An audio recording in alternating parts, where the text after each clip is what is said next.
Good morning once again. Bonjour tout le monde. En ce début de réunion, je souhaite As we're starting our meeting, I would like to mention that Ottawa is built on unceded Anishinaabe-Algonquin territory. The peoples of the Anishinaabe-Algonquin Nation have lived on this territory for millennia. Their culture and presence have nurtured and continue to nurture this land. The City of Ottawa honors the peoples and land of the Anishinaabe-Algonquin Nation and honors all First Nation, Inuit, and Métis peoples and their valuable past and present contributions to this land. I'll now ask the committee coordinator to do the roll call, please. Councillor Lulaf. Good morning. Councillor Dudas. Present. Councillor Curry. Here. Councillor Gower. Here. Councillor Tierney. Present. Councillor King. Here. Councillor Leeper. Good morning. Councillor Brockington. Here. Councillor Menard. Here. Councillor Brown. Here. Vice Chair Kitts. Here. Mayor Sutcliffe. Here. You have a quorum, Mr. Mayor. Thank you very much. Are there any declarations of interest? Confirmation of minutes from the meeting on March the 3rd. Are those carried? I'll note the response to inquiries. So from Finance and Corporate Services Department, we have the 2026 tax policy and other revenue matters. We have a presentation and some delegations on that, so we'll hold that. For the 2026 budgets and special levies for BIAs and the Spark Street Mall Authority, is that carried? The Conservation Authority levies for 2026, is that carried? For the disposition of 2025 tax and rate supported operating surplus and deficit, we will hold that. There's a presentation. Item 5.5 is the updates to the administrative penalty system bylaws. Hold, okay. From the Office of the City Clerk, we have the annual report. Is that carried? Could I just make a quick comment, Mr. Yes. Mayor? Yeah. I just wanted to say I was so pleased to see I had a motion, I believe it was November 2024, to create a public-facing tool for accessible park information. And that work is underway. There's a new webpage on ottawa.ca that brings together existing accessibility information related to parks and recreation spaces to Geo Ottawa. So it's a first step in sort of a multi-year process, but I just wanted to thank staff for that important work. Thank you. Okay, thank you, Vice Chair Kitts. 6.2 is the 2026 City of Ottawa Municipal Accessibility Plan. Is that carried? We did, yeah. Item 6.3 is the French Language Services 2025 Annual Report. Is that carried? From strategic initiatives, we have the economic development strategy and action plan implementation update. So we'll hold that. There's a presentation and some delegations. Item 7.2 is the downtown revitalization framework, and we're going to hold that one. But just to be clear, it does need a motion to add it to the agenda. So I'll ask Vice Chair Kitts to introduce that motion. Be it resolved that the Finance and Corporate Services Committee approve the addition of the report entitled Downtown Revitalization Framework, dated 27 March 2026, and published after the agenda pursuant to subsection 89.3 of the procedure bylaw to allow for consideration of this matter. Thank you, Vice Chair Kitts. Is that carried? So we will come back to that one. 7.3 is the designated leased spaces as designating leased spaces as municipal capital facilities. Is that carried?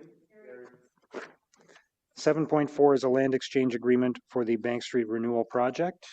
Is that carried? And 7.5 is the delegation of authority for the acquisition and sale of land and property from June 1st to December 31st, 2025. Is that carried? All right, so we will jump back to item 5.1. Tax policy and other revenue matters, and turn it over to staff for the presentation. Thank you, Mr. Mayor, and good morning, members of the committee.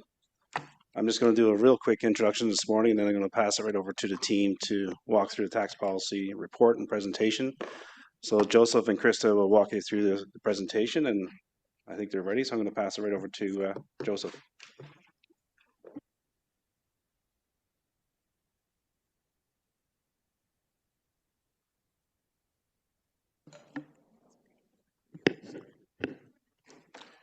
Merci, Monsieur le Maire. Je suis ici. Hello, everyone. I'm with Christelle Brown today, and I'm responsible for property tax evaluation, and we would like to present you our report for 2026. I'm here with Christelle Brown, Manager for Municipal Taxation and Assessment, to present the 2026 Property Tax Policy Report. This report sets out the annual property tax decisions that City Council is required to make under Ontario legislation. These decisions determine how the city's property tax levy is distributed across different property classes, how certain ratios are adjusted, and which tax mitigation programs continue for residents, businesses, and specific groups. Next slide, please. Tax policy is one of the governance tools available to elected officials to implement the priorities that Council has already established through its strategic planning process. Each year, City Council must determine how the tax requirement approved through the budget processes will be distributed among property classes and what tax mitigation programs will exist each year. Chaque année, le conseil municipal doit déterminer Every year, the council must decide how the property tax will be distributed between different tax ratio across property classes. Policy recommendations outlined in this report include decisions on 1, maintaining neutral tax ratios across nearly all classes to prevent tax shifts, adopt the continuation of tax reductions for small businesses, subclasses, farm subclasses, and other optional classes, approve continuation of the tax mitigation programs and the notional tax rate adjustment, approve the second year of a 4-year plan to reduce the multi-residential tax ratio from 1.3 to 1.2. These decisions are important because although they do not change the overall levy requirement, they do determine who pays what share of the levy. Next slide, please. This slide shows the distribution of the city's 2026 municipal levy of the $2.31 billion. Of this, 67% is paid by the residential class, 25% by the commercial and industrial classes, and 8% by the multi-residential or rental purpose-built class. Tax policy determines how this levy is shared. When one class receives a tax reduction, the difference must be redistributed across the remaining classes to maintain revenue neutrality. Council has historically adopted neutral tax ratios to prevent unintended shifts and maintain fairness. Next slide, please. For over 25 years, more than 120 municipalities across Ontario have participated in the BMA Management Consulting Annual Municipal Benchmark Study. BMA is a specialized Canadian firm based in Hamilton with a long-standing practice in municipal finance and management work that municipalities rely on because it is technical, consistent, and evidence-based.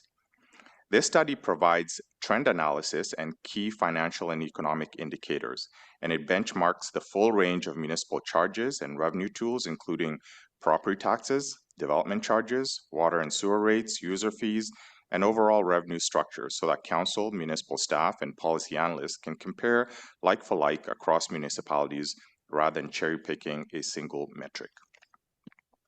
Although municipalities are often compared based on individual elements of the property tax equation, such as tax rates, tax ratios, or average assessments, these comparisons do not account for the full picture. The benchmark study instead focuses on what matters most to residents, the actual taxes paid on a comparable home. Selon l'étude comparative municipale effectuée. So this is an analysis provided by BMA, which is specialized company. There are Ottawa is amongst the lowest municipal property tax if we compare to other cities. Ottawa has the lowest property tax amongst Ontario's 10 largest municipalities. In 2025, the total tax for this benchmark home was $5,490, almost $2,000 less than what a homeowner would pay in Toronto for the same type of property, a single two-story home. Because this study is completed annually using a consistent methodology, it allows municipalities to track their financial position over time and compare results in a meaningful way. It is widely relied upon by elected officials, municipal staff, and analysts to support financial planning and informed decision-making. Next slide, please. I'll now pass it on to Krista. La croissance de l'impôt foncier correspond aux retombées nettes. Growth context it's because of the strong housing and rental renovation. We also new residential units added throughout the year. This can be reduced, the growth expected, depending on the evaluation. We need to prevent this reduction, and what we do is we're using a technical adjustment. The property tax levy growth was at 1.69%. But because of the growth and the notional tax rate adjustment,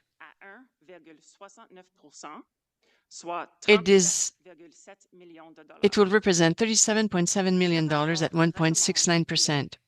In this report, we want to make sure that $1.4 million in additional revenue from the notional tax rate adjustment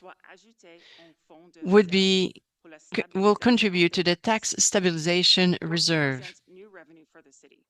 And Ottawa continues to experience strong residential and rental development. In 2025, this included the addition of about 4,000 new residential units and more than 5,200 purpose-built rental units, reinforcing Ottawa's position as the leading municipality in Ontario for new rental construction. Multi-residential development was a major highlight, generating over $13 million in new tax revenue and reflecting year-over-year growth exceeding 24% in that category. Ottawa accounts for roughly 26% of all new multi-residential unit growth in the province, despite representing only about 7% of Ontario's population. Next slide, please. Les coefficients fiscaux déterminent le rapport neutral entre tax ratio de chaque catégorie de biens fonds et la is catégorie de the biens definition fonciers. between the different property tax. It is very important to maintain neutral tax ratio.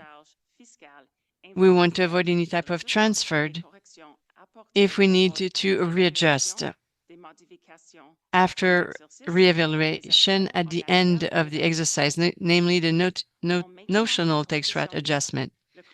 By maintaining a neutral tax ratio, this will not include transfers of charges between the different categories. For 2026, we recommend to maintain the neutral tax ratio as it can be more predictable. This is a key decision for Council. One of the tools available to support housing affordability is adjusting tax ratios.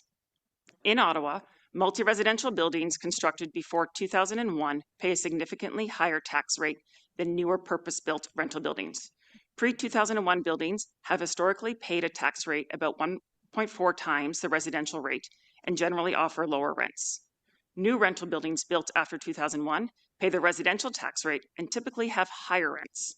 This long-standing structure has created inequities between older and newer rental properties. To address this imbalance, City Council approved a 4-year plan to gradually reduce the multi-residential tax ratio to 1, the same level as residential properties. For 2026, staff recommend reducing the multi-residential tax ratio from 1.3 to 1.2, representing the second year of of this 4-year phase down. Next slide, please.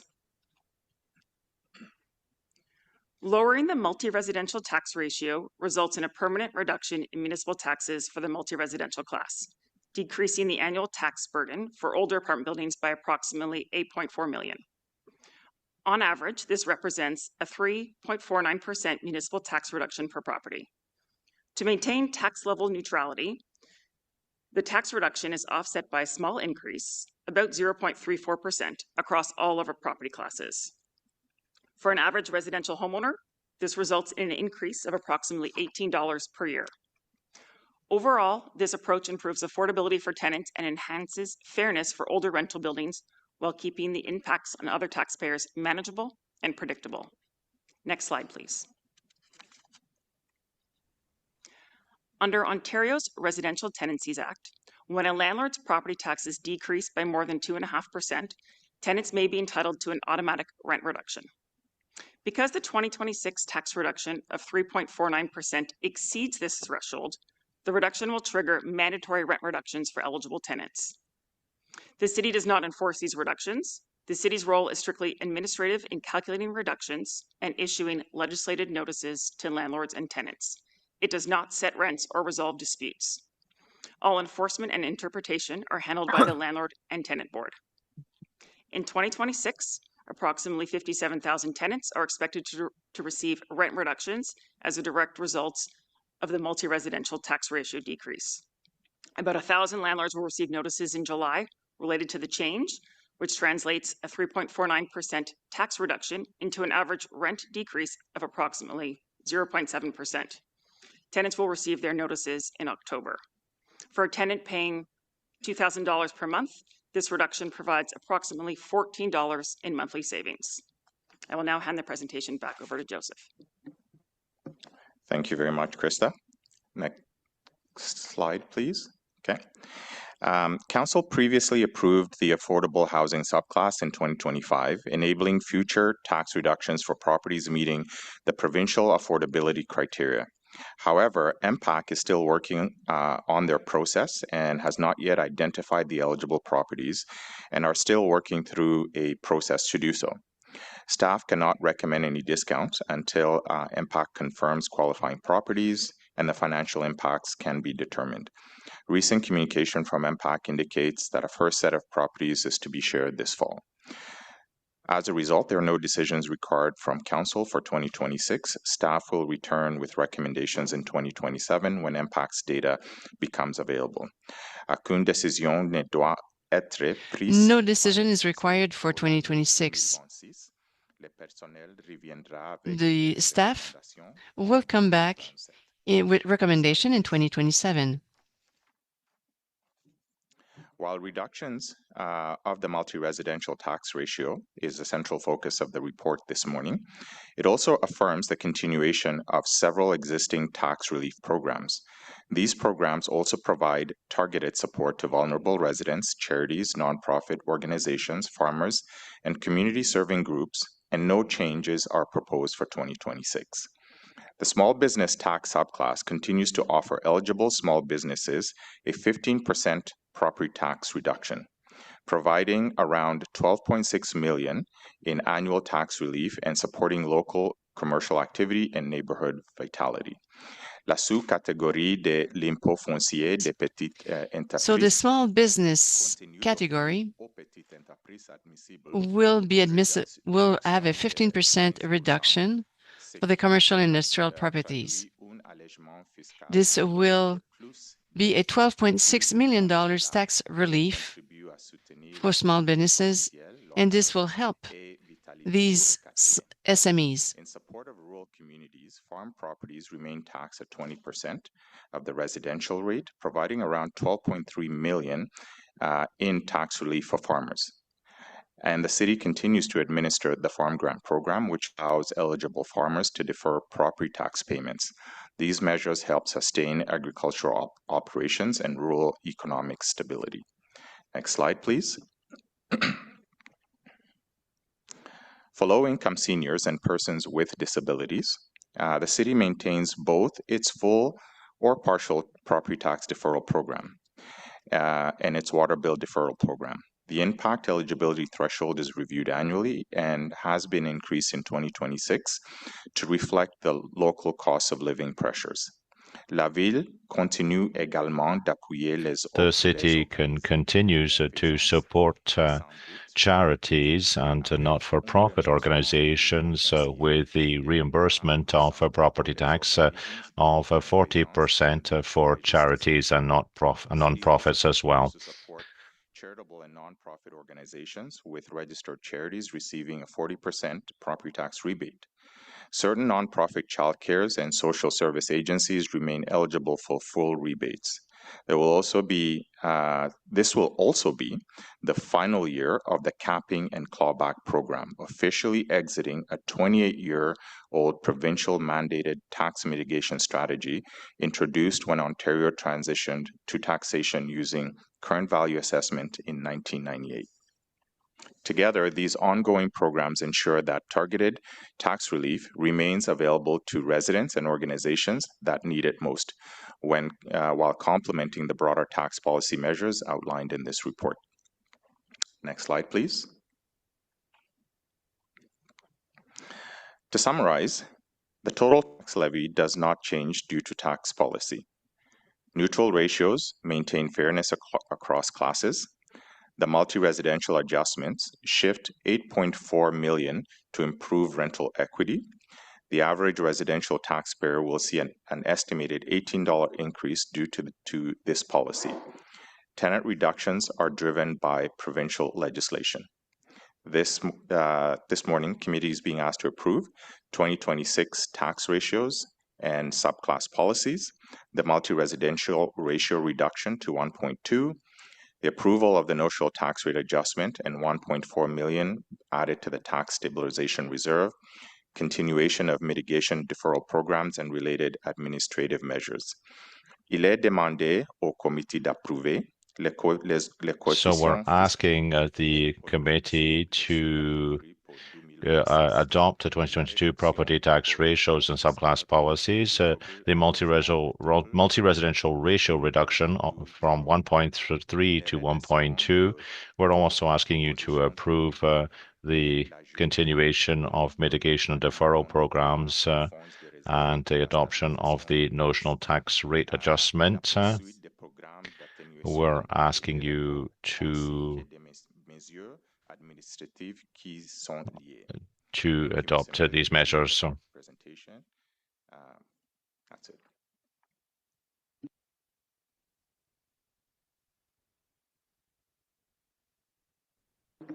Okay, thank you. We do have three delegates who want to speak on this issue, so we'll turn to them now, beginning with Alex Cullen, who I believe is online. Thank you, Mr. Mayor. Thank you, members of the committee, for giving me this opportunity. You may recall I appeared 2 years ago to speak to this issue. I have a long history with this issue when I was a member of council and a member of the Ottawa Carleton Fair Tax Working Group that came and recommended that we eventually eliminate this disparity between multi-residential and residential tax rates. It's simply unfair to have tenants who have half the average income of homeowners paying 30% more today, 30% more in their property taxes, or being charged 30% more in their property taxes compared to the condominium across the street, which is taxed at the residential rate, or compared to the building next door that was built after 2000, which by provincial law is taxed at the residential rate. So I'm speaking here in support of recommendation 2 with the staff recommendation.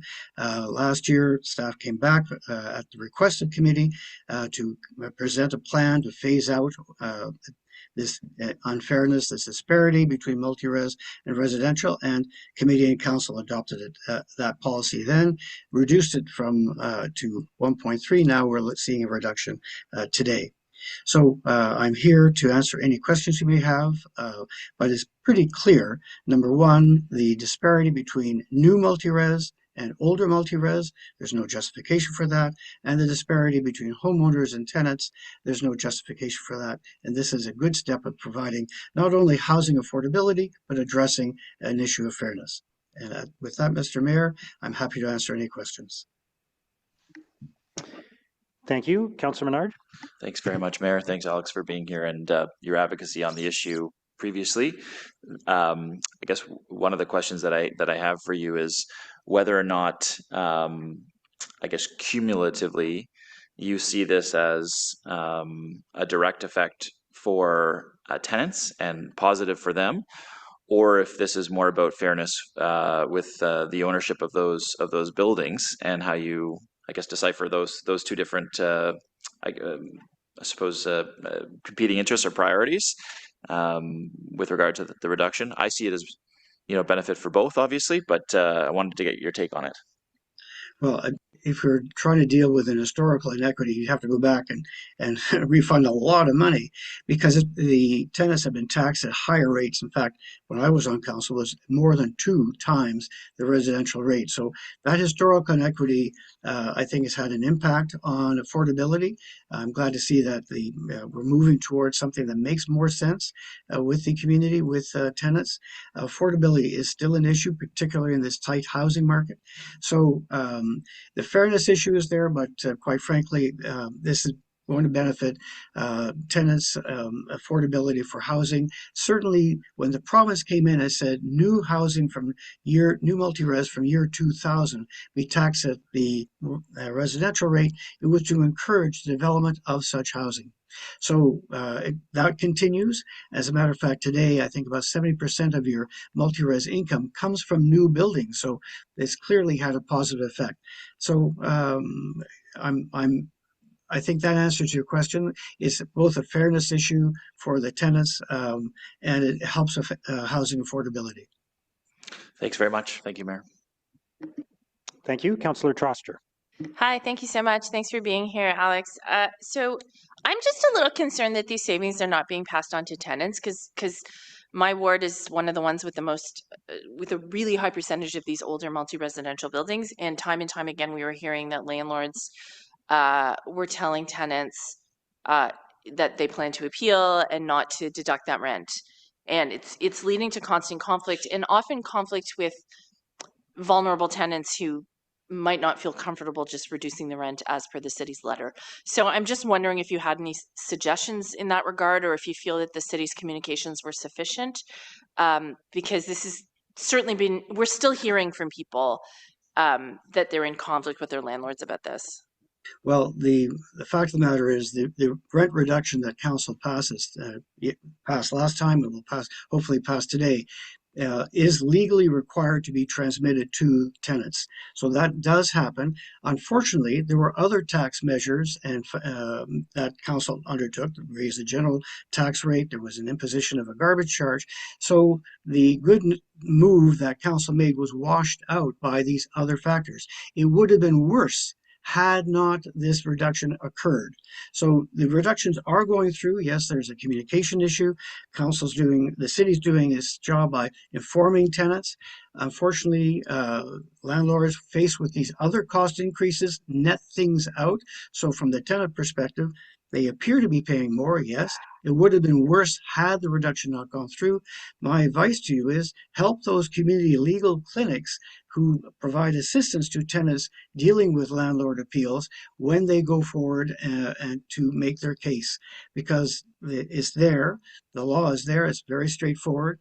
No landlord is cheating by not passing it on. It has to be netted out, but the other costs that they're incurring means that the reduction City Council has authorized is being washed out by these other measures, unfortunately. But to help the community legal clinics, that would be the best way to go.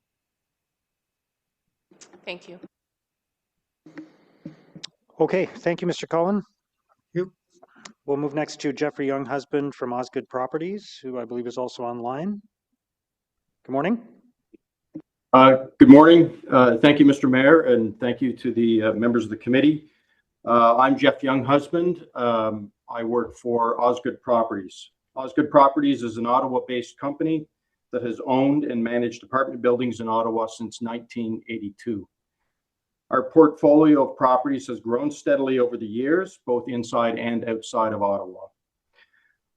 Osgood's current apartment portfolio in Ottawa is comprised of 14 locations, totaling just under 3,200 rental apartments, all of which fall under the multi-residential tax class. Our buildings are long-standing structures, with the oldest complex being over 70 years old. The youngest asset is now 45 years old. Our properties are part of the housing fabric in our community, offering clean, safe, and well-maintained rental suites to our residents. I'm the Senior Vice President for Osgoode Properties, and for many years, one of my responsibilities has been to ensure that Osgoode remains compliant with the property tax system and the automatic rent reductions for our residents, which have on occasion been triggered by decisions made by the Ottawa City Council.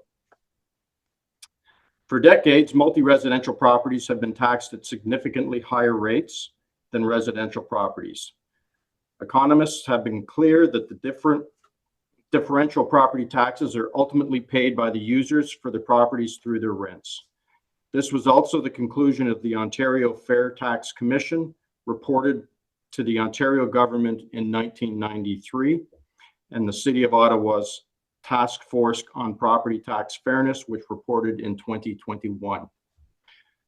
In Ottawa, in 2025, the multi-residential tax ratio of 1.3, reduction to 1.3, resulted in tenants paying municipal property taxes at a 30% higher rate than homeowners pay.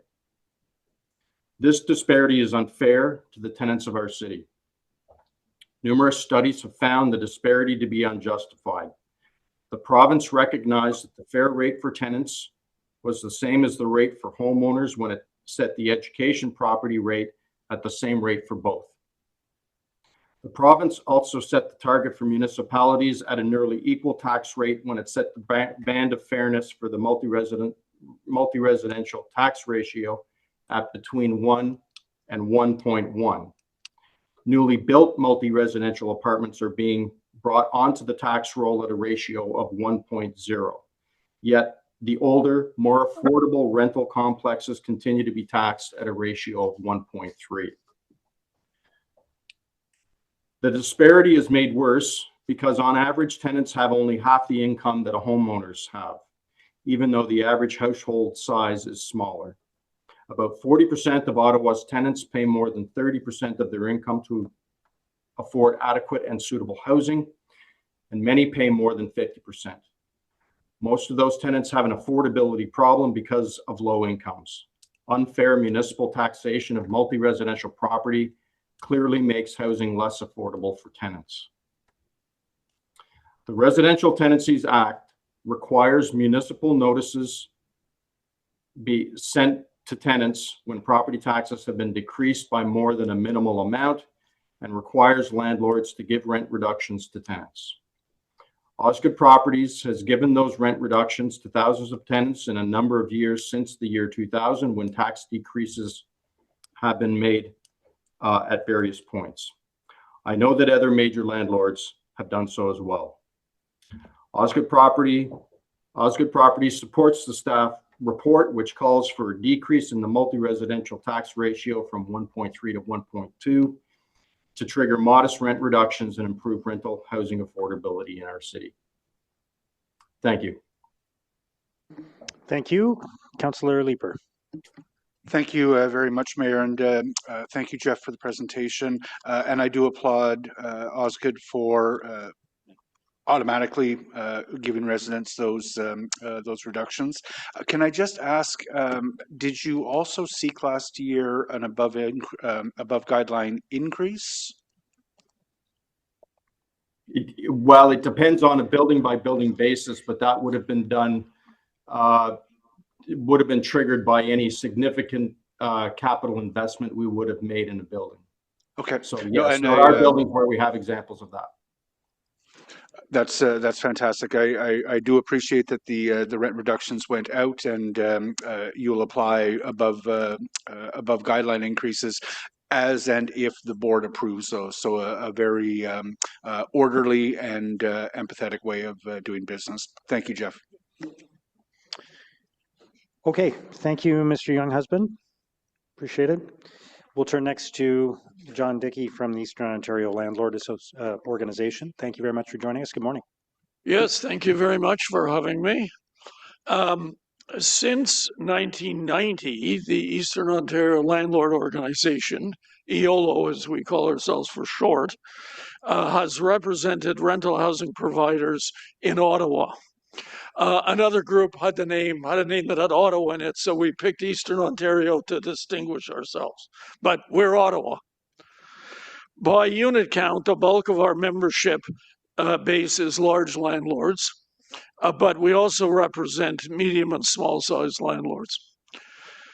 We work on many issues, including housing policy and making the city a better place for everyone to live in. In the report to this committee, the finance staff has recommended the city take the second step of the current 4-year plan to reduce the multi-residential tax ratio to 1.0 to make the multi-res municipal tax rate equal to the residential tax rate. This second step is the move from 1.3 to 1.2. If adopted, that move will benefit about 57,000 multi-residential tenants across Ottawa by triggering municipal notices of rent reduction of 0.7%. EOLA supports the proposal. We have long advocated tax fairness for tenants. For the most part, as Jeff indicated, tenants, and Alex as well, tenants in older buildings have lower incomes than homeowners and tenants in newer buildings. When tenants pay a lower rent, they have more money for their other needs, and they're better able to pay their rent in full and on time. That helps landlords. Landlords are better able to maintain older rental buildings with lower rents to compete with new rental buildings with higher rents. So this really is a win-win situation for the whole rental housing sector, as Councillor Menard suggested. Now, in 2025, many tenants did not receive as large a rent reduction as they expected, and frankly, as councillors expected them to get. The main reason is that at the same time as the property tax fell, the solid waste charge increased by $67 per year for apartment buildings and $97, that's per unit, and $98 per unit per year for row house complexes with curb collection. In some cases, a non-trivial number of cases, the increase offset the decrease completely. So there was, in fact, no decrease in the total municipal taxes and charges. So you can't expect a landlord to reduce according to their taxes and charges when there's been no reduction. And so that's the main reason why this kind of gap between the expectation and the reality took place. And in other cases, when the offset wasn't the whole amount, it chewed into that percentage that was given on the notice. So landlords are obliged to pass through the amount that the Landlord and Tenant Board calculates. Now, in 2026, the problem will be much smaller because the solid waste increase is only $17 instead of $67. If the staff recommendation is adopted, EOLA will work with the city finance and communication staff to try to provide tenants with reasonable expectations for the benefit of everyone. I've discussed this with staff in the mayor's office because really it would be better for everyone, better for you, better for tenants, better for landlords. And that's what we like. If the recommendation is adopted, there will be only 2 more years to go, and the communications will just need to be updated for those 2 years. And then, so 3 decades after starting this exercise, the city will have reached tax fairness for tenants. EOLA thanks the city for the steps it has taken over the past 2.5 decades and supports these last 3 steps that are needed to reach tax fairness for tenants. Thank you, Mr. Dickey. Councillor Curry?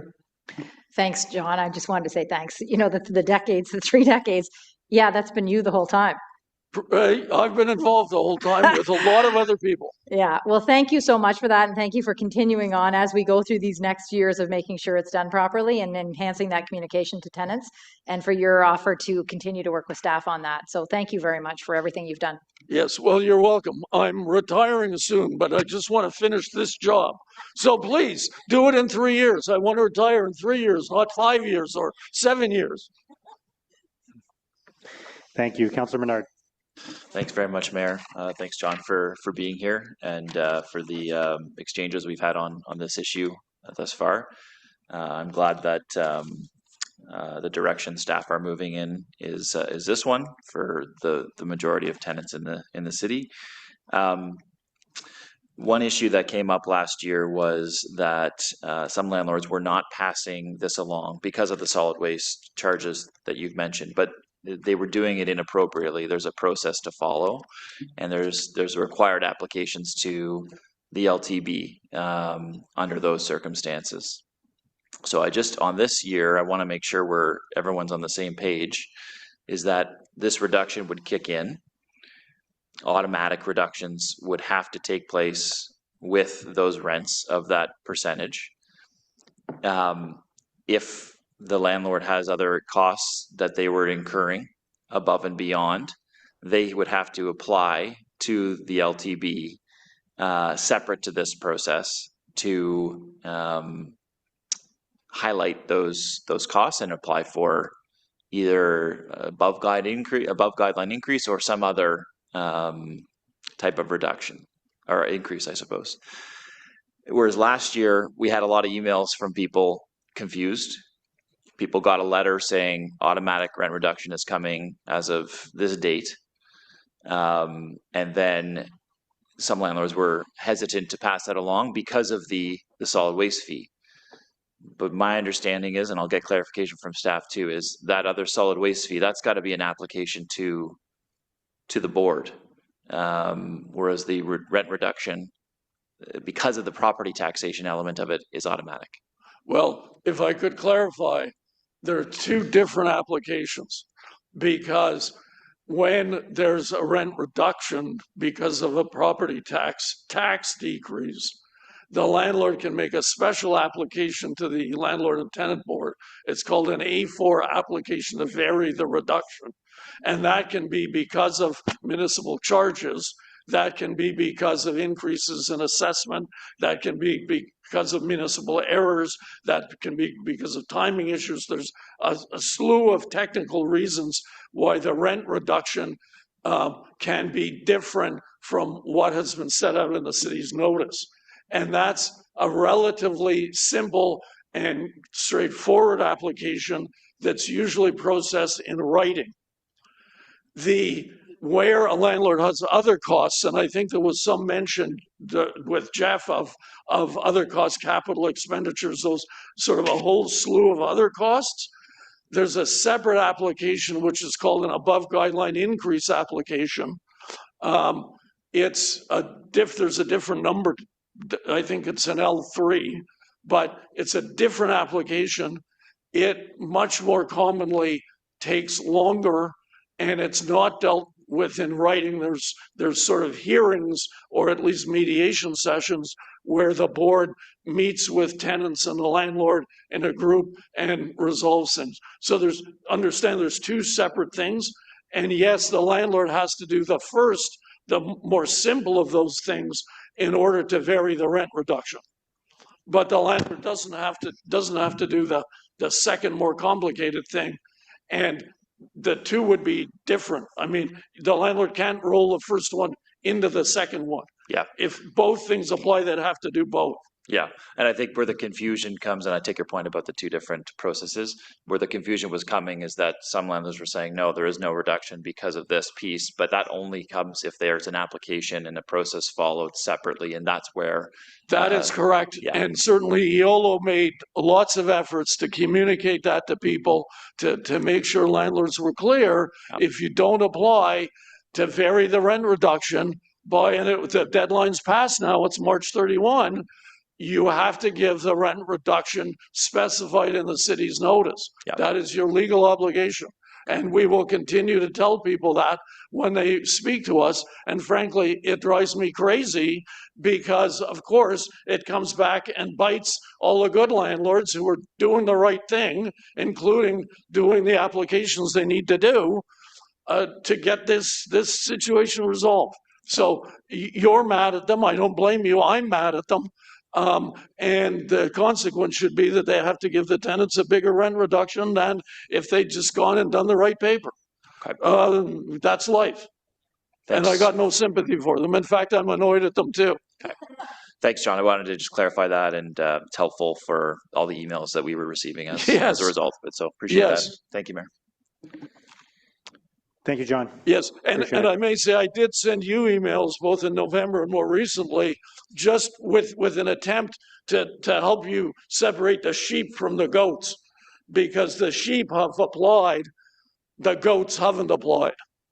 And the answer, if you can, your answer needs to say, well, if your landlord's a sheep, here's the situation. And if your landlord's a goat, here's your situation. And maybe we can make that clear in the city communications so that everybody is clear at the beginning and they know whether they're eating goat or lamb. Okay. Yes. Thank you all. I'm sure our rural colleagues will appreciate the analogy. Thank you. Yes. Okay, I'll open it up to colleagues now for comments or questions about the item. Councillor Leeper. Thank you very much, Mayor. And I'm sorry, I just thought of this morning, so I don't know if you have the information on hand, and it's not necessarily relevant to voting on this or not. But I think earlier in the presentation, Joseph, you noted that 67% of the property tax base is residential.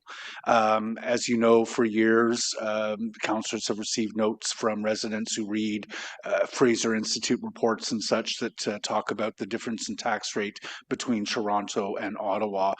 One of the reasons why Ottawa's tax rate may be higher than Toronto's is because, as I understood it, Toronto has as much as 45% of its taxes paid by the commercial tax base.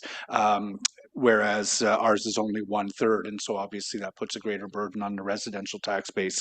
That 67% residential number, has that been consistent over the years? And I'd be happy if you want to get back to me on that one, or if you know it offhand. I know the city manager is nodding her head. So is that a relatively consistent number? Mr. Mayor, yes, it is. It's been fairly consistent. About 2/3 of our taxes generally are raised from the residential tax base.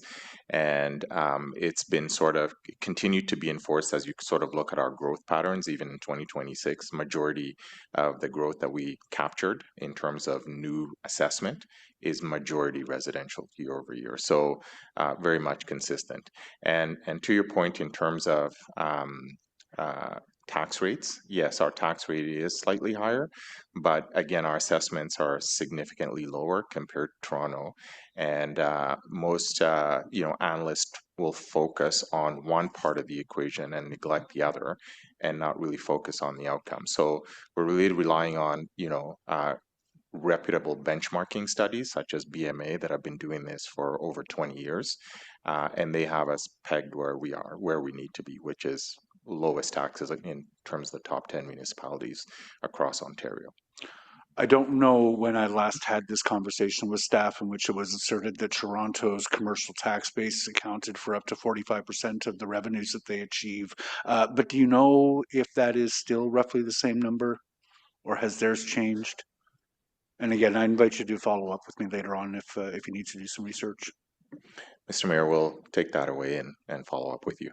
Okay, and of course they also have the land transfer tax, they have the billboard tax, they have a number of tools that we don't have. So, okay, I'd be curious to see how we compare most recently. Thank you very much. Thank you, Councillor Menard. Thanks very much, Mayor. Thanks for the work and the continuation of the process, I guess cumulatively over 4 years. So that's a question that I have is cumulatively for an average renter paying $2,000 a month, what those potential savings could look like over those 4 years on average. I seem to recall something about $1,900 cumulatively, but I wanted to get, if you have those figures, it would be helpful to communicate out to folks, because they see it as okay, it's only $14 a month this year, but when you compare that to say what you pay in property taxes as a percentage, the rent reduction is much higher than say what a corresponding property tax residential homeowner would pay, for example. So just on the cumulative effect from last year to this year to 4 years in, what are we looking at if a tenant stays in that unit for that period of time? Mr. Mayor, so for property that pays about a $2,000 rent over 4 years cumulatively, when you look at what the reduction sort of based in, because the reduction you receive on the first year will be carried on to the second year and the third, because it's baked into the base, and so on and so forth for the second, the third, and the fourth. We're looking at, for property that pays about $2,000 in rent, we're looking at about $1,900 in savings over those 4 years. Okay, that's helpful. Just in terms of affordability these days and what council can actually do for affordability for people, this is one of the biggest things. 18 and under transit, another huge thing we can do for affordability. So just appreciate the type of focus and the understanding of the difference between, say, a decrease in rent or a low rent versus a property tax piece, which is there's a massive difference in, say, percentage of rent going up every month versus a property tax increase of similar percentage in the total amount that the renter would pay versus, say, someone who owns. And so just a huge piece of good news, I think, overall for tenants that are staying in their units anyway for those 4 years. And of course, people move around, and of course in those buildings built before 2001. So there's some caveats there, but that's still the largest percentage of our renter base, as I understand it, is buildings built before 2001. Do we have the actual figures? Did you say 50,000 people, or is it higher than that? Mr. Mayor, that is correct. The majority of our renters are in those buildings. So we have about 57,000 units or renters in those units compared to the new multi-residential, which is growing quite significantly, but still probably makes up less than 20%. Okay. All right. Thanks very much, Mayor. Appreciate it. Thank you for your work. Thank you. Councillor Troster. Hi, thank you so much.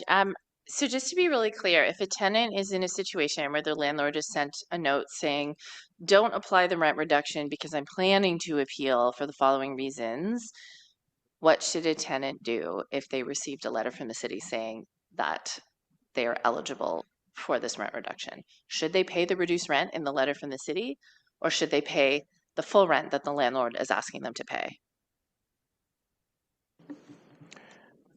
Mr. Mayor, so the city is obliged to send out a notice, a legal notice, required by the Residential Tenancies Act. Once that notice is sent out and the effective date rolls over, it becomes the status quo. Any rents that are collected after that, or if those reductions are collected by the landlord, they're collected illegally. So beyond that, the city is not really in a position to provide that legal advice to tenants. All I think we can say is, according to the law, the status quo is the reduced rate, and if those rents continue to be collected, they're not being collected in accordance with the law if a variance has not been approved by the LTB. Okay, thank you. So that is the opposite of what landlords are telling tenants, which is don't pay it now, wait till the appeal is over. But if people paid that extra rent that they really shouldn't be paying, and then a decision comes that says they shouldn't have been paying it the whole time, am I correct that it's very hard to get that money back from their landlord if they overpay? Mr. Mayor, I don't think we'd be in a position to speak to that particular question. I think these will be individual decisions, I think, made by the tenant. As we've noted, there is a very clear process in terms of going through the LTB. If there is a variance that has to be rolled in at a later date, I think that can be sorted out between the landlord and the tenant. Okay, but right now the advice is if the letter says you are entitled to reduce your rent by X amount, you should reduce your rent by X amount. That is the city's position. Mr. Mayor, the city's position would be that we would be advising clients in line with the law that there is a rent reduction in effect effective January 1st, 2027. Okay, thank you very much. Thank you. Councillor King. Thank you so much, Your Worship. I just have one question for staff. Is there a monitoring mechanism in place to track whether the tax reduction for older multi-residential properties actually results in sustained rent reductions rather than landlords absorbing the savings? Mr. Mayor, we do not have a tracking mechanism per se to follow up and make sure that these reductions are being passed on. Again, the purview for tax reductions sort of sits under the Residential Tenancies Act. So our purview is really in the property tax world. We're doing something that is going to be reducing taxes for the landlords, and we're triggering something else over here that triggers a rent reduction. So we do not have, or we're not equipped with any mechanisms to track that. There might be some queries that we might be able to put forward to the Landlord Tenant Board to see if there's been any variances that have been requested and approved by the Landlord Tenancy Board. But as a city, we do not track those. And just for clarification, we don't have the statutory authority to do that? Mr. Mayor, not that I'm aware of. Thank you, Mr. Mayor. Thank you, Councillor King. Okay, I don't see any other hands up. Is the item carried? Thank you. We will jump ahead to item 5.4, disposition of 2025 tax and rate supported operating surplus deficit, and I'll turn it over to staff for a presentation. Thank you, Mr. Mayor. I'm just going to give a sec for my colleague Svetlana to join me and get the presentation to be brought up.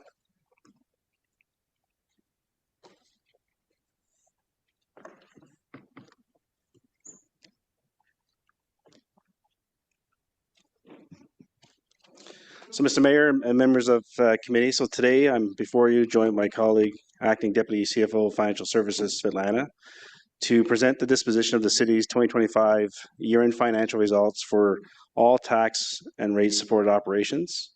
And today we're going to focus on three things: what the year-end results were, what drove them, and then how the surpluses and deficits are being managed through the reserves. And overall, the results demonstrate a strong in-year financial management and a stable financial position despite continued pressures in certain key areas such as transit. Next slide, please. So on this slide, I'm just going to refresh. As part of our normal reporting process, we do come forward on a quarterly basis to give updates in year, Q1, Q2, forecast during Q2 results, and again during budget. At Q2 last year, the city was forecasting a $51 million deficit overall, including all services. At the year-end position, we finished overall with a $21 million deficit, which is a $30 million positive variance to what the projection was during that time in Q2. This improvement reflects several key things: early identification of pressures, combined with active mitigation measures that management put in place throughout the year to help mitigate those pressures early in 2025. It's also important to note that most citywide departments ended the year in a surplus or near balance position overall. The remaining pressures were highly concentrated in two key areas: transit services and police services. So it's not a broad issue across all budgets, just two kind of main drivers in terms of the circumstances that those operations are facing.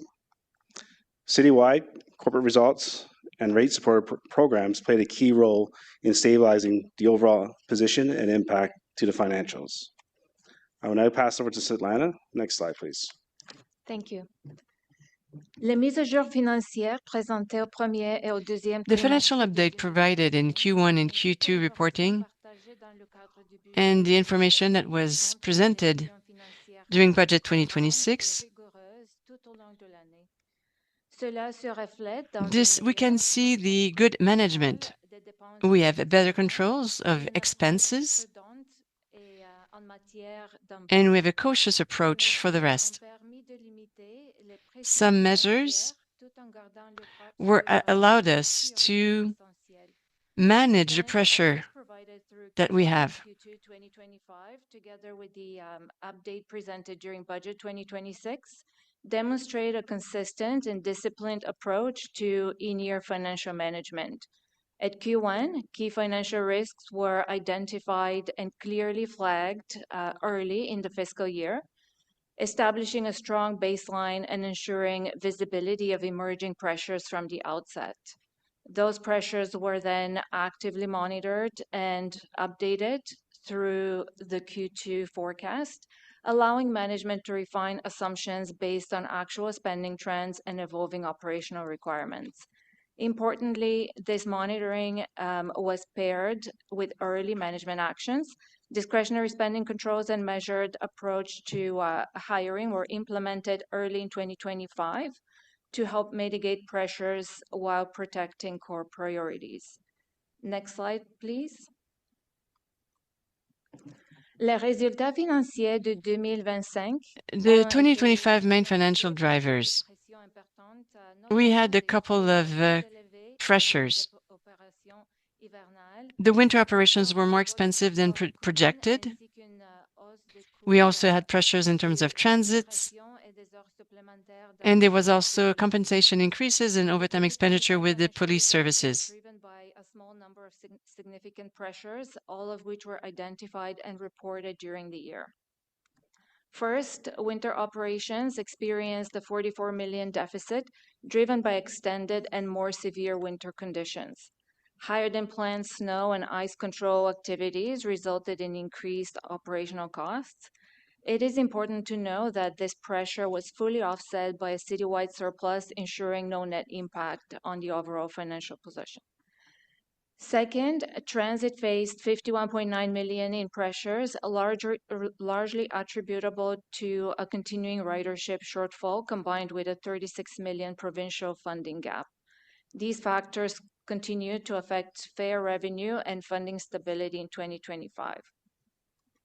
Third, police services reported 25.1 million in pressures, primarily driven by negotiated compensation increases and higher than planned overtime expenditures to maintain service levels. All major pressures were identified early, monitored throughout the year, and transparently reported, enabling informed decision-making and active in-year management. Next slide, and back to Cyril. Thank you, Svetlana. I'll now go a little bit more detail in terms of the different taxation areas and the rate program. So overall, the citywide operations ended the year with a $32 million surplus, which was a critical role and played a critical role in offsetting the overall service-specific pressures in transit and OPS. This surplus was largely driven by higher investment income, stronger non-departmental revenues, and fewer appeals and prior year settlements.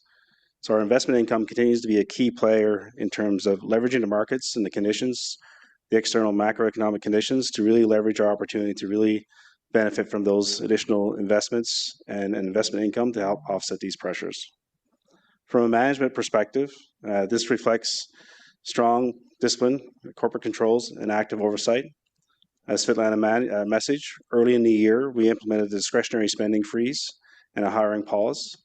If you recall, as part of the Q1 reporting in 2025, coming out of the first half of the year, the winter operations season was significantly above the 3, 5, and 10-year averages. So senior management immediately implemented measures to risk mitigate those occurrences and the continued pressures on the overall budget. Importantly, this performance provided the city with the capacity to absorb other known challenges, specifically within transit services, without impacting delivery of services or impacting taxes. Next slide, please. So transit remains the single largest pressure at the end of the year, with a $51.9 million deficit.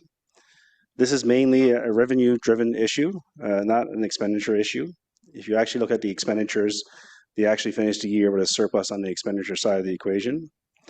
Lower ridership than projected, increased use of discounted fares, and the $36 million provincial funding shortfall are all the primary drivers in terms of the revenue shortfall. These pressures were partially offset through lower expenditures from delayed projects and in-year operational efficiencies and risk mitigation strategies. The non-departmental allocation also helped reduce the overall impact, but transit continues to face funding challenges. Next slide, please. The rate supported program ended the year with a $22.1 million surplus, mainly driven by higher water consumption and account growth. If you recall, last year we had quite a dry summer and extended season. We were seeing usage of water, higher consumption of usage of water well into September and October. Lawns were still burnt grass and still being watered, so it certainly helped with the higher consumption. Overall, programs were delivered as planned, and costs remain aligned with the approved long-range financial plan for rate that was adopted early in 2025. So the key message here is that these programs are fully funded through user rates, and there's no impact to the overall property taxes. And this demonstrates continued stability in our overall rate-supported services. Next slide, please. The disposition of surpluses and deficits. So reserves continue to play the function as intended. It's there to absorb volatility without creating tax risks. In 2025, $53.3 million was applied from the tax stabilization reserve, which remains within its tax policy target range. If you recall, throughout 2025, we were carrying a heavier balance in our tax stabilization reserve to help risk mitigate against the $36 million budget assumption as we built the 2025 budget in terms of that provincial revenue expectation. So again, we had carried a higher balance in the tax stabilization reserve as a risk mitigation if that revenue didn't come through. The revenue didn't come through, and the tax stabilization reserve is being leveraged to offset that component of the transit budget. On the transit operating reserve side, we did draw down $7 million from that reserve. That reserve now sits just below $1 million, which is below the required minimum balance, but those strategies will be in place as we continue to review and revise the transit long-range financial plan. The rate reserves increased by $22.1 million and remain fully funded within the policy and has a healthy balance of $126+ million. So again, we had planned for these scenarios. We had built the 2025 budget with expectations of external revenue sources, but we were also quite clear that we had the risk mitigations in place if those did not come to bear, if you will, and that's why the balance was carried higher. And we're finishing the year right now. We still have a higher balance in the tax stabilization reserve. We in the 2026 budget, we do have a $47 million placeholder for provincial funding, but the tax stabilization reserve does have that as part of its recommended max. The recommended max is now adjusted to the 114, and we're just above 95 million at this point in time. Next slide.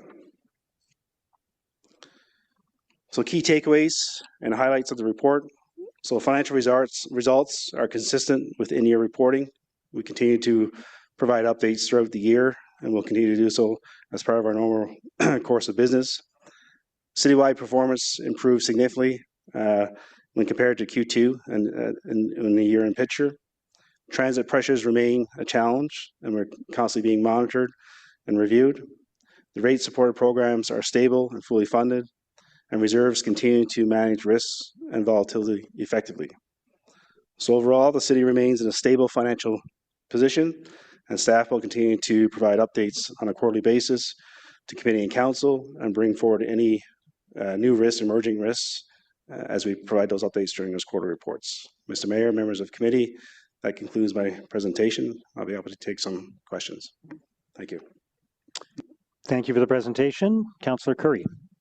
Thank you very much. Just on the police deficit, back in 2022, the very beginning of the year, I guess, Police Services Board was told that they had started a hiring freeze. Like during the pandemic, there was a hiring freeze, right? And so the hiring freeze then resulted in a surplus for police because they weren't hiring, yet they had the budget to have additional officers. Has anyone done the analysis of whether or not that has, like, exactly how much was saved there? You must know how much was then saved and then now is sitting there that could be applied to what we have now?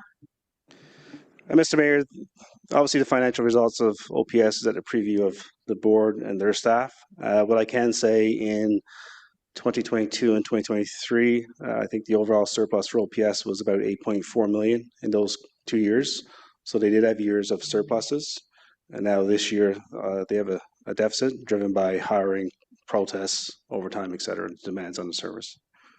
So that was about 8 million. Okay, so it's not all of this, obviously, but I would say that's a helpful number to know, because given what we have as a deficit right now, we also know that the protests that were not funded by the federal government have created a problem for police. So that was not expected. You know, if I'm just thinking if people are concerned, and we're not watching Police Services Board the other night, this is explained. It's not nice to see, but it is understandable. The other is the overtime costs, which we are trying to deal with.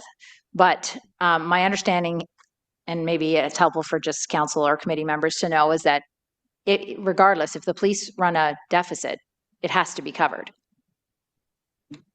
Mr. Mayor, yes, that is correct. So as part of the reserve bylaw, specifically the tax stabilization reserve bylaw, OPS surpluses would go into the tax stabilization reserve.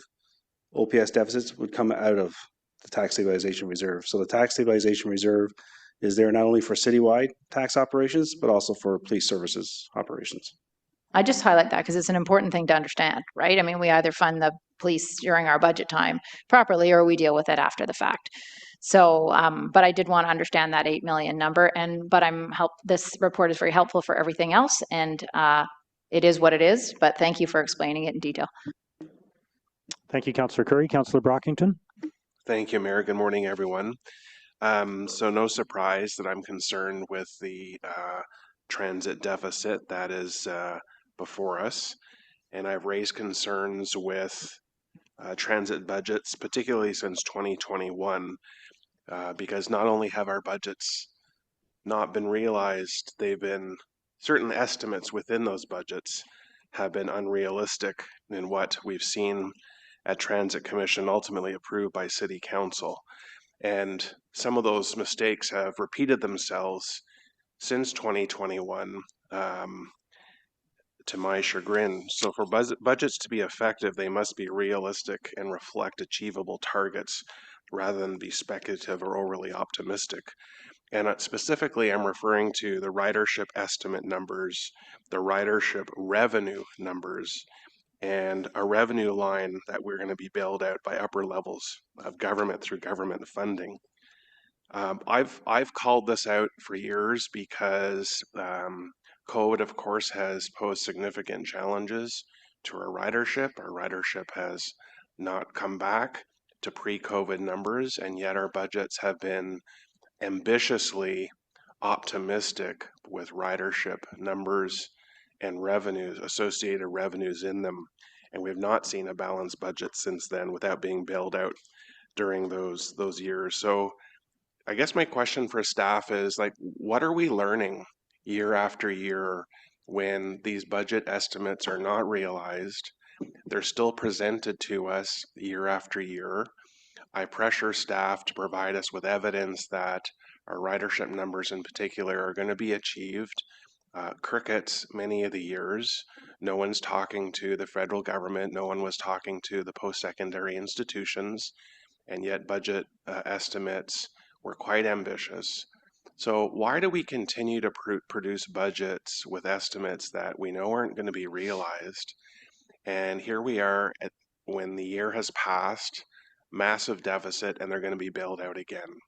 Why would we not just construct a budget that was accurate to begin with from the beginning and not go through this process? Mr. Mayor, I'll speak to the budget overall, and I'm not sure if Troy would like to speak to the ridership side. But if you recall, during the budget process, we do go through quite the process in terms of trying to get that right balance, if you will. We talk about the risk mitigations. We talk about that $36 million, 47 in this budget. Tax stabilization reserve there to kind of help mitigate that. We talked about in 2023, myself and Isabel brought forward an update on the financial position of transit. And it will take some time to get back to what we deem financial stability for transit. We've had significant tax increases at the rate of 8% for the past several budgets. The overall budget for transit has grown significantly. I'm not trying to water down the overall picture. We knew going into the year there was going to be challenges, and that's where we plan for risk mitigations. What's also very important is we continue to put the pressure on the province for the fair treatment of our transit system and the costs of our LRT system. that work is ongoing. Lots of information being shared between ourselves and the province. So we continue to do that work and go through that process.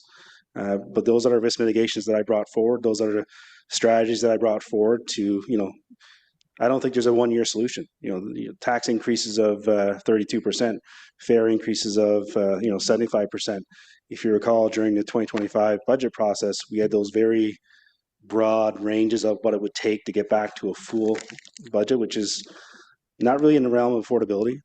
So it has been a staged approach in terms of returning to sustainability. We're still moving towards that, but there's still pressures, there's still challenges, and I'll be back here making sure that as new information comes in, new strategies come into play, that I'll brief committee and council on that.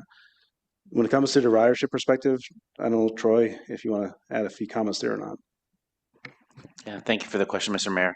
With regards to the ridership, I mean, we are seeing a positive trend in the right direction with regards to growth in ridership. I believe in last year in 2025, we saw a little, approximately about 2% increase in ridership. We expect to see that continue this year with future launch of the east and west extensions, and then the as well the return to office mandate with the federal government employees. So that'll have a positive impact as well.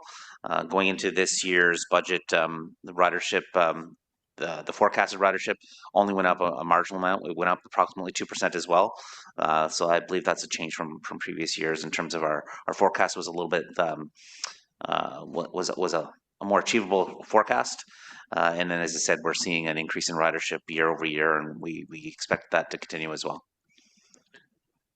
So my concern is estimates come from OC Transpo, but I believe our CFO has an ethical obligation to ensure that estimates that are put in a budget are as realistic, accurate, and achievable as possible. And in 2022, for example, the ridership estimate was 100% pre-COVID. Staff weren't having discussions with the feds, and they weren't having discussions with the post-secondary institutions. And when asked how are you getting these estimates before us, they couldn't answer the question. It was simply to make the budget balance.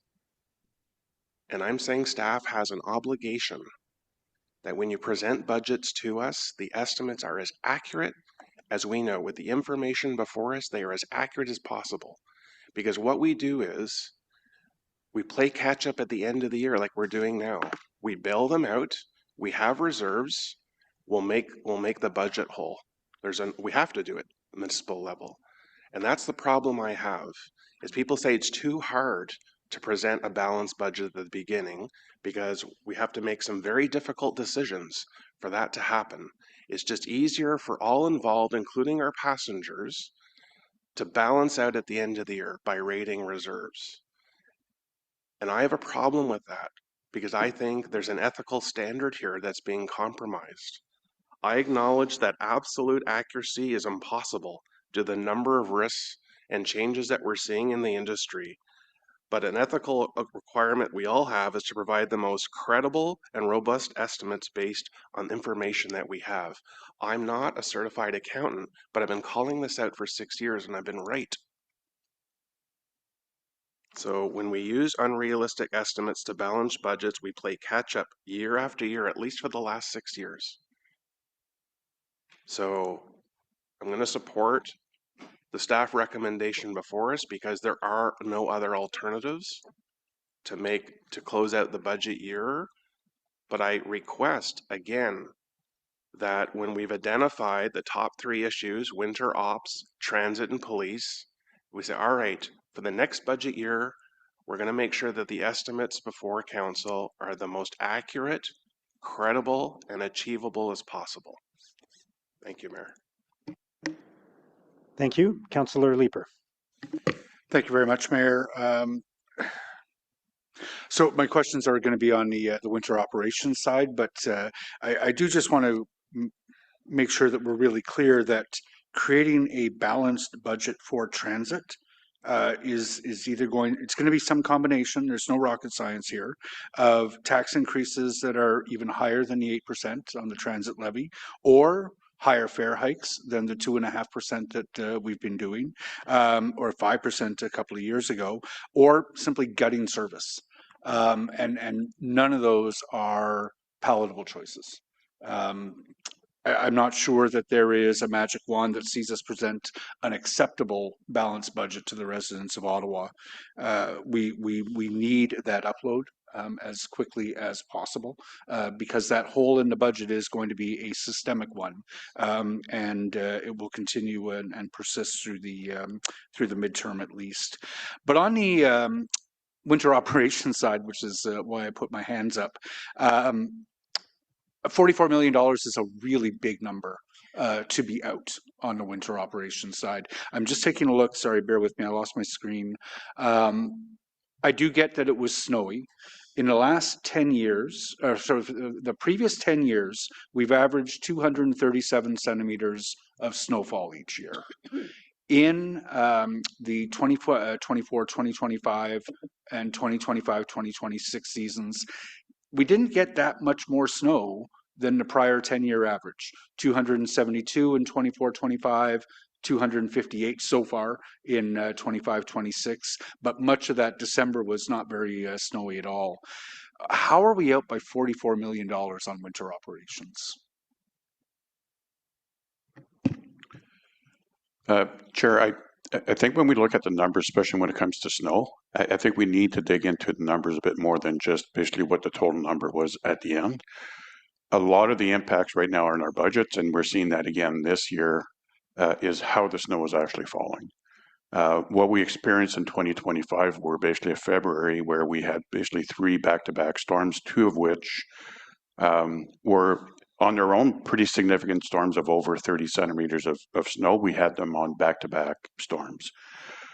And what we faced at that point was a shortage of really resources to be able to get all of the snow removal done. One of the big costs last year was removing the snow, and I know some of the councillors, especially in the downtown, basically faced significant pressures in terms of how quickly we were able to get the snow out, which means that basically in some cases where we were paying premiums to be able to get contracted equipment to be able to help us out. Typically in a typical year, we have equipment lists that we basically draw private contractors, as we've done this year, to help with the snow removal. Last year, we just did not have the resources that we were able to pull on that, which means that basically we had to pay premiums to be able to get that work completed. So I think the key element at that point is basically how's the snow falling, and then basically how are we able to respond to it. And that's why some of the metrics that we started to provide this year was more than just how much snow has fallen, but also in terms of number of events that we've actually had to go out and respond to, because these are all factors that contribute to the bottom line costs. And I think one of the reasons why, because if you look at we can go back through pretty much every winter, and every winter has a bit of a uniqueness. 3 years ago, we hardly had any snow.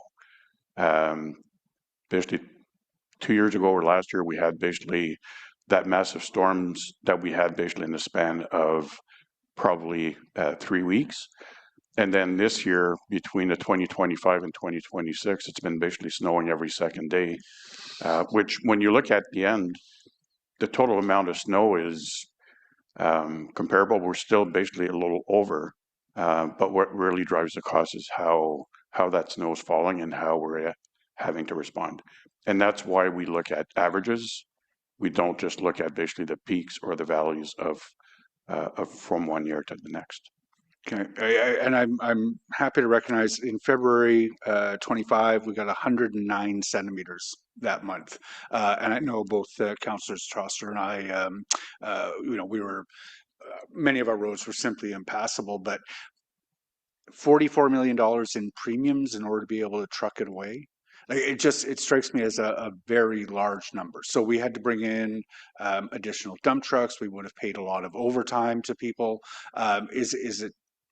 I'm having difficulties understanding how that works out to $44 million. Yeah, Mr. Chair, it's basically a combination of basically certainly getting contracted resources at a premium drives a lot of that cost.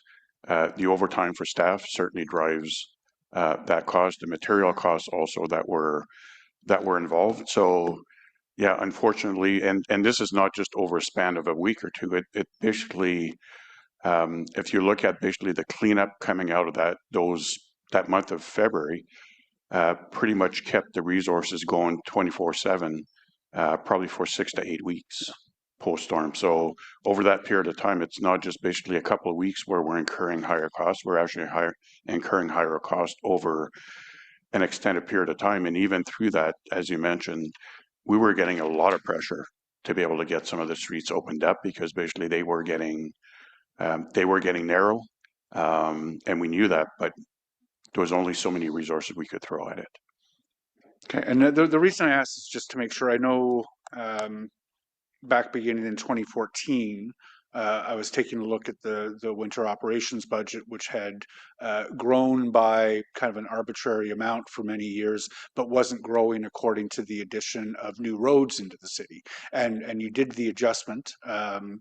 You brought the snow budget up to what it should actually be, accounting for the growth in the road network and not just an inflation figure.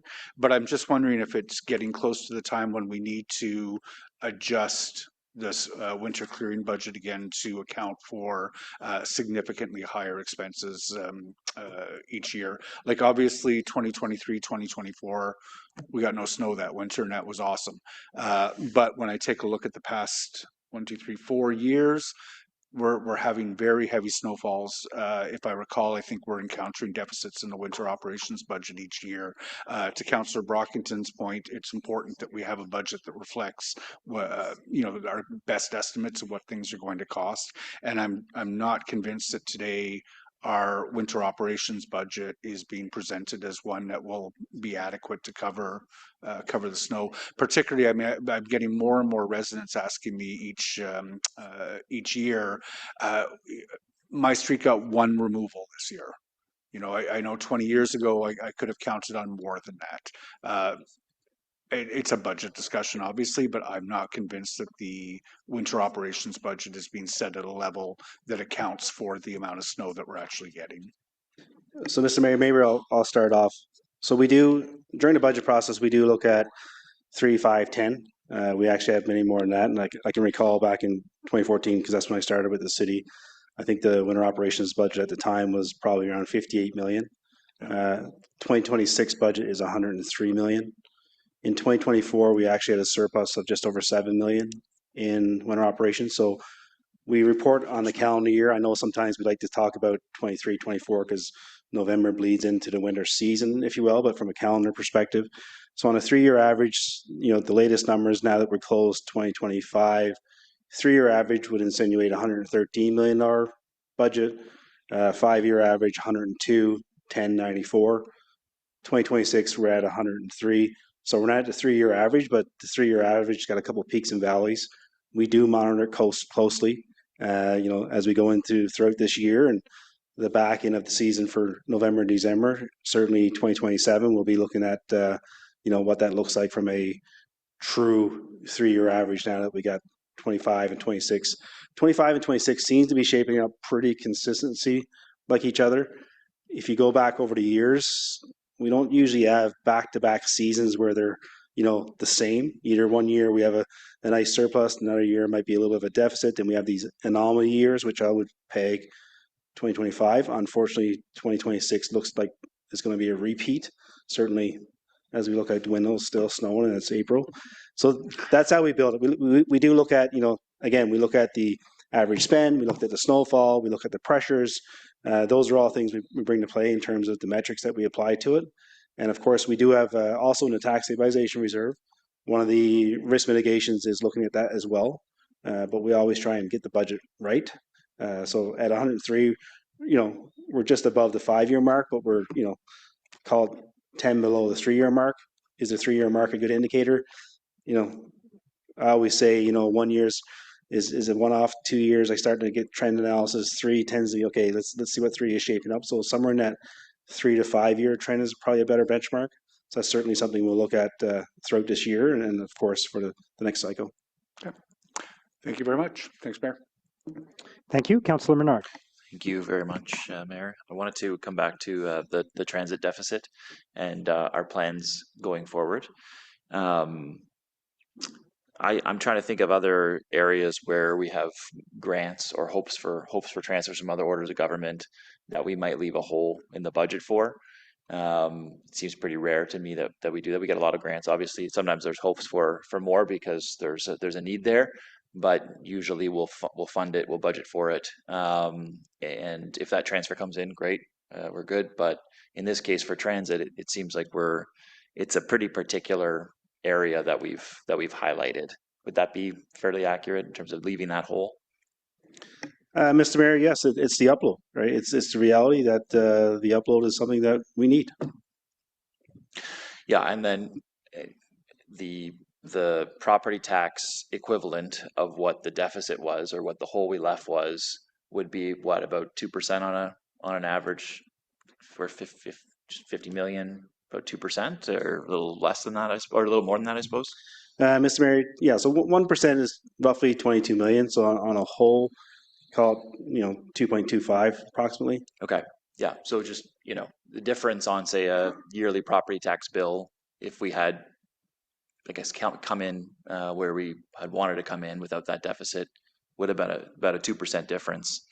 So instead of like a 3% property tax increase, you're looking at 5%. And I'm raising this because I think I understood the strategy around leaving the hole. You put pressure on the government and showcase the issues, but I think we single out transit in a way that is unhelpful in doing that, and that there is more, in my view anyway, pressure in year on the transit budget, on riders, on potential reductions that affects our residents in a way that we're hoping for, hey, provincial, federal, but if they don't come through, who at the end of the day is affected? It's our residents, our riders. So I just, in the future, I don't know that it's why. I guess it hasn't been necessarily effective. We haven't had those transfers come in even with the pressure. But I guess in the future, I would just say, let's not do that. That big hole that we leave is, I think, a detriment to us and our transit system. And I think clearly, Councillor Brocken has mentioned it, but it hasn't seemed to work. So I mean, is it the intent for the 2027 budget to include another hole, or is the intent, no, we're going to fund it as we say we need it? We're still going to put pressure on the government, federal, provincial governments, to say transfers are needed here, but we have to fund our transit system in a way that is responsible. Mr. Mayor, I certainly, my objective would be, if I'm here in 2027 presenting the budget, that the province has already met their obligations, or at least showed the good faith of coming through with some interim funding, much like they've done in the past.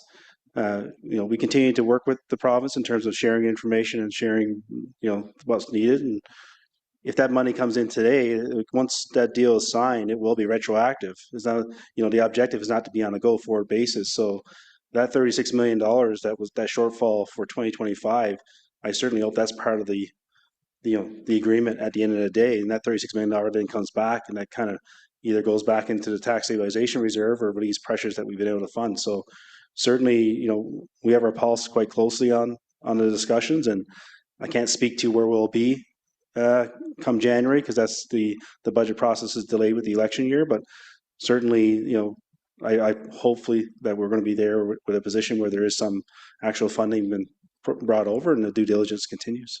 Okay. Thank you, Mayor. Thank you. Councillor Gower. Thanks, Mayor. We're talking about 2025. Our plan A was to have the province cover the shortfall in transit, in the transit budget. Our plan B was to use our tax stabilization fund, and that's exactly what we've done. We know that transit is in a difficult period right now. I think a couple of years ago, we were projecting 10 years before our ridership catches up to our projections pre-pandemic. So I think it is appropriate to use things like tax stabilization, or to look to other levels of government. And on a year-by-year basis, we look at what is realistic. I wish we weren't in this situation, but I think it is appropriate to use the tax stabilization for 2025 as we planned. We've talked a bit and around the upload. We need that upload. A few people have already said it. What can staff tell us about the status of that, like around negotiations, discussions that are happening? Where are we at, and How realistic is it to expect that we'll have something for this year? Thank you for that question. We continue to have those discussions with the province, much like we did with the Ontario-Ottawa deal. These ones are, I'm going to suggest, more prolonged. We're at the stage where we're sharing information in terms of what it costs to operate our transit system, looking at the LRT portion, and looking at that longer and broader term with respect to the assets and sort of what those investments look like over a 30-year period. So they're ongoing. They're not at closure at this point in time. I don't have an end date on that, but they are very productive conversations. And I think what we do have is we have a commitment from the province to do the upload. So it's really wrapping the due diligence around that, as we did when we went through some of the other pieces with the other deal. And what level are those conversations happening at? Political, ministry, staff? Can you give us any details? They're definitely at the staff level, I can tell you that. So looking to my right, Cyril and Isabel are innately involved in the conversations with respect to the financial aspect of what the costs are, what those asset projections look like. And we meet fairly regularly with the province in terms of looking at the overall deal with respect to the Ottawa-Ontario deal. Okay. My other question about the budget, just reading the headlines, I saw one recently. Brampton Transit was saying a $26 million drop in revenue last year was due to lower number of international students. Are we tracking that? Do we know if that's having an effect on last year's ridership or budget numbers, the lower number of international students at local schools? Mr. Mayor, our staff are currently finalizing that that analysis, but we do anticipate that that has had an impact on our ridership as well. Okay, and is that information that'll come to a future transit committee update? Yes, it can, Mr. Mayor. Okay, thanks, Chair. Thank you, Councillor Gower. Councillor Tierney. Great, thank you very much, and I want to thank staff. Great work. It's hard to set a budget. I mean, it's always a moving target. Even right now in Brampton, they're announcing 3 streams of funding to deal with the development charge issues that municipalities are facing. So we'll have a good briefing. That's just coming out right now. FCM's a part of that, trying to help be part of that and make us whole within our municipalities. But it's always a moving target. And we're kind of working, when you try to set something annually, it could shift like what we're seeing right now. So I know the mayor has been working with me on this, and we're quite excited for the details to come out on that. That being said, a couple of things. When it comes to the snow budget, and I'm looking at it, I want you to carry back the message, thank you to your staff. It's been nonstop. It's snowing today. You were street sweeping yesterday. You guys are always bobbing and weaving.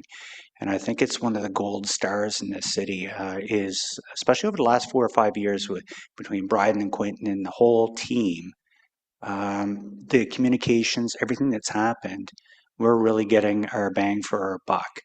And while I think you've explained it quite well, it's not a seasonal budget. I wish it was. It would make my life easier and your life easier.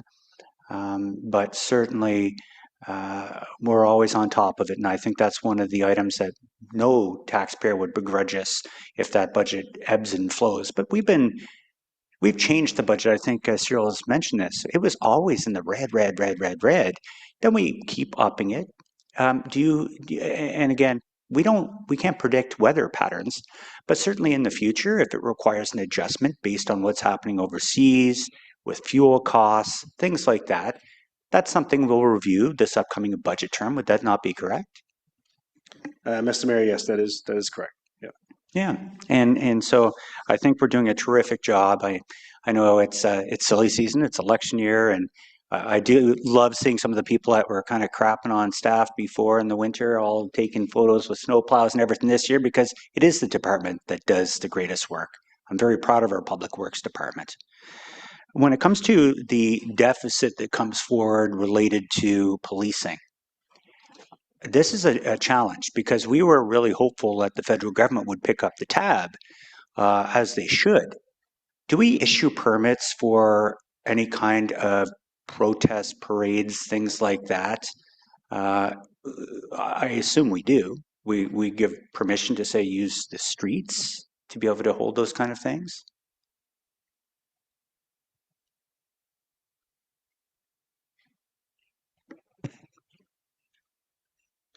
Through you, Chair, yes, the Public Works Department has a notification process as it's related to demonstrations on city streets. And like anything else, we do require, for example, it could be a parade, Christmas, St. Patrick's, doesn't matter what it is, or a protest. Is it kind of similar rules, or are they completely different? Because we require upfront payment of officers in advance for those kind of things. Is it completely different from a protest, for example? Yeah, Mr. Mayor, there's really there's two categories. They're basically the planned events, so parades and whatnot, that there is some level of cost recovery that's associated with those.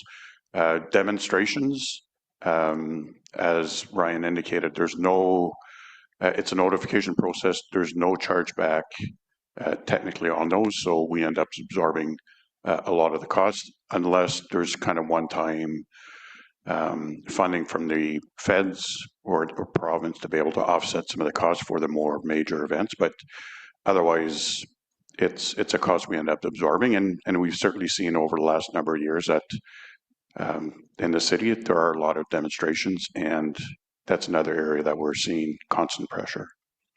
Yeah, especially when a lot of the federal government decisions lead to a lot of these protests. I think they probably should be footing the bill.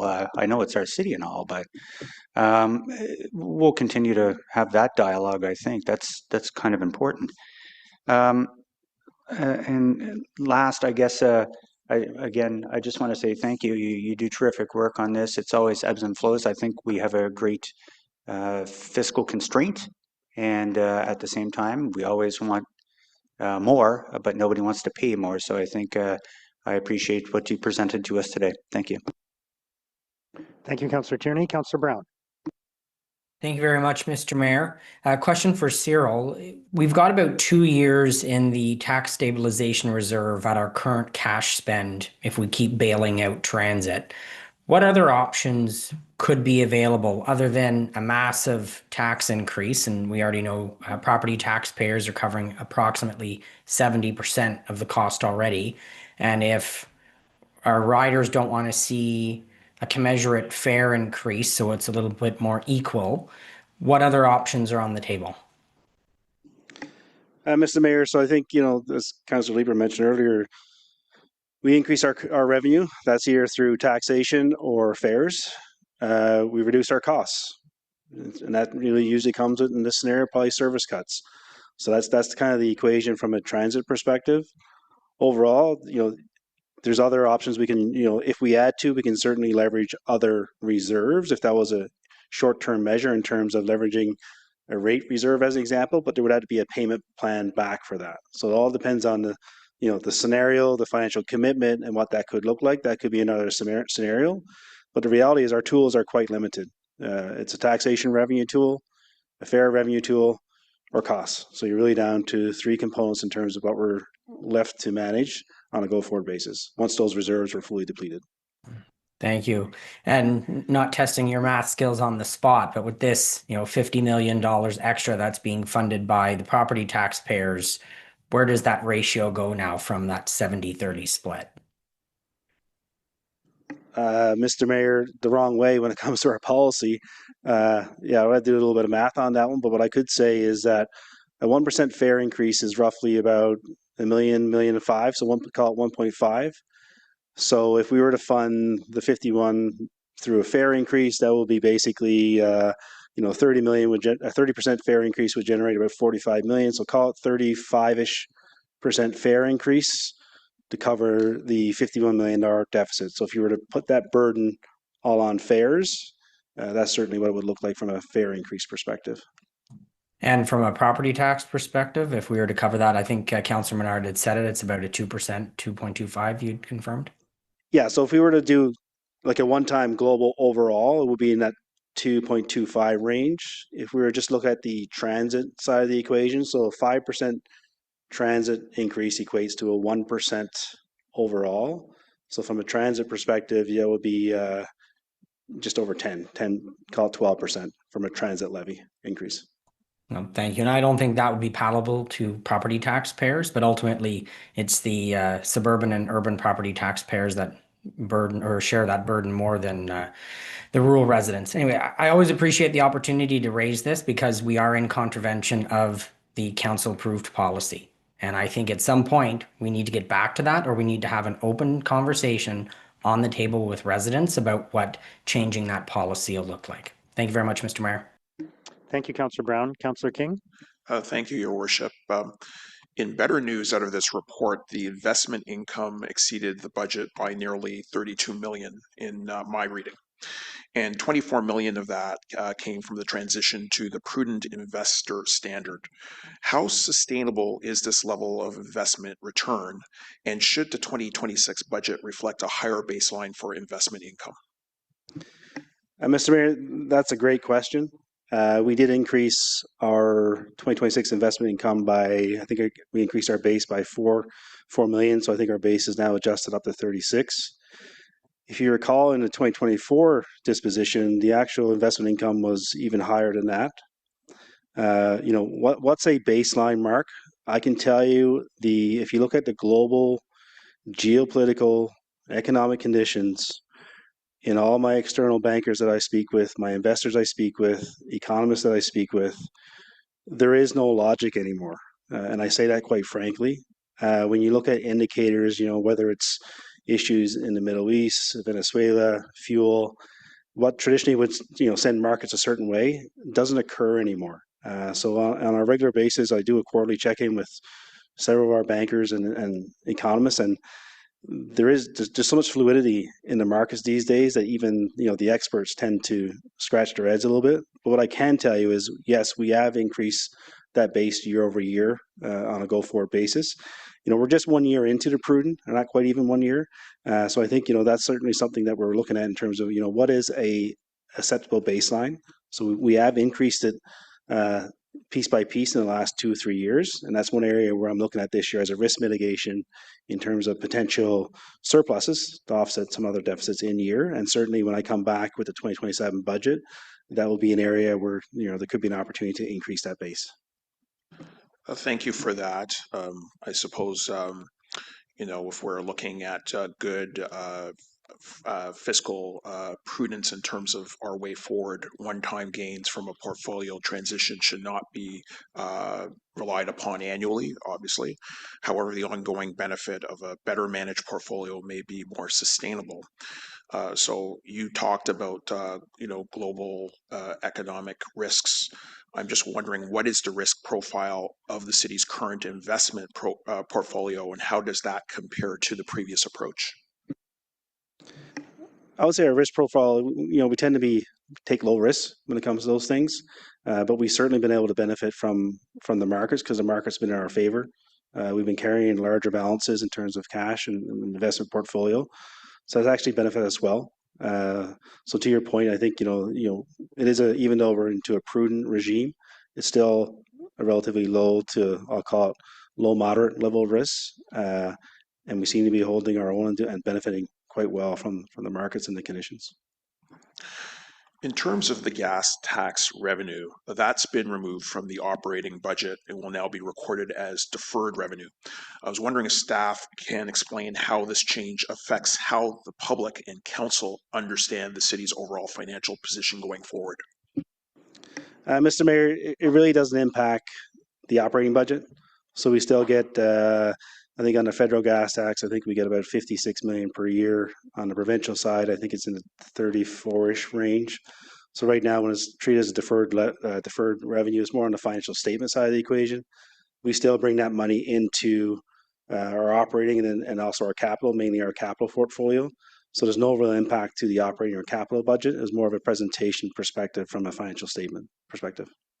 Okay, and that's part of my concern, is just the comparability year-over-year budget results based on that change. So if there can be some assistance in terms of our interpretation and the public's interpretation of that, that would be appreciated. In terms of talking about fuel, how's the city contemplating mitigating increasing fuel prices due to the current geopolitical context? So, Mr. Mayor, as I spoke about in the past, we do have an edge program where we tend to, we edge up to 75% 9 months out, and then the residual 25% the next 9 months, and so on and so forth. So right now, what I can say is we're watching it very closely. Right now, we're kind of in a decent position into the latter part of the year, last quarter of the year, in terms of what we've edged. It's obviously contingent on the issues again, the Middle East. What originally started as a 4-day event is now into several weeks. So that's one area that the team, the Treasury team, are monitoring closely. And if there's any impacts, we'll certainly provide that update in the Q1 reporting or Q2 reporting. But right now, we're monitoring it closely. I appreciate that. And my last set of questions revolve around winter maintenance. Obviously, climate change is projected to bring more frequent extreme weather events, as we've heard in the previous debate. And the 5-year average used as a budget baseline may no longer be an accurate predictor. And I think that that's what we've been hearing in terms of the questions around this table. And even, Cyril, maybe your responses about looking at a 3-year average rather than a 5-year average. So I'm just wondering what work is staff undertaking around the current winter maintenance budget model to account for climate variability? Because I think that's what we're really hearing. And at what point do we revisit the way that we undertake and develop baseline budget assumptions? Mr. Mayor, so this is a tough one because there is no equation that would kind of say this is what the right level should be. So again, we default back to that 3- and 5-year averages. I spoke about the tax stabilization reserve having a risk mitigation for our operations. We also have a risk mitigation there in terms of climate change impacts as well, in terms of the years where we've seen flooding impacts, et cetera. We haven't had to tap into our reserves during those years because we were able to risk mitigate it with operating budgets. But we certainly have a factor in our tax stabilization reserve min-max balances to account for the variability or the unknown impacts of climate change. So that's one area that we look at there. And, I think to Alain's point, he works closely with my team. We work closely together in terms of now we have kind of 2 back-to-back winter operations seasons where they are kind of aligned to be really bad, which is not a norm that we've seen in the past. So that's definitely part of the analysis that the team will be doing in terms of understanding, those key cost drivers. And of course, what does that look like when we get into the predictability of the next season? Somewhat of an irony of it is, when you look at the rate side of the equation, which we don't talk about it much, we had some good surpluses this year because of the other side of climate change, prolonged dry season. People in my neighborhood watering their lawns on Halloween night. So, we've reaped the benefits of that side of the equation on the rate side because water consumption was up in terms of water usage. So these are things that we're closely monitoring, finance team with the operations team to see, what is the risk exposure. And, the other side, we don't want to drive up and have a too high of a budget. And then, of course, you have surpluses. So that's why it's always a little bit of a trend analysis and then a reality check in terms of what the cost drivers are. So that's the work that's continuously ongoing. Well, I appreciate that work being ongoing and being reported out to committee and council. Thank you, Mr. Mayor. Thank you, Councillor King. Just before we vote, I wasn't planning to say a whole lot about this, but just based on some of the comments that have arisen today, I just wanted to clarify a couple of things. First of all, when we talk about forecasts and when we talk about budgeting, I heard somebody use the word, our budgets have to be accurate. I'm going to, not to quibble with words, but our budgets are supposed to be realistic. A budget can't be accurate. A forecast can't be accurate because the only thing that can be accurate are the results you get at the end of the year. Is that fair to say? Mr. Mayor, yes, that would be correct. And when doing any kind of budget exercise for the city in the past, this year, for businesses, for any organization, at the end of the year, it's not unusual that some areas, some departments are going to come in under budget, some are going to come in over budget. There's going to be a surplus here, a deficit there, and that nets out to an amount for the sum total of the operation, right? Mr. Mayor, yes, and I'll take the opportunity because I brought these notes on purpose. In the past 10 years, the cumulative surplus overall for operations across all services and different rates, $114 million surplus overall. So if I look at my trend lines from overall surplus deficits, we're largely well in the black in terms of significant surpluses over a 10-year period. If I look at a 5-year period, if I look at a 3-year period, we're all in a black position when it comes to the overall performance of the city's financials. And that includes the deficit that, or the shortfall that we have this year. Correct. And remind me what that number is again? Of this year's shortfall? 20 million. 20 million. Yeah. Overall total. Yeah. So the net of all the different departments is 20 million. And what percentage of our total budget would that be? Oh, Mr. Mayor, that will be literally decimals of a percentage point. Okay. Overall budget is 5.4 billion or so. So not even on the radar of a decimal point. To round it off, if our budget were 5 billion, our budget's more than that. But if our budget were 5 billion, then a $20 million deficit would be 0.004%. Correct. Yes. Which I think, and I'm not, could be considered a rounding error, given that if you rounded 0.004 down to the nearest number, it would be 0. Correct. So it's a rounding error. So it's a significant number, but it's a small number in the context of our overall budget. And isn't that what the tax stabilization fund is there for? Is so that in one year we might have a surplus, we put the money in the tax stabilization fund. Another year we have a deficit, we take money out of the tax stabilization fund. Isn't that exactly what it's there for? Mr. Mayor, that is correct. In other words, it's not a savings account where we're meant to be accumulating as much money as possible over many, many years. That's correct. Okay. If I might add, Mayor, to that, I think too, we don't want to overtax our taxpayers, right? So to your point, if we were constantly putting money in, it would mean that our tax rate was too high.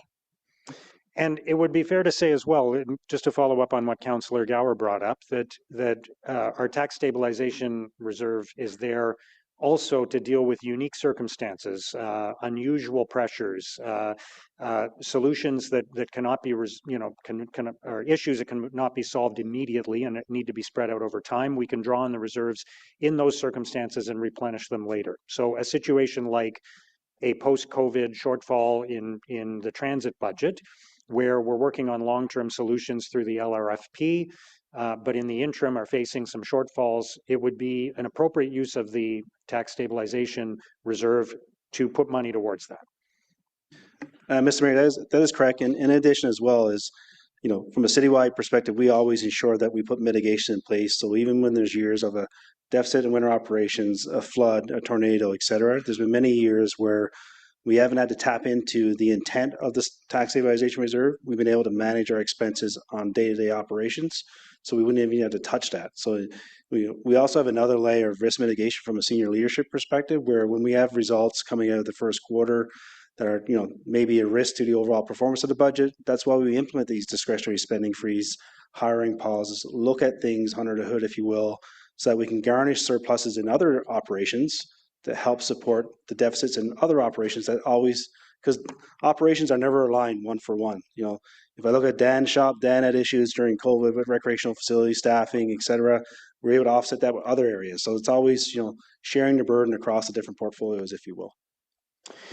And you brought this up earlier, someone else brought it up, just to be clear, the only way to, if we were to go back with a time machine to the budget process for 2025, the only way to avoid having a shortfall in transit would have been either to cut service, increase fares, or increase taxes, or some combination of the three. Is that right? Correct, Mr. Mayor. And had we done that, if we'd done some combination of all those things, we'd be sitting here today, and the only thing that would be different would be our tax stabilization reserve would have a higher balance. Is that not fair to say? Yes, Mr. Mayor, that's correct. Everything else would be the same. We just have a higher balance in our tax stabilization reserve. And our tax stabilization reserve currently is at the high end of what we consider to be the appropriate range. Is that right? Correct. Okay. And just to be clear, I know some concerns were raised about the strategy of running deficits in transit every year and whether that's working or not. I would just submit respectfully that I think it is working to run a deficit every year, because the Fairness for Ottawa campaign that we endorsed as a city council is what led to the commitment from the provincial government to upload our LRT. That campaign worked. Showing that we had shortfalls in transit worked. Continuing to demonstrate those shortfalls in our transit budget is a way of applying pressure to continue to make sure that the upload goes ahead. And just to be clear, when the upload is completed, we'll be able to replenish the money that was taken out of the tax stabilization reserve in this year and previous years based on the proceeds from the upload. Mr. Mayor, that would be correct. So we're simply bridge financing the shortfalls in transit until the upload is complete. Correct. Okay. Thank you for that. Last question, just to both you, Cyril and Wendy. In my view, everything about the budgeting process and where we are today has been carried out in an ethical fashion, in a completely ethical fashion, in a standard fashion that follows the normal rules of accounting, standard practices, appropriate practices. Would you agree with that? Mr. Mayor, 100%. Yeah, thank you, Mayor. I agree with that. Okay, thank you. Is that carried? Thank you. We'll go to number 5.5 on the agenda, updates to the administrative penalty system bylaws. Councillor Leeper. Thank you very much. And for those staff who have stuck around, I appreciate it. I do have a short question for you, which is, I've had a number of notes over the past couple of months. I think it's a little bit unusual, where residents have asserted to me that they were not aware that they had received a ticket. Maybe the ticket has blown off the windshield or something like that. The first notice that they've received that they've gotten a ticket would be after that has been, the late notice has been mailed to them on the 16th day, by which point they are no longer able to avail themselves of the screening process in which they could dispute the ticket. Today's package of tweaks to the bylaw don't address that, do they? Mr. Mayor, thank you for that question. So I'll address maybe part of the question, and then I'll pass it on to our colleague, Ryan, to address the second part. So the tweaks that are happening within the bylaw provide some additional time for residents to make payments. So we are sort of extending those timelines. So the previous regime, the POA regime, had much longer or extended timelines. With the first, when we rolled out the APS regime, the timelines were a little bit compressed. We are pulling them back out. So we should see less of those crossovers. With regards to the tickets not being delivered, perhaps our colleague can answer that. Mr. Mayor, sorry, I missed the question. Can you repeat that question, Councillor? No worries. The assertion has been made to me by residents that they were not aware that they had received a ticket. Maybe it blew off the windshield. The first notice that they get that they've received a ticket is the late fee notice, which is mailed out on the 16th day, I believe, by which point it is too late for them to request a review of the ticket. I've gotten a few different notes just over the past couple of weeks, and people have made some compelling cases that had those tickets been reviewed, they would have had hope of seeing those reversed.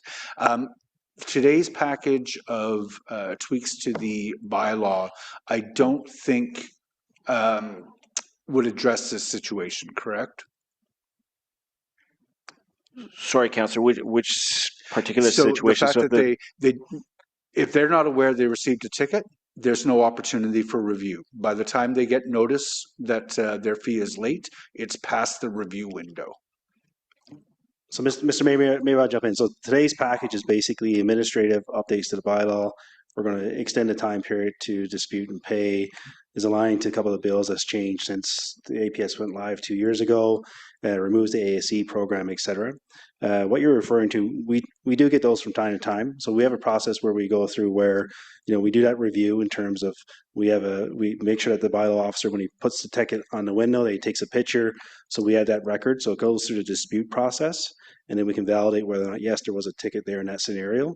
In terms of, if the actual ticket blows off, then we have no mechanism for that particular scenario. So really, bylaw puts a ticket on the windshield as a simplified example. If they can test, and the bylaw usually takes a picture of that, and then we have that on our file. So when it goes through the dispute process, and Joseph's and Michelle's team, they'll review that and make sure that the process is followed, where we have proof that the ticket was there, and then it goes through that process. But for somebody who doesn't receive any notice that they've received a ticket, or they've asserted that they had no idea they'd received a ticket until they received that late fine notice, am I correct in saying that there is no opportunity for them to request a review of that ticket at that point? Hi, if I just may add, Mr. Mayor, there is an opportunity to apply for a late request. So they have 15 days after that first notice has been issued. Sorry, 15 days after which? After that first notice has been issued. So it's called a late screening request. Late screening request? Yes. Okay. One of the things that my staff have asserted in terms of trying to solve this would be to mail tickets to people when they get it. I'm just wondering if staff have ever looked at the cost of doing that. Mr. Mayor, the cost of mailing tickets would be significant. We're now looking at, I think, probably about $1.50 to mail out a ticket. Last year, we issued probably close to 500,000 tickets, so be a significant amount of money. Now, I think Bylaw Services is looking at technologies down the road where perhaps it might be able to use technology to issue some of their tickets, and therefore those would be mailed, similar to some of our camera tickets. But by and large, I think the hand-delivered option works best, and I think it's most appropriate in most cases, other than cases where the individual perhaps may not have found the ticket on their windshield. Okay. I won't pursue it any further today. For whatever reason, my staff are asserting to me that we have these cases of people who they didn't know they'd received a ticket. By the time they are aware, the opportunity to request a screening has passed. And so I'll dig into that vis-a-vis the late screening request that you've spoken about. And I may be in touch to pursue that a little further. Okay, that was all I had. Thanks, Mayor. Thank you. Is the item carried? Okay, let's jump ahead to 7.1 on the agenda, Economic Development Strategy and Action Plan Implementation Update. We have a presentation. We have a couple of delegations. So I'll turn it over to staff for the presentation, please. Bon matin, Monsieur le Maire et les membres de la comité. Hello, everyone. Thank you very much for giving me the time to present you the Economic Development Strategy and Action Plan. Annual update on the implementation and progress of the city's Economic Development Strategy and Action Plan. The report provides an overview of Ottawa's economy, the work delivered over the past year, and this includes the work of the Nightlife Office, as well as preparations for Ottawa 200 celebrations. Also included in the report is an overview of the Canada North Special Economic District Action Plan developed at Council's direction. Finally, this report points to the key priorities for 2026, and this is prior to the next refresh of the city's economic development strategy in 2027. I'll now turn it over to Shayla Doherty, Director of Economic Development Services, to walk you through the update. Mathieu Grondin is also present to respond to questions related to the Nightlife Action Plan. Thank you. Thank you, Debbie, and good morning. So Council, we can go to the next slide. So Council approved the Economic Development Strategy and Action Plan in 2024 to provide a framework to guide economic growth, diversification, and resilience. There are 7 strategic priority areas that are listed on the slide that guide the strategy's implementation. The strategy, which is delivered in collaboration with our economic development partners, is designed to be flexible and responsive, particularly given today's changing economic conditions. Next slide, please. So Ottawa is entering 2026 in a stable but more subdued economic environment. We are seeing slower population growth, continued global uncertainty, and trade-related pressures. Anticipated federal workforce adjustments are also expected to have impacts on employment, spending, and business activity in Ottawa. Real GDP growth in Ottawa is projected to slow to 0.4% in 2026, with gradual improvement beginning in 2027. This is consistent with national and provincial forecasts, which also anticipate modest growth. Next slide, please.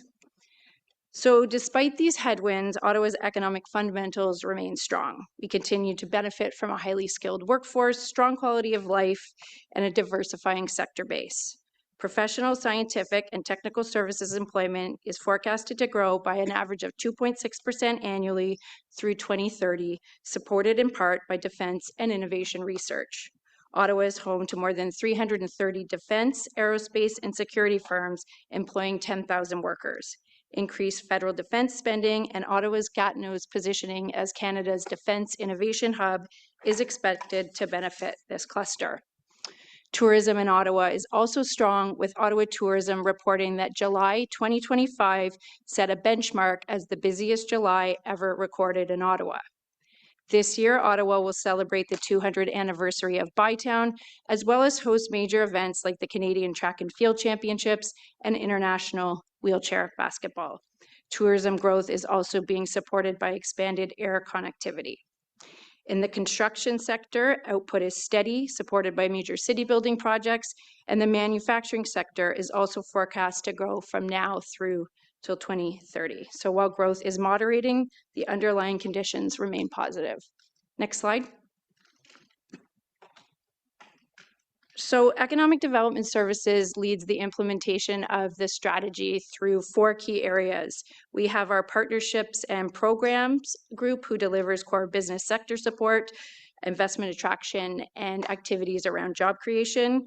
We have our nightlife office and our nightlife commissioner, who advance the nightlife economy action plan, building a vibrant, inclusive, and safe nightlife. And we have our Ottawa 200th office, who is leading the celebrations for Bytown in 2026, and then Byward Market in 2027. And then finally, we also have our Byward Market office, who leads the implementation of the Byward Market Public Realm Plan and the Byward Market Revitalization Framework. Because that was just brought to Council last month, we won't be covering that today. And of course, all of the work that we do in economic development is delivered in collaboration with our many funded service partners and other organizations like Ottawa Tourism and the Board of Trade. Next slide. So in 2025, we continued to invest in our delivery partners and core programs that support economic growth and attract investment. This included operating funding for Invest Ottawa, who supports knowledge-based industries and creative industries through the Ottawa Film Office and the Ottawa Industry Music Coalition. We also have 2 grant programs, one for BIAs and one for community economic development.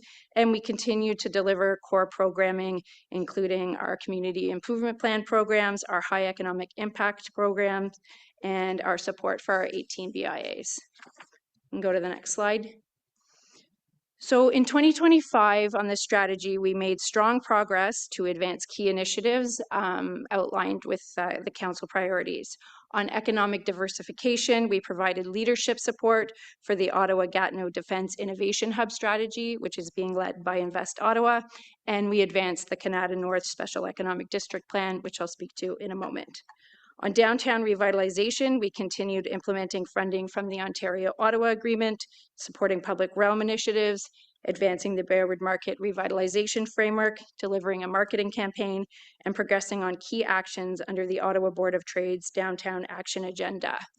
This included the development of a framework for the Arts, Culture, and Entertainment District, or what we're calling ACE, that will connect institutions, businesses, BIAs, and creative organizations in a unified downtown cultural ecosystem with shared activation, storytelling, wayfinding, and new projects.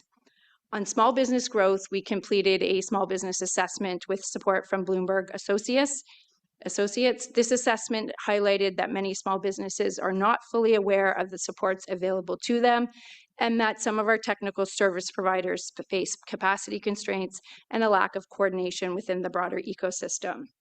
So in response to this, we developed the Tariff Toolkit, the Small Business Navigator, and the Economic Development Dashboard, both are which on ottawa.ca, to improve access to services, information, and data. We also supported the Centretown BIA expansion, supported the development of an Orleans Economic Action Plan in collaboration with East End councillors, and developed the draft Rural Economic Plan, which will go to ARAC in May. And on workforce, finally, we developed a talent plan focused on attracting and retaining a skilled workforce. Next slide. So in 2026, we will build on this work with a continued focus on diversification, downtown, small business, and workforce development. Key priorities include advancing the Canada District Plan, and then also starting on a plan for the other special economic district, which is the airport. And in addition to work on defense and diversification, we are also looking to work with our partners to advance science and clean tech sectors as well. On downtown, we are contributing to a downtown revitalization toolkit, which includes storefront activation program to address retail vacancies and enhance street level vibrancy. We are also assessing the potential of downtown financial incentive programs, and we will be launching the ACE district in June. A full overview of all the downtown initiatives will come in the next presentation on the downtown revitalization framework. And then on small business growth, we are continuing to implement what we learned in the small business needs assessment. So that includes enhancing BIA capacity to support small business attraction and retention, and improving coordination amongst our service providers through facilitated roundtables and workshops. In terms of the Orleans Action Plan, we continue to work with the East End councillors and the Heart of Orleans BIA, and looking at messaging around why Orleans. We will also be supporting the Preston Street BIA expansion and the creation of a new Searville BIA, which will both come to council in June. And then on workforce development, we are implementing the talent plan, looking at a resource portal to support recruitment efforts and better align job seekers with employers, and developing marketing to position Ottawa as a city of choice for talent. And then we're also going to start work on a refreshed economic development strategy for the new term of council to ensure we remain aligned with council priorities and evolving economic conditions. And go to the next slide, please. So specific to the Canada North Action Plan, as Debbie shared, we were directed to develop a plan for both special economic districts, the first one being Canada. This special economic district and the Canada Tech Park is the largest tech park in Canada, and of course plays a very critical role in our local and national economy. The action plan was developed in collaboration with Invest Ottawa and the Canada North Business Association, with very strong support from Bloomberg Associates. The goal is of the plan is to establish a coordinated approach to really support the long-term competitiveness and investment attraction and talent development of the park.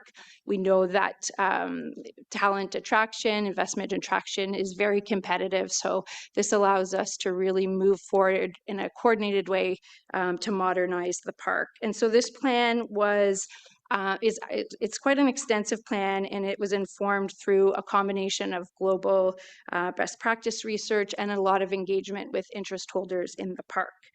And while we know that the KNBA, so the Canada North Business Association, Invest Ottawa, and many others offer a strong suite of programs and support for businesses, there were several challenges as part of this plan that were identified in terms of maintaining sustained growth and competitiveness. So these included gaps in investment attraction, global visibility, the startup ecosystem, infrastructure, mobility, so getting to and from the park, placemaking, and amenities, so really making the tech park more of a vibrant, mixed-use, attractive environment for talent. And then there was also a strong need that was identified for coordination, more coordination amongst the city, economic development partners, industry, and other levels of government. Next slide. So in response to all these findings, the action plan proposes targeted actions across 5 focus areas. So business development, entrepreneurship and innovation, infrastructure, marketing and branding, and place and activation. And implementation priorities include attracting high impact firms and talent, strengthening that startup ecosystem, improving mobility, infrastructure and planning coordination, developing a unified brand for the park, and enhanced programming and amenities. And so implementation of the plan, we're looking to do that through a collaborative model. We are proposing establishing a steering committee to align all the partner roles within the park and to coordinate early implementation and efforts. And we're also taking a look at a longer term governance and operating for the district, given the large scope of the plan. We are proposing that the steering committee would be co-chaired by the ward councillor in Canada North and the executive director of the Canada North Business Association, with representatives from Invest Ottawa, industry, of course, and other levels of government. And we look to report back with an update on implementation and a proposed governance model. Next slide. So our Ottawa 200, on our nightlife team, I'm missing a slide here. On our nightlife team, our nightlife commissioner has been busy through the first full year of the implementation of the plan, and we have delivered on all 10 recommendations of the plan, really strengthening collaboration between the city, nightlife businesses, and our community partners. The key deliverables, and actually the staff report does have quite an extensive report on all the activities as a supporting document, and we do look to share that with industry as well. But we established the Nightlife Council, the Ottawa at Night website, and some resources on there. We had a nightlife town hall. There were several pilots. There was the Byward Market Ambassador pilot, the Street Seats program, and then Metcalf Plaza downtown. There was a safety campaign, and we also had a nightlife teaser event. In 2026, the focus will be on refreshing the nightlife plan, looking at new data, new opportunities for the next term of council. The original plan was done post-COVID, so looking to see where that data has changed and what those opportunities are to continue on that, developing a vibrant and strong nightlife. We can go to the next slide. And then our 200th office, of course, Ottawa 200 marks an important opportunity to celebrate the city's rich history and culture diversity while supporting our visitor economy. Under the theme Celebrate Together, Célébrons Ensemble, the city is investing $1.9 million this year to support celebratory programming and partnerships. So this includes 3 one-time grant programs for artists, nonprofits, and BIAs to inspire original community-connected arts and pageantries, and we will be announcing those community events and artists in the coming week.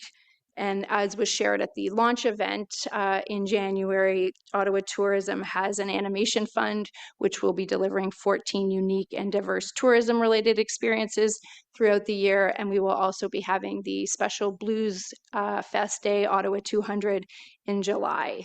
And then we will be announcing a few more additional events this year, one being details around an event that will be hosted here at City Hall on September 26th. That'll be a family-friendly party type event to mark the 200th.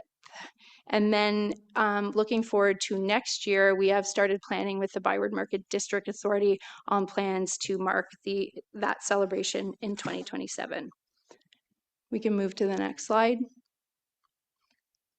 So in closing, the strategy continues to provide a clear and coordinated approach to supporting Ottawa's economy. While we are facing some near-term economic pressures, the work underway is focused on strengthening our long-term resilience, diversity, and competitiveness.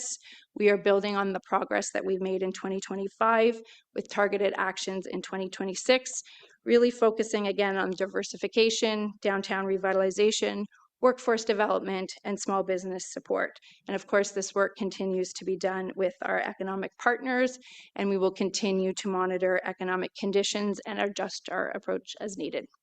That concludes the end of the presentation. Thank you. Okay, thank you. We do have a couple of delegations, so I'll ask them to come forward now, starting with Kelly Days from the Canada North Business Association. I think you're going to be joined by a couple of people as well.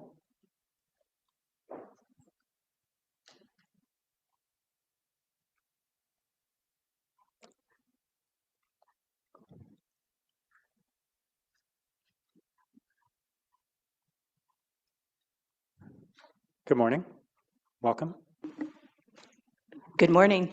I have a couple of slides I'm going to show. So good morning, everyone. I'm Kelly Days, the Executive Director of the Canada North Business Association. As you know, Canada North is home to Canada's largest technology park.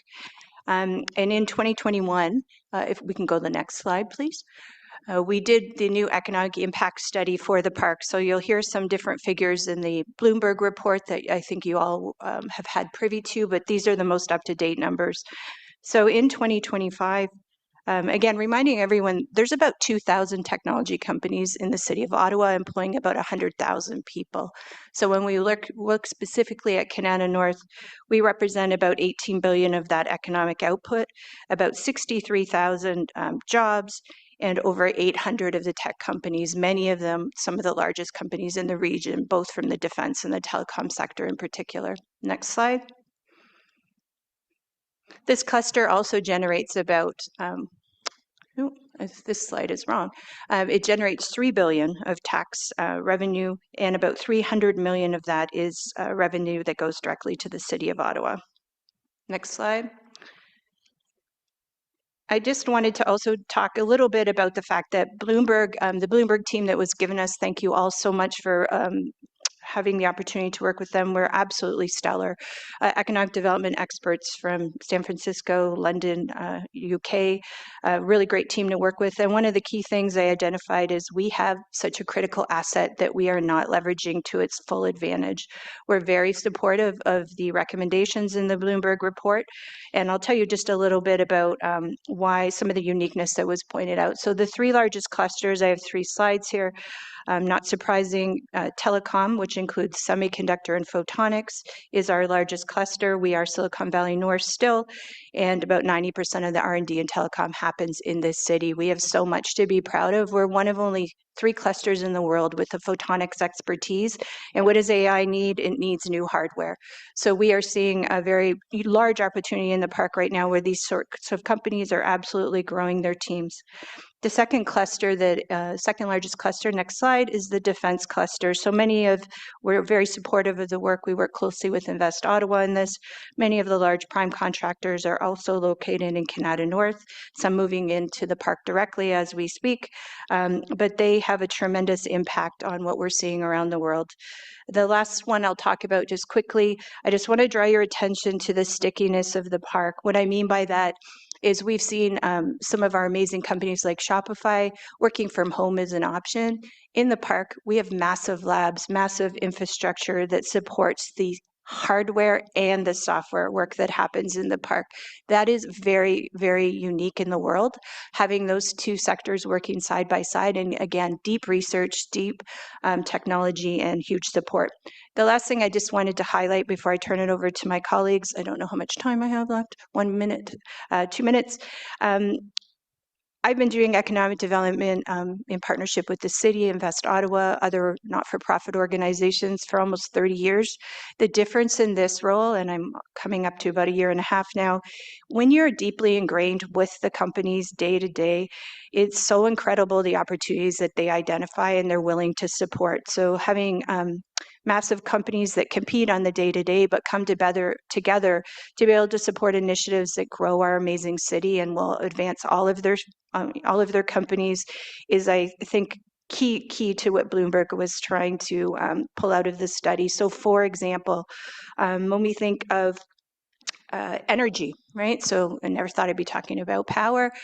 We have a working group of companies in the park come together to say we need to be ready for more power, different kinds of power, green power. And they're all coming together to talk about that opportunity. And thanks again to the city and Hydro Ottawa for advancing that work. We're well underway. Opportunities about closing our supply chain. So we live in a very interesting world right now, but it's also creating huge opportunities. So I mentioned semiconductor photonics. We design for the world out of this park, but we don't do the advanced manufacturing of those compound semiconductors. I won't go too deep there, but that has been the work of the KMBA and the members in the park. We got that into the federal budget, about $450 million that investment would be if we're successful, and we certainly hope we will be, and that advanced infrastructure will reside here in Ottawa. New projects like skills, talent is everything, working on projects around, can we have a technology-focused high school? How do we upskill faster? And then, as I mentioned, on the defense side, working with those prime contractors in particular and Invest Ottawa, Area X.O, but unlocking about $90 billion of ITB commitments that they have. So those are just a few of the interesting strategic initiatives that are being led out of the industry in this park. Okay, and I had you, Andy, down as a separate delegate, so we can give you your own 5 minutes here. And Thanks, Mayor. Colleagues Excellent. are comfortable just waiting until both of our delegates have spoken, since they're together, then we can ask them questions great. afterwards. Go ahead, Andy. Yeah, sure. Thanks for the time and having us in to speak this morning. I think I'm Andy Thompson, Chairman of the Board for Canada North Business Association. And I think we've really here today as a result of the good work that's been done with the city and with Bloomberg. We have a crown jewel in Ottawa. I think a lot of people have seen the history and a lot of ups and downs. A lot of those ups and downs have sort of, happened. And I think we're here today to sort of say, hey, you have really a global entity, crown jewel, $18 billion of economic output, 33,000 jobs, 800 companies. We're at a transformation from a technology world point of view. We're going, in the middle of the transformation from AI. We'll go to quantum next. Ottawa's really well positioned from a quantum perspective. But none of that's going to really transform and happen to the extent that it could without a lot of really good planning with the city and putting our foot forward in terms of developing foreign direct investment, startups in Canada, Canadian talent, connection with the university ecosystem. All that stuff doesn't happen on its own, and it requires some level of investment. And the concept here is to take what's $18 billion and grow that to 20 billion and 25 and 30 billion. All of that benefits the city, it benefits all of us.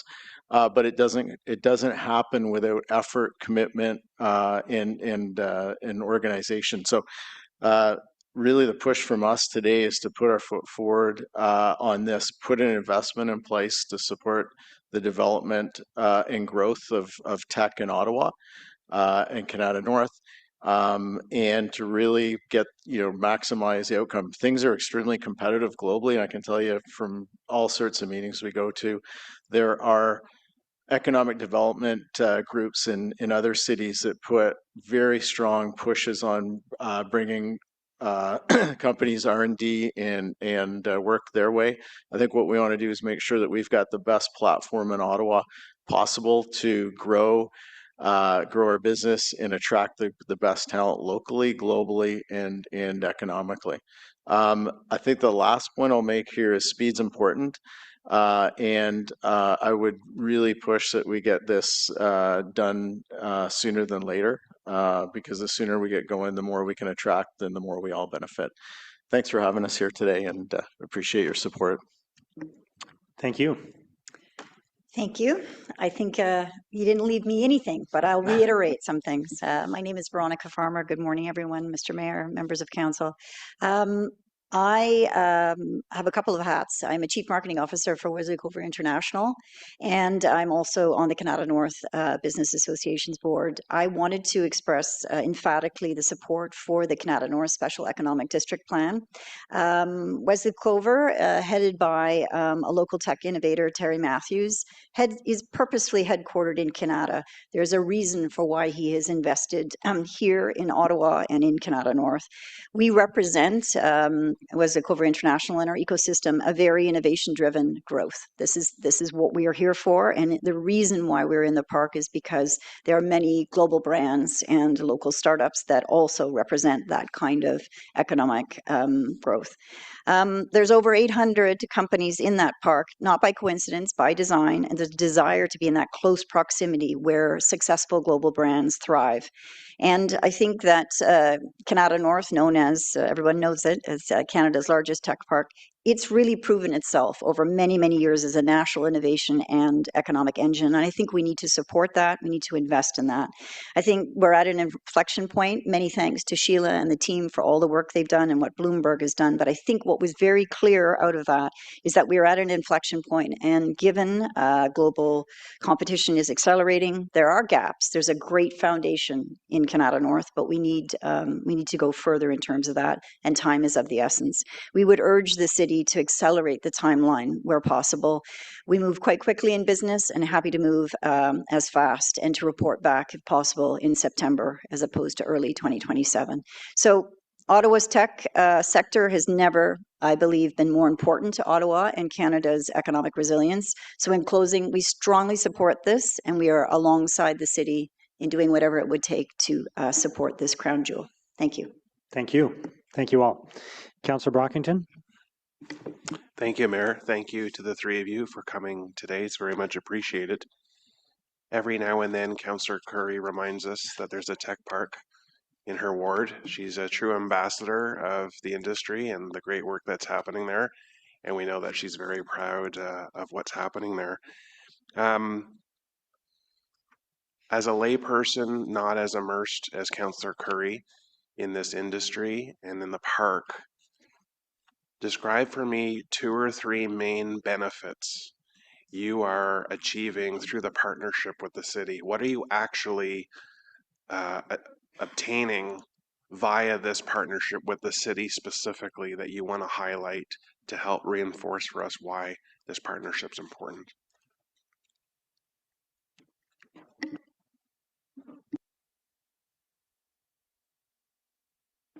Thank you for the question. So as I said, I was very impressed by the Bloomberg team. They were economic development experts. I think the things that are top of mind for me is that we're only at the tip of the iceberg, I would say. There's so many more things we could do. And I mentioned a few of the opportunities when I was speaking, but their recommendation of a steering committee that's put together that has both city representation, industry representation that guide the economic development in the park and around the park, I think is really the critical nugget that what I was trying to point out. When you listen to these big companies and hear what's going to help the big and the small, right? It is a cluster. The big companies are healthy, the small ones are healthy. I mean, I think that's the secret sauce that they were pulling out, is that opportunity. And that doesn't exist in every city, right? We had an event, Andy represents Nokia, of course, the largest employer in the park, but we had an event at the Nokia site with Cisco, Ciena, Ericsson, all in the same room talking collaboratively around energy, for example, right? That is a key nugget that the Bloomberg team could not get over, the fact that we have this opportunity to collaborate closer with the city. That would never happen in another city. Am I overstating that, Andy? And then the last thing I'd say before I turn it to Andy is the startup. So it was glaring. They compared us to 12 other research parks around the world, which in itself, I mean, these are the MIT parks, like the biggest ones. We have multiple multinationals in the park, not just one. It's not just Ericsson or just Nokia. But the other thing they identified pretty clearly was we need more startup activity out there. And we're already working now on proposals to try to generate an accelerator and more work helping our startup community grow and get into the supply chains of the multinationals. Yeah, and I think to your question on partnership with the city, I think for any company that looks at where they locate themselves, they look at 4 things: availability of labor, availability of electricity, and don't underestimate that one.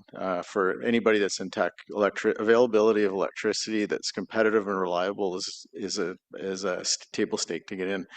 Reasonable wages and the ability to grow. And I think all of those things are targets from the report that we saw. When you go and locate yourself somewhere, you have to be able to attract people. Hiring people in an industrial park that only has expensive houses around isn't a great way to sell young kids. So availability of transit, availability of a lot of these items are all key targets, I think, that you saw that are in the Bloomberg report. And partnership on this is really about evolving those. We've got a really good backbone, but I think the question is, how do you grow it to the next level? And we have an aging workforce. When all those people, average age in the tech parks probably well over 40. When those people retire, we're replenishing them in the ecosystem with young, available university kids. Those kids need somewhere to live. They want to go to a place, and I really like the city proposed in the economic district, this notion of the 5-minute neighborhood. It makes a ton of sense. It makes a ton of sense to put services and everything close by so that you can walk, you don't need to own a car. The whole thing kind of comes together for the next step in evolution of tech in Ottawa. So what does a partnership mean? I think it's about building all those blocks. The foundation's fabulous. It's taking it to the next step. Great, thank you very much. I'll just close by saying, having had a family cottage in Constance Bay for many years, when March Road used to be one lane, to see the evolution of Canada North to where it used to be to where it is now is quite amazing. And obviously we want nothing but the best for that and to evolve even further. So appreciate your delegation today, which helps me better understand the importance of this relationship. Thank you. Thank you. Councillor Dudas. Thank you, Mr. Mayor. I wanted to just, I picked up on the fact that all three of you mentioned time being of the essence, and that there's an ask to accelerate the recommendations. I was wondering if you could elaborate on that a little bit by specifying maybe, do we lose out on opportunities if we don't move faster? What would you like to see us accelerate a little bit more? So the special economic district designation was given to the park in 2021. 5 years in tech years is an eternity, right? So there's been so much amazing work that has happened though on the CPP and some of the permitting and other things in the concierge service. But I think there's just a wariness with some of the companies in the park to make this happen faster. How do we turn special economic district into the economic engine it was meant to be, right? And I think for the Bloomberg study, it was very, very actionable. However, we would love to see the city report back to this amazing committee and the city proper much faster than 2027. I'll just add, I think really when you ask about time, I think time and speed are kind of connected together. There's three things that are going on. There's a once in a lifetime spend that's going to happen on defense. That's starting right now, and the government and companies are trying to figure out how to get that done, and being organized locally is important. That means more business, more prosperity. Second is AI. Those of you that aren't that close to it, about $1 trillion will be spent on AI this year. Most of that's on infrastructure, which is AKA for stuff that companies in Canada North invent, build, and all that sort of stuff. So there's like a second sort of generational spend that's going on there. The third one is quantum. Quantum will happen in the next, it's starting now, but it'll be big time in the next 5 or 7 years. There is going to be an army of people, money, and prosperity that are tied to those things that will either come or it'll go somewhere else. So when I say time and speed, those things are the backdrop. The longer but the longer that we take to get our strategy together and get ourselves organized, the less opportunity we have to grab and clutch those things. I'll just add one last thing. Thank you, Councillor Dudas. I think the time of the essence of right now is about time because of the ability, what we have in Canada North. We need to double down on what we're able to do. And I think the foundation is absolutely there. And if we don't, to Andy's point, that companies will go elsewhere, so will the talent, and it's right there. We just need to move at the speed of industry, move at the space of the speed of business, and we're ready to do it. This is the thing. Like, we just need to move. Municipalities aren't always known to move at the speed of others, but I After reading the report and speaking to Councillor Curry, who is an enormous advocate for Canada North, there's such an immense amount of excitement and opportunity about what we have in the West. I certainly would love to see if we can move any quicker. I do think that we have to move as fast as we can. I would say if you can share any of that love with the east end of our city, we'd always love to see a little more tech our way, but we'll take every opportunity we can. I'm sure I can ask staff about that in our next set of questions. But I would say that I did love reading that report. I love the fact that it delved into other jurisdictions around the world, South Korea and their free economic zones. And I think there's a lot of nuggets to pull on that. So I'm very excited about this, and I look forward to working with Councillor Curry on anything she brings forward. So thank you very much. Thank you. Councillor Gower. Thanks, Mayor. I also want to focus on the Canada North economic strategy. Thank you for bringing this forward. Councillors, if you get a chance, ask Kathy Curry to share a copy of the Bloomberg report. She's got to hold it up, Kathy. Hold up that report. It's a really, really excellent document. It has case studies of, I think, a couple dozen technology-focused regions from around the world, and we're right up there. We're a player right now. There's some things in this action plan that will help us to become, at the top of that list, which is where we want to be. Councillor Dudas mentioned acceleration, and I wanted to ask staff on one of the actions, accelerating the community planning permit. That's something I think started in the last term of council. Where are we at on that, and how can we accelerate that? I'll just remind you, we're actually in the questions for delegates at this point. Oh, we are? Yeah. Okay. It's not very often I have to correct you on something like this, but You're so excited. yeah. I am excited. Okay. Yeah. I'll come back to staff later then, and I'll ask delegates then. Out of all the actions, what are the 2 or 3 most important ones that will let us jump ahead to be at the absolute top of the pack of all these economic regions? I could take a stab. So I think probably like I mentioned, the really focusing on the startup community out in the park.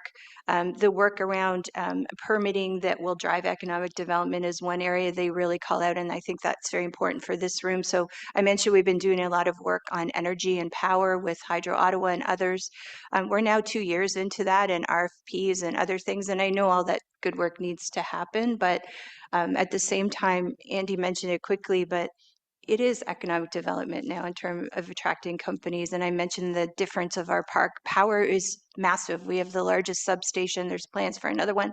But how do we have our own green energy district and do something totally innovative? So I'd say that's another one of the low-hanging fruits. And then the third one is really the establishment of that steering committee that drives the economic development around the park. And even I would go so far as to say decision-making in the park itself, right? Don't just put in new infrastructure. We've got 500 new residential doors, so that triggers a park. It is Canada's largest tech park. It can't just be a park. You've lost the opportunity to put in a park for all abilities, a project with the city to do on-demand garbage pickup, security, other ways of just thinking about the park differently. I think that steering committee is going to be critical. Okay, I'll just, the 3 things that come to mind. Number 1, nobody knows where Canada's largest tech park is in Ottawa. Nobody knows. They know it's in Kitchener-Waterloo because they've done such a good job of marketing themselves, although they're not the largest tech park, but they've done a great job. So got to market yourself. You need a marketing department or people to market the brand. 2, you need this special economic district. We need to get that nailed down and what it is, because it brings benefits for the next generation of people we're going to hire, which again is back to the 5-minute community services, everything around you close by, not just being in a massive tech park where you have to drive to the next thing. And then economic development, right? It's here and now, and having people out trying to basically create economic development and attract people to come here. Those are the 3 things that need to. Totally thought you were going to say transit, because that is also the other one. Well, it's part of the 5-minute community. You got to get there. Yeah, you got to be able to get there. It's taking our students from downtown. So, Key is a good example. They have over 500 co-op students a year. We have thousands of co-op students in our park any given day. It takes them over an hour and a half each way, and it's true because I've done it. I tried it. That's not acceptable, right? We are a huge employer in the city, and how do we get those rush hour transit times less? Okay, thanks very much. Thanks, Mayor. Thank you. Councillor Curry. Thank you, Mr. Mayor. My first comment is really just a thanks very much. First of all, three of you, you're taking your time in the day. You had to sit here for a few hours. I know what that means to you just to lose those hours in your day. So thank you very much for coming down here. Big thanks to you as well for how much work you've done with meeting with Bloomberg, meeting with our economic development staff. That also takes a ton of time and all for the good. I just would like to just say to my colleagues here, you really don't even know who you're dealing with here. Kelly Days, if I ask her if we could maybe do something, it was actually done last week. If I ask her, maybe could we do something, it's already planned and rolling. It's actually unbelievable the speed at which things move in this park. And Andy really has single-handedly with Krishan Walker dealt with this Nokia build and all that will go with it, including the energy with Hydro Ottawa.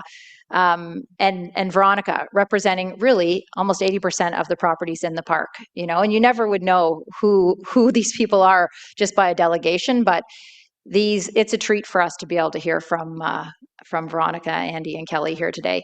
I did have one question for Kelly, and that is, the mayor has said this at a number of different events we've been at, but because his comment mostly is that you are doing much more than is believable. But how many staff do you have working with you for all that you do in running the KNBA and representing 800 companies? Yeah, so we have, with myself, we have now 6 staff. So we had 4, but now we have 6. And unfortunately, that is what our operating budget can handle and balance. So I know we talked a lot about balance today. We're balanced. We are balanced.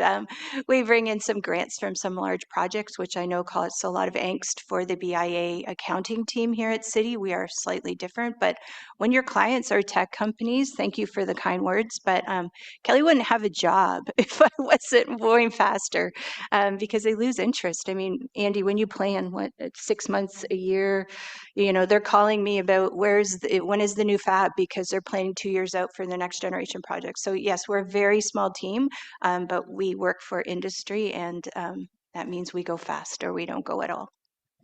Yeah, and I make that point because I think that's something we'll have to talk about a little bit later when we look at Invest Ottawa and the relationship with the KNBA, which is very, very good, just how that's going to work going forward. But thank you very much for coming.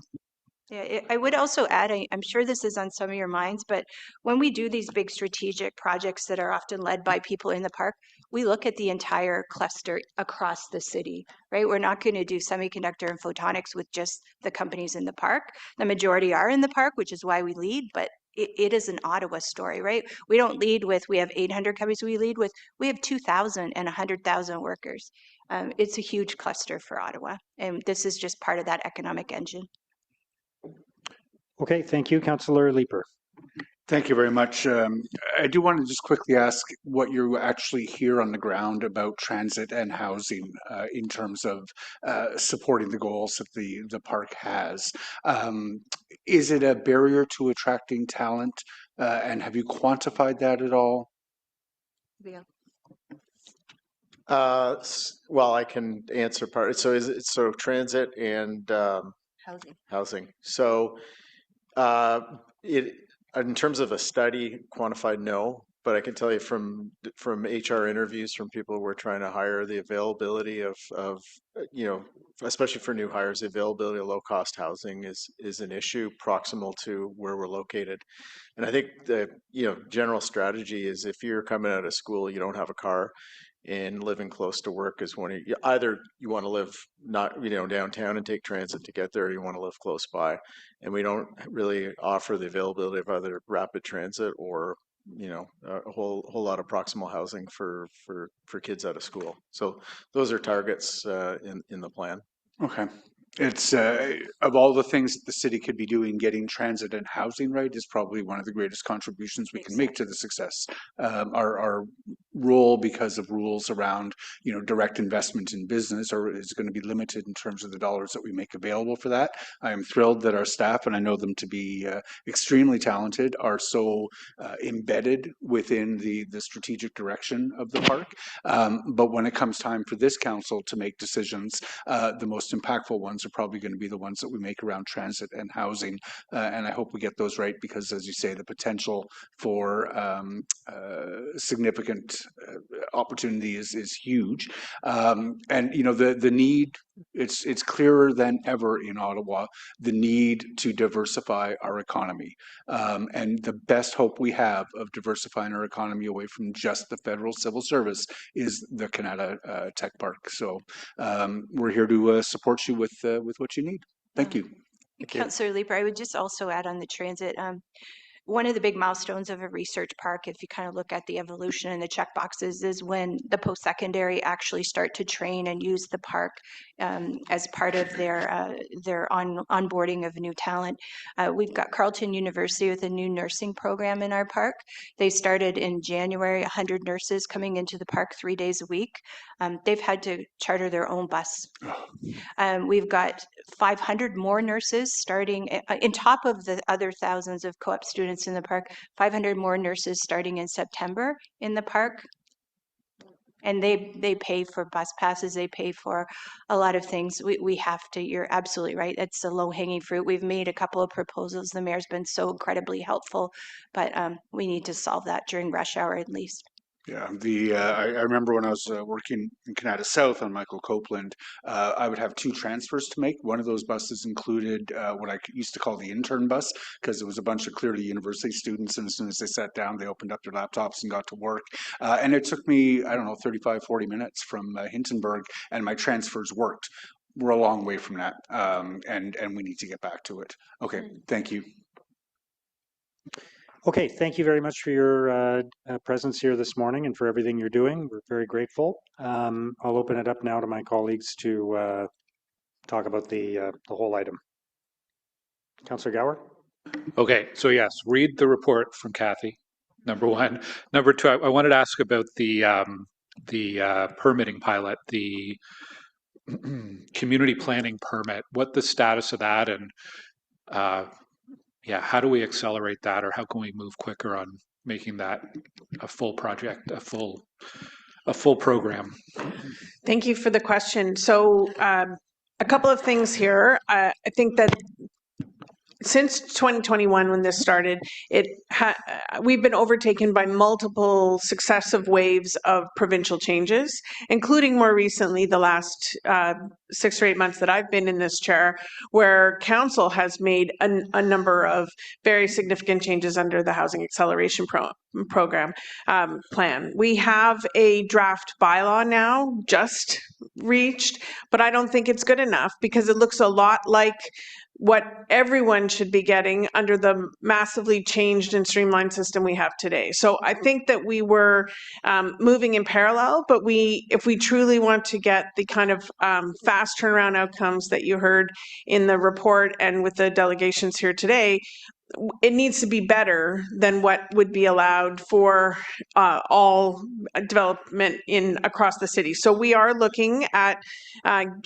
taking the draft that we have and giving it a haircut and really digging in to find ways to improve it and taking the point that sooner is better. That's a big part of it. The other thing, as is outlined in the document attached to my colleague's report, is the integrated district plan and really understanding the infrastructure, because land use planning and the CPPS alone has to function with all of the other transportation, water, sewer, energy infrastructure pieces that would we can make you go through the planning system very quickly, but if you're going to get stopped because we have to do some analysis on capacity or there's some more work to do, that it doesn't actually work. So we need to be thinking about it as a scaled down secondary plan to make sure we have the appropriate infrastructure planning for full build out simultaneously. So we'll see what happens here at committee today and then at council, but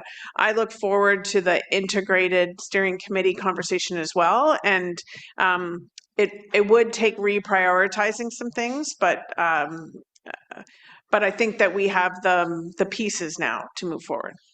Okay, well, I'm glad that it is a priority and something that staff are focusing on. And maybe I'll just wrap up with thinking through the presentation, just how, I mean, it's not just about Canada North. And I don't mean that as a slight to Councillor Curry, but it is a citywide thing, but especially in the West End. Like Canada North, Canada South, Stittsville now are 150,000 residents. And I noticed in the tax levy growth, we accounted for 25% of the tax levy growth in those 3 western wards across the whole city. And I know a lot of the growth in my ward, I run into people, they've moved to Ottawa because they work in high tech. And if they're moving to Ottawa, they're looking for new homes, they're spending money at our local business. It's a massive, massive economic generator. And I'm looking to the future where, in the next 5 or 10 years, we will probably see a redevelopment opportunity for the Canadian Tire Centre lands. Well, there's an opportunity to harness that as part of the growth of our technology sector out here. And there's technology companies setting up along Palladium Drive, Silver 7, Michael Copeland, Iber Road, all across the West End. So I think in the next decade, we're going to start to, we'll continue to talk about Canada North, but I think it'll be in a broader context of the whole Western Ottawa. And even on the steering committee, maybe it's worth looking at making sure we do have some representation from businesses and community leaders in each of the Western wards as well. And really excited about the opportunity that's coming in the West End for technology. Thanks to staff and thanks to the delegations for putting this together. Thanks, Mayor. Thank you. Councillor Curry? Thank you. And I couldn't agree more, Councillor Gower as well. And I mean, obviously we had the delegation was from Canada North, but this report is about more than that. And it's just great to have such a good conversation on economic development in this city.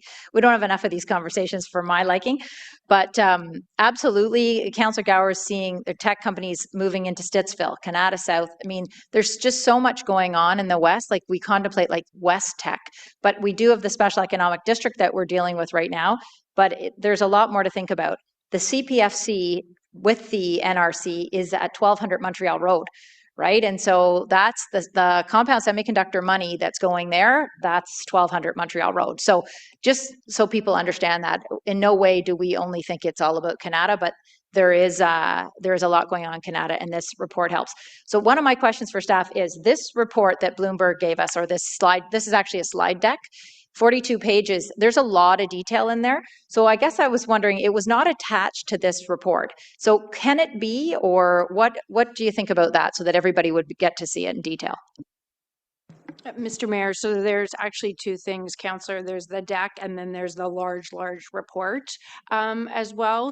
It's so big that we tried to provide a summary, but we could certainly look at providing the report or the deck as well. I mean, it has all the details in terms of the more specific actions. One of the things that we were hoping to do with the steering committee is to help build a bit of an implementation plan. So start to prioritize those actions. So maybe we could do that in parallel, where when we go and set up the steering committee, we come right out with these are the first actions out of the gate as well, and include that. Okay, and so thank you very much for that. I was just sort of wondering why it wasn't, because everyone should see it. Also, just to see the caliber of Bloomberg's work. Like, thanks to the mayor bringing Bloomberg to us, it is unbelievable. When you have they're at the airport next, right? And well, right now, the report they provide is actually unreal. Like the level of detail and the thinking behind it. So I think everyone should see that. So whatever we can do to get that to everybody. The other thing I wanted to say was whether this motion prevents us from moving any faster. You heard it from the delegations, and I'm not being hyperbolic. It is unbelievable when I talk to Kelly and Andy and Veronica about a project. It's they're on it. It's either finished or like it's unbelievable how fast. And so I see our timeline is mid-report and then 2027. What do you think about this motion? Is there anything that I need to do differently for us to move faster? Or will it be how fast this steering committee works? Through the chair, thank you for the question. So staff agree fully with the urgency in terms of advancing on the plan that was developed or co-developed actually with all the partners related to the park and with the support of Bloomberg. The competition for talent and for investment is intense, and if Ottawa and Canada North is to remain competitive. There's some changes that need to happen. That was one of the key findings from Bloomberg. So we support that. And there's nothing that is holding back moving forward quicker. The report back in 2027 really referenced just providing an update to committee and to council. The key next step is the formation of the steering committee. And that's not a city-led, although the city will participate as a key contributor, but it's not necessarily a city-led initiative. We'll help set it up. We'll get going on that. And I think that that's really the important next step that needs to occur. And then the steering committee is to look at a couple of key things. This is a comprehensive plan. This is why it took a while to get it to councils, because Bloomberg actually came in and said, hey, there's a lot that we can do here in the tech park to really ensure that it's competitive today and in the future. So prioritization is a key piece. And these aren't actions that the city owns. These are actions that the partners in the park own. And there are definitely things that the city owns, but it's the partnership plan. And then the second piece is really looking at the governance model and how do you sustain momentum? How do you ensure that that vision crystallizes with like a concrete action plan prioritized? And how do you align investment around that? So that's why we're also looking for multiple levels of government. But the key piece is to get the steering committee together and then to get those actions prioritized and the governance worked out. And then staff can bring forward any plans between now and whenever it needs to occur. If there are city-led initiatives that bring the public good, that will unlock some of the plan's potential. Great, thank you for that. You know, and as Councillor Gower indicated, the CPP process, right, re-permitting the park, it actually started in 2020. I know we had a pandemic.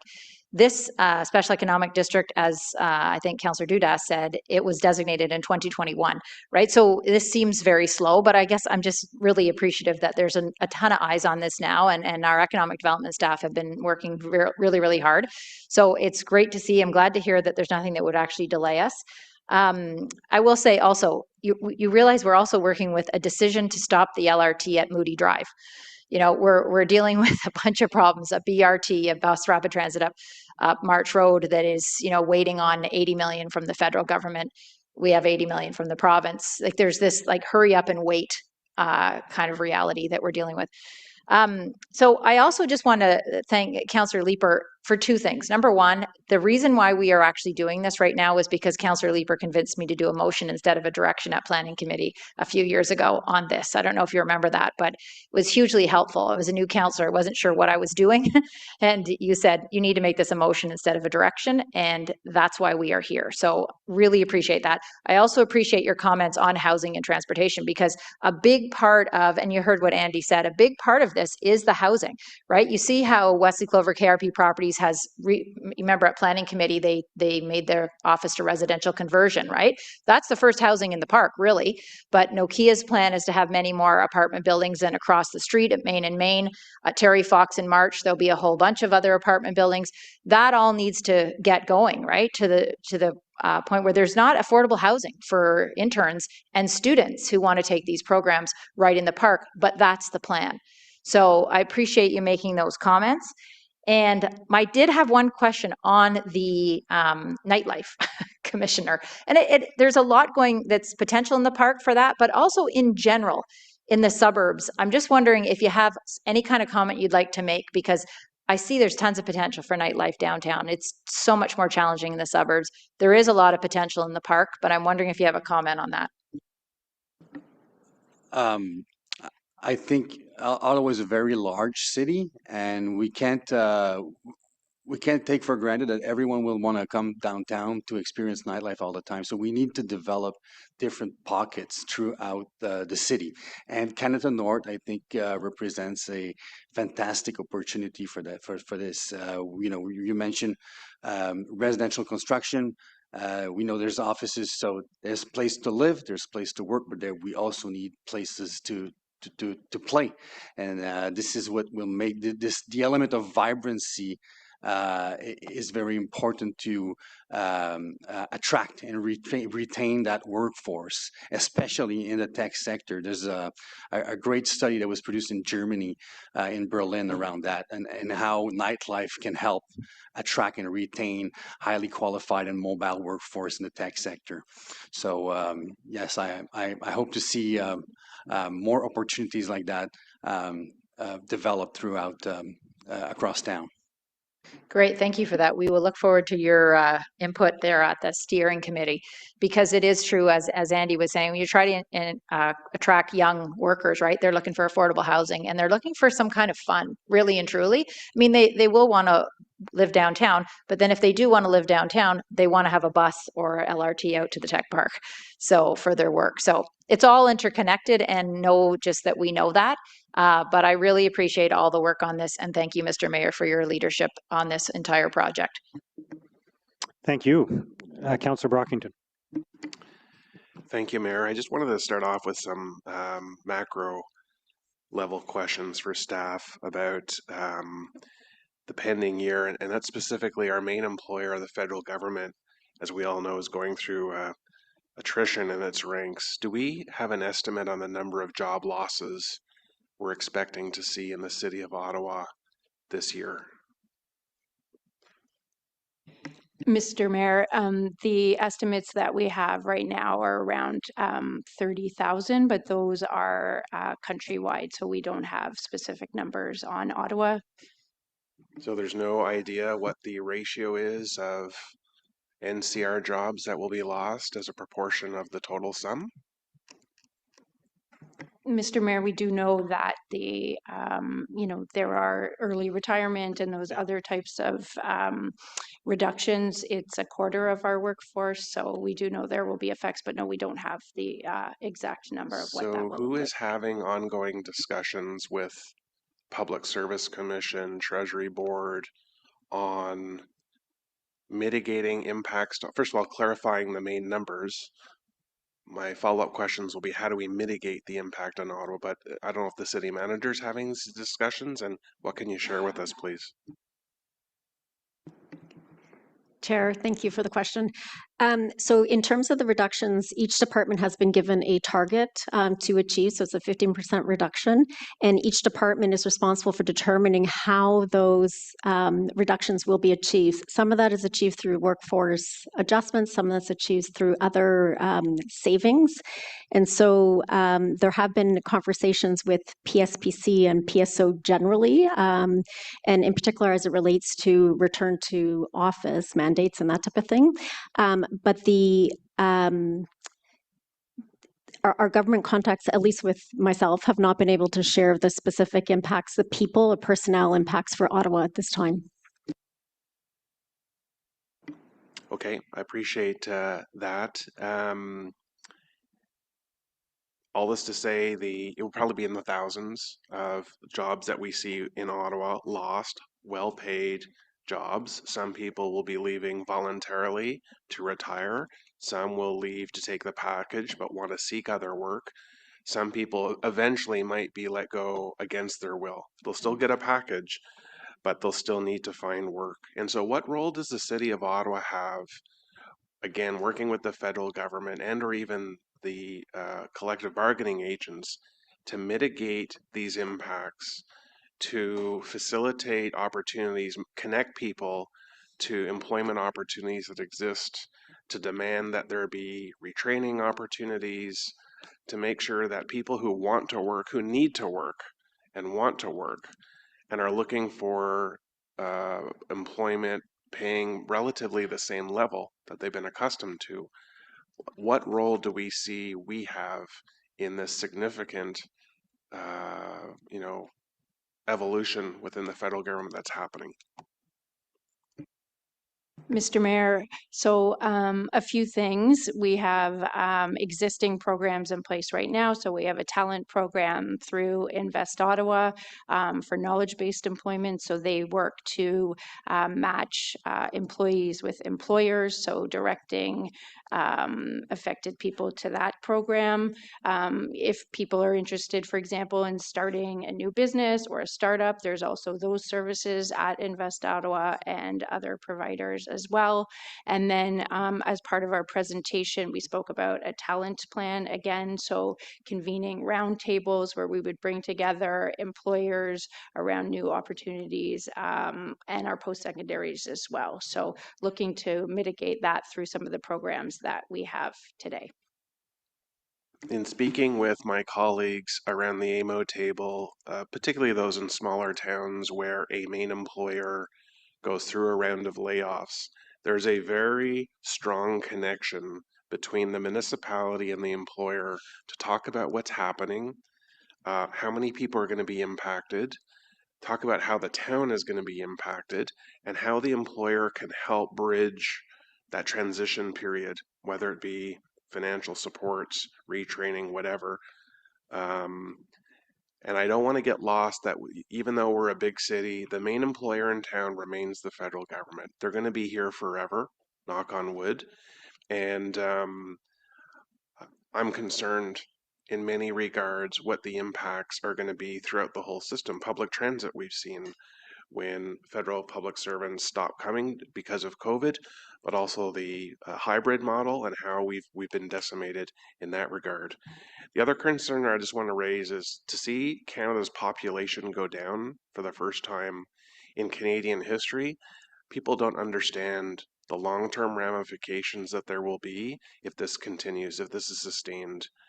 That we are basically silent and not champion the fact that we need immigration, that understood the federal government's decision a couple of years ago, but we need highly skilled workers. We need highly skilled people to come into our post-secondary institutions and stay in Canada and become contributing members of our society in our workforce and become residents, become Canadians. Who from the city of Ottawa is advocating and articulating the need in this regard? Which MP is speaking for Ottawa? Who is championing, who's defending Ottawa's needs when it comes to federal government decisions that impact us? Yes, we've got AMO, yes, we've got FCM, but again, if things don't change in this regard, there could be many years where we're impacted. Staff report was good, read it, page 6 and 7, you go through the various components of Ottawa's economy, and I just want to mention one that was missing, and that is the healthcare or hospital or medical fields. Tens of thousands of jobs in this city, the largest infrastructure project, if you acknowledge LRT as a major one, but the construction of the new civic hospital in River Ward, massive multi-billion dollar project.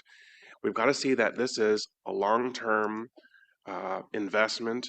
That investment in healthcare is projected to go up, that there are good paying jobs in the city in healthcare, and this needs to be an industry I think we need to push and be reflected in the report and look at ways to attract new investment within the city. But I know it's happening, but I'd like That's to see time, it Councillor. reflected in the staff report. So thanks, Mayor. I'll come back for second round. Thank you. Councillor Dudas. I just wanted to note that I was very, very pleased to see Orleans mentioned. I've been on council for 2 terms now, and you know I was involved with the business community in the East End for many years prior to that, and I know myself and my East End colleagues have for a very long time amplified the voices of our businesses, our residents, to see that the city was paying as much attention as we do to other areas of the city, and rightfully so, to the East End. So to note that, you know, once again, the investment of the CIP in the healthcare facility that was instituted in the East End, as well as the progress with the Orleans Economic Development Plan, was huge. So that was really, really reassuring. I wanted to go more. I wanted to see it accelerated, much like our amazing delegation from the Canada North area. But I did want to say that that's a step in the right direction. So thank you very much for that. I will look forward to continuing to work with the community, with the business community, with my colleagues, with you to see that progress even faster, even further. I did have a question. It was for our nightlife commissioner. So, you know, we've had some wonderful conversations, sometimes at nightlife facilities. And once again, it seems like things are picking up steam.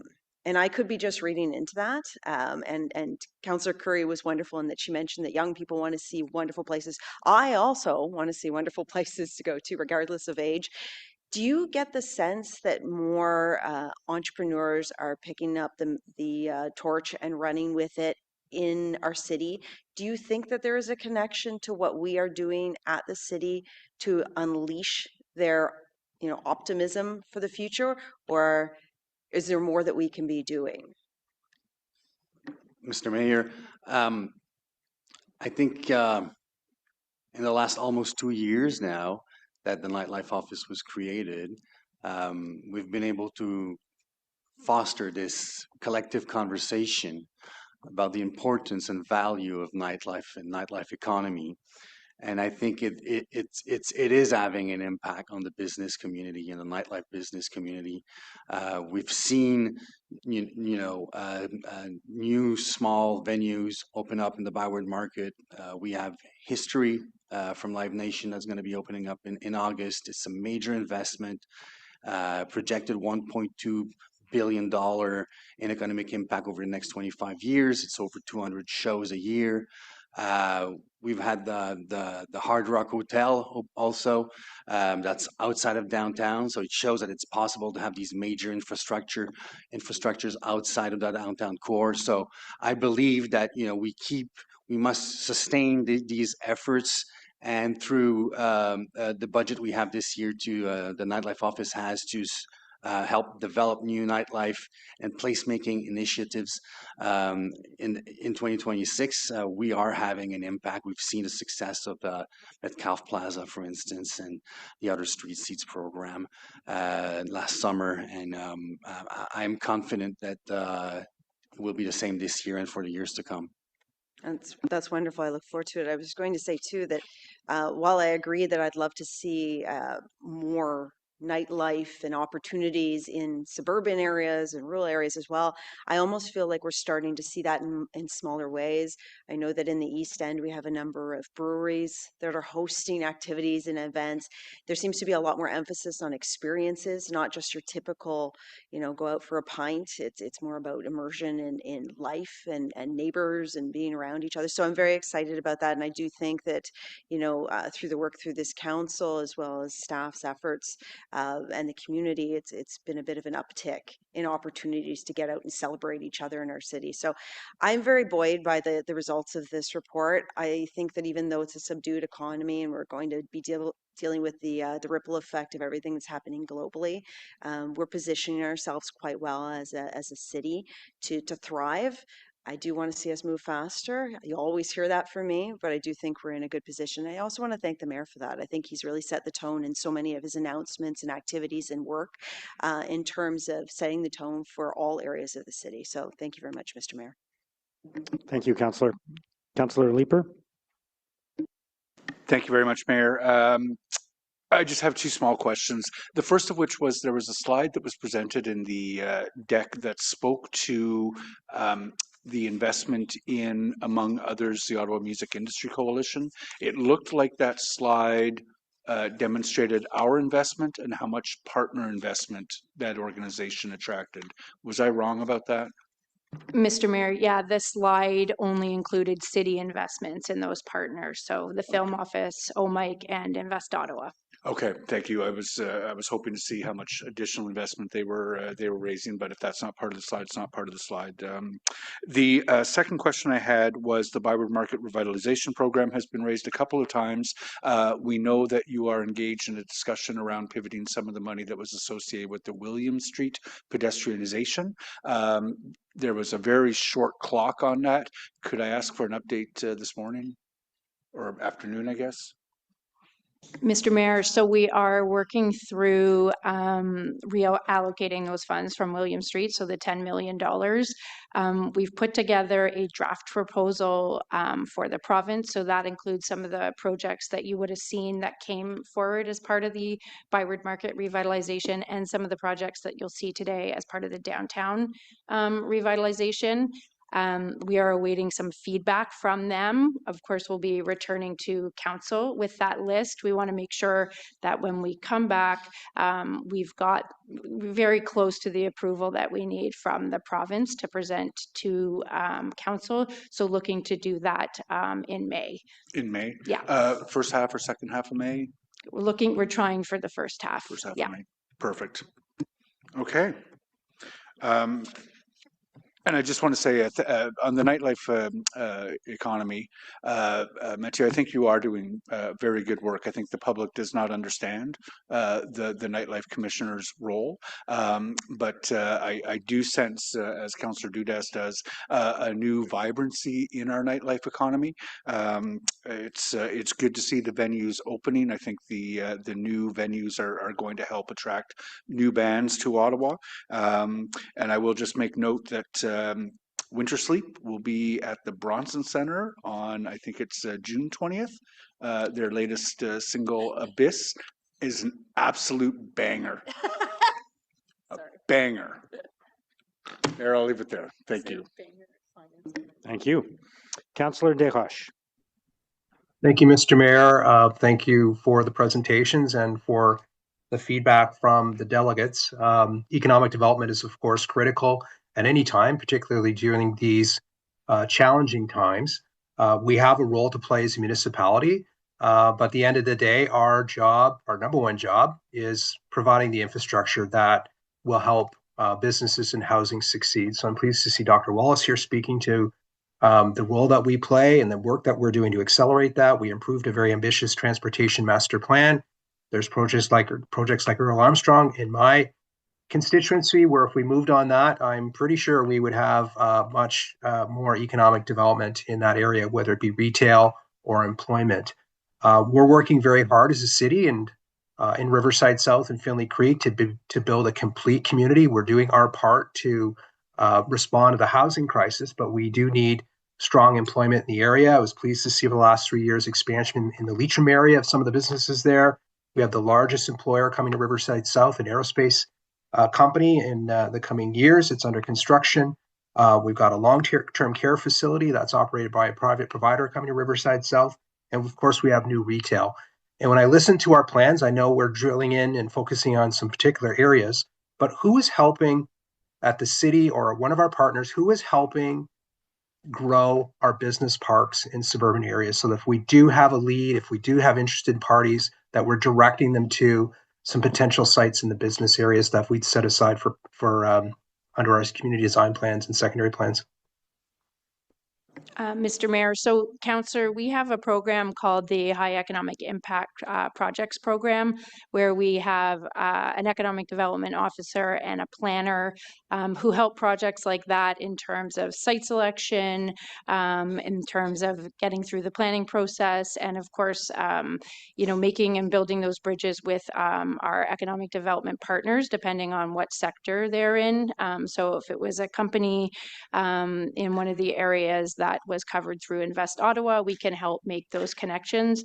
But I guess a short answer to your question is economic development can provide that service and work with those companies and work on that investment attraction. And then depending on what sector it is in or what area, we can also work with our partners. So it would be, they would contact the city and then they'd be directed to Invest Ottawa. Where I'm sorry, I'm not understanding who would have the ball to help these, and not just big companies. Like it might be someone who they want to open a franchise store, and they want to understand kind of the leasing arrangements and what opportunities exist. Who's helping them? So, Mr. Mayor, your first point of contact would be economic development. So our team, and we have focused on small business supports. Of course, we have our BIAs. And what we would do, depending on the nature of the inquiry or the nature of the support required, see if that is something that we can support in-house. And then if not, we would go out to one of our partners. So more of our hybrid model. So if somebody was looking for entrepreneurship services, for example, or if they were looking for testing opportunities for technology, we would direct them to Invest Ottawa. If it was a business, of course, within a BIA that needed some support, we would direct them to the BIA. But we do also have services in-house, programs like the CIP program, programs like our High Economic Impact program. So I would say start with the city, and then depending on the nature of support required, we would redirect and work with our partners. Okay, similar question.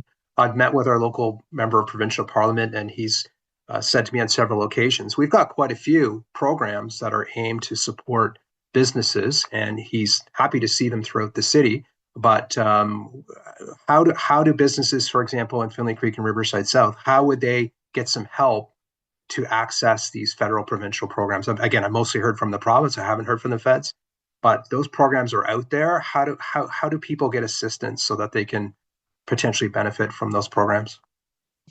So, Mr. Mayor, one of the initiatives that I spoke about was the small business needs assessment. And one of the pieces of feedback that came through was that a lot of the businesses don't know where to go to get information on grants, types of support, that type of thing.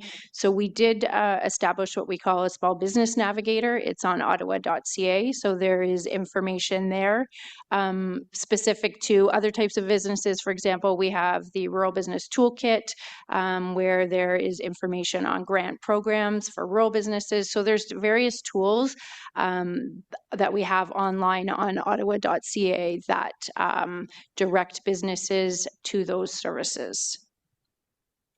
Okay. And earlier this year, as part of the budget, and you mentioned it in our presentation, we approved an additional funding for Invest Ottawa. What's the performance measures on that funding? What are we expecting from that funding? I mean, during the budget process, we spent a lot of time on a lot of things. What can you expand on what we're getting for that $6 million to Invest Ottawa? And I'm hoping that it's a citywide benefit. I'm not the only colleague who's mentioned it this morning. I think many of us support some of the focused economic development because it does float all boats and help the city. But there's parts of the city, including my ward, where we don't have BIAs.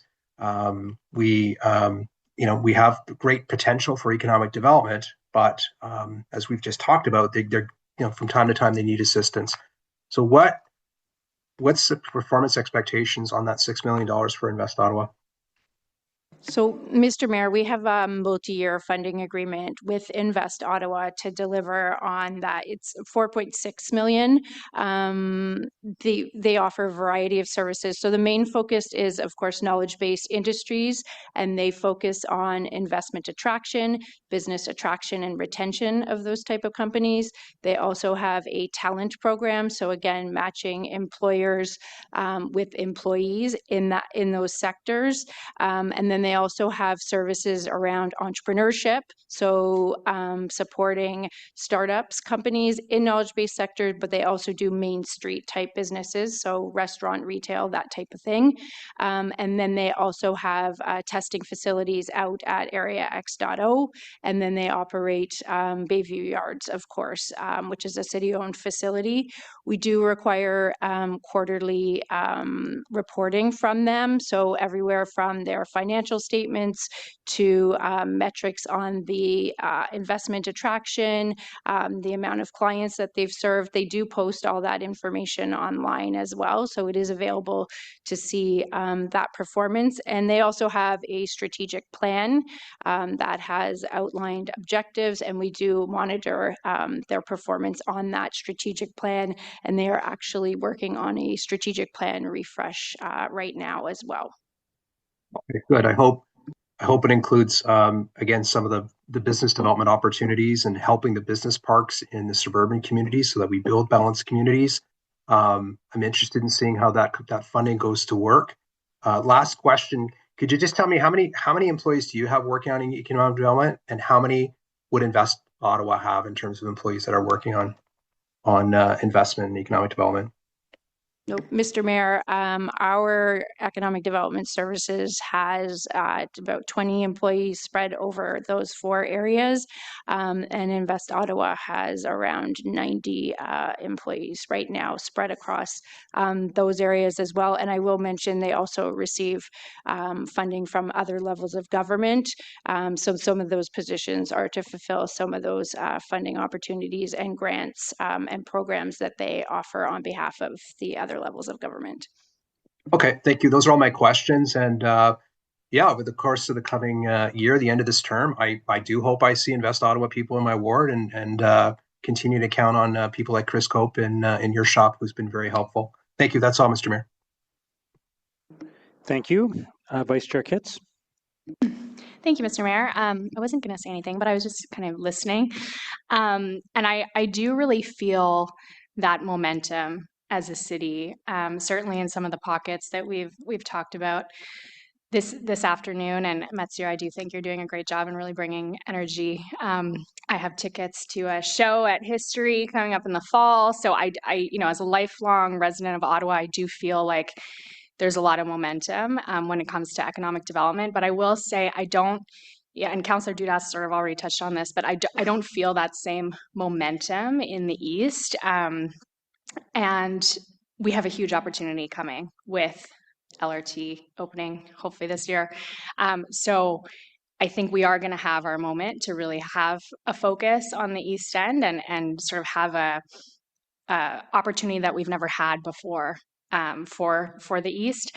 So I'm hoping that next year's annual report, there will be sort of that focus. And I know that my colleagues in the East End would be happy to sort of partner on that. And similar to what Councillor DeRoche said, my ward doesn't have a BIA. And so it's sort of a patchwork of trying to bring together those businesses, because there are small businesses doing great things, and the breweries trying to sort of create those placemaking opportunities, but without a BIA sort of bringing it all together, I feel like that has been a challenge. So I continue to look for opportunities to sort of hear from the business community as a collective in the south part of Orleans, but it has been a challenge, and so I look forward to continuing to work with your shop on ideas moving forward to how to sort of really bring that East End economic development to the forefront. Thanks very much. Thank you. Councillor Brockington. Thank you. Just to continue with the line of questioning that Councillor Droche went on, questions have been raised in the past about monies the city makes available to Invest Ottawa. And I just want to know whether these monies are meant to inject operating dollars to sustain their current mandate, or whether it's new projects or expectations that we place on Invest Ottawa with the money. And then further, how do we know our money is being used wisely? So you say they have to report out, but can you just confirm what the money is being used for? Yes, Mr. Mayor. So the funding that the city provides Invest Ottawa is operating funding. Okay. So it's funding to deliver on the entrepreneurship programs, the foreign direct investment, talent, and then they operate Bayview Yard. So for entrepreneurships to come in, receive those services. And then we do have quarterly reporting requirements. So financial statements, audited financial statements annually, but they do report on their strategic plan. So that's online and where they are in meeting those strategic plan, what are the risks, what are the mitigations. They also provide quarterly updates on metrics. So all those metrics are listed online and they focus on all those areas. So around investment attraction, what are the number of companies that they've helped facilitate come to Ottawa? What are the number of companies that they've helped facilitate in terms of expansion and retention of businesses, and then how they serve the clients of the entrepreneurship piece. And then they have Area X.0, which is that testing site. One of the newer pushes with Invest Ottawa this year has been around defense, so capitalizing on those defense dollars. So they've always been working in defense, but giving a bigger push around defense and making sure that Ottawa and Ottawa companies have a part of that investment. So that would be sort of a newer focus or push, but there's no additional funding for that. Okay. So the city is not locked in to an annual contribution to Invest Ottawa. You have the delegated authority every year at budget time to determine what the right number is to recommend in the budget. Is that correct? Mr. Mayor, so there is a multi-year funding agreement that has that base amount, so that 4.6 million, but of course it is subject to budget approval every year. And then the agreements expire with the term of council, and then we would look to renew based on, an update on our city strategic plan, council priorities, and the economic development strategy and the areas of focus. Okay, excellent. Just switching to the nightlife report, thank you for the annual report, first full year. I do want to say that the successes of the Nightlife Commissioner's Office need to be better communicated by the city. The city is continuously being criticized for some people's perception of lack of progress when the report is very detailed about the progress that is being made. And we all have a role to play here.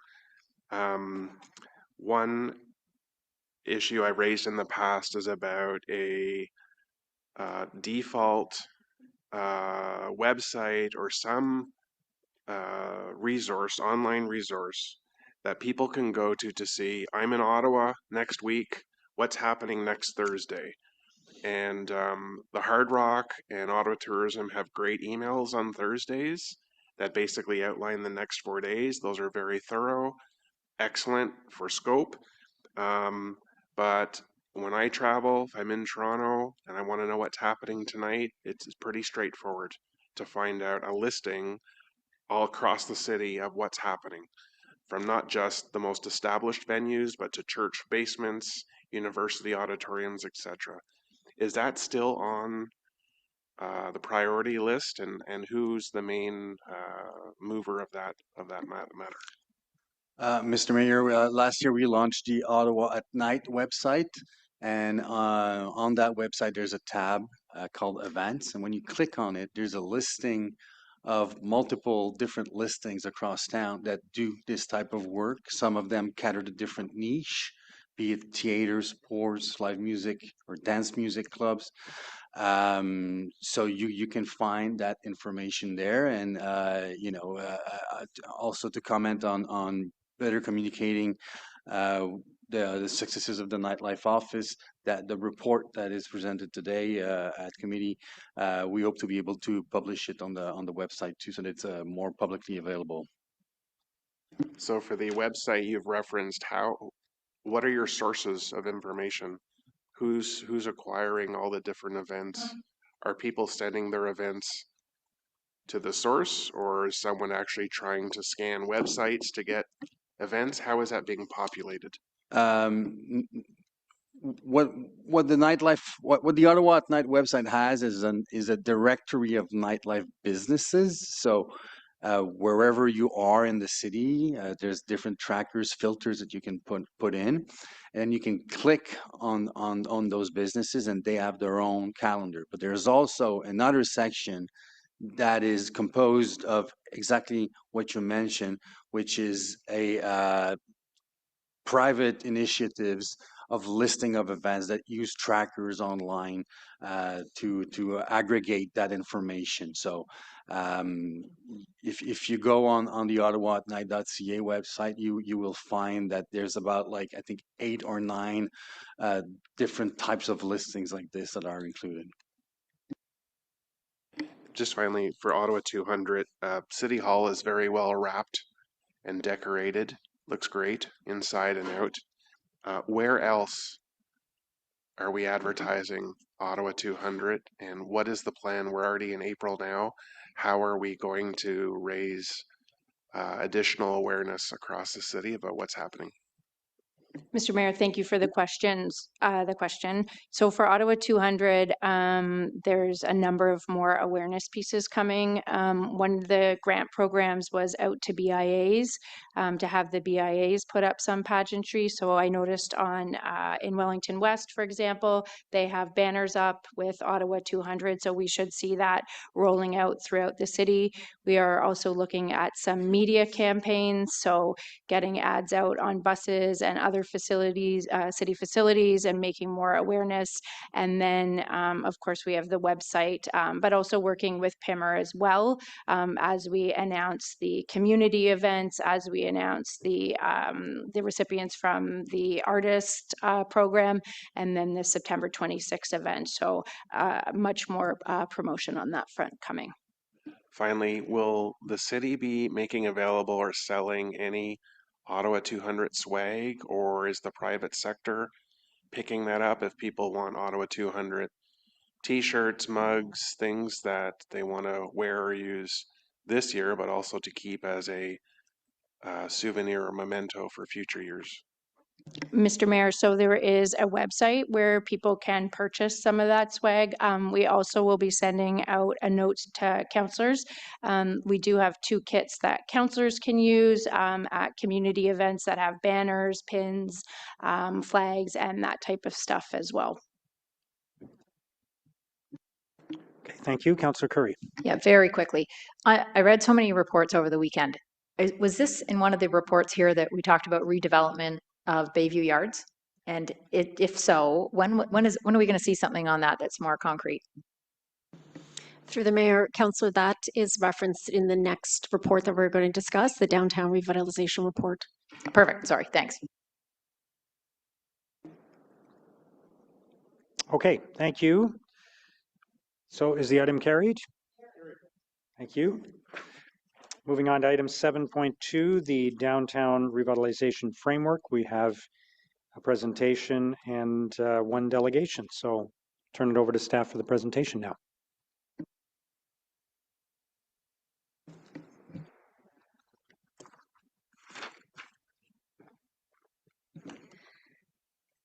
Good afternoon, Mr. Chair and members of the Finance and Corporate Services Committee. It's a pleasure to present to you a proposed downtown revitalization framework, action plan, and toolkit.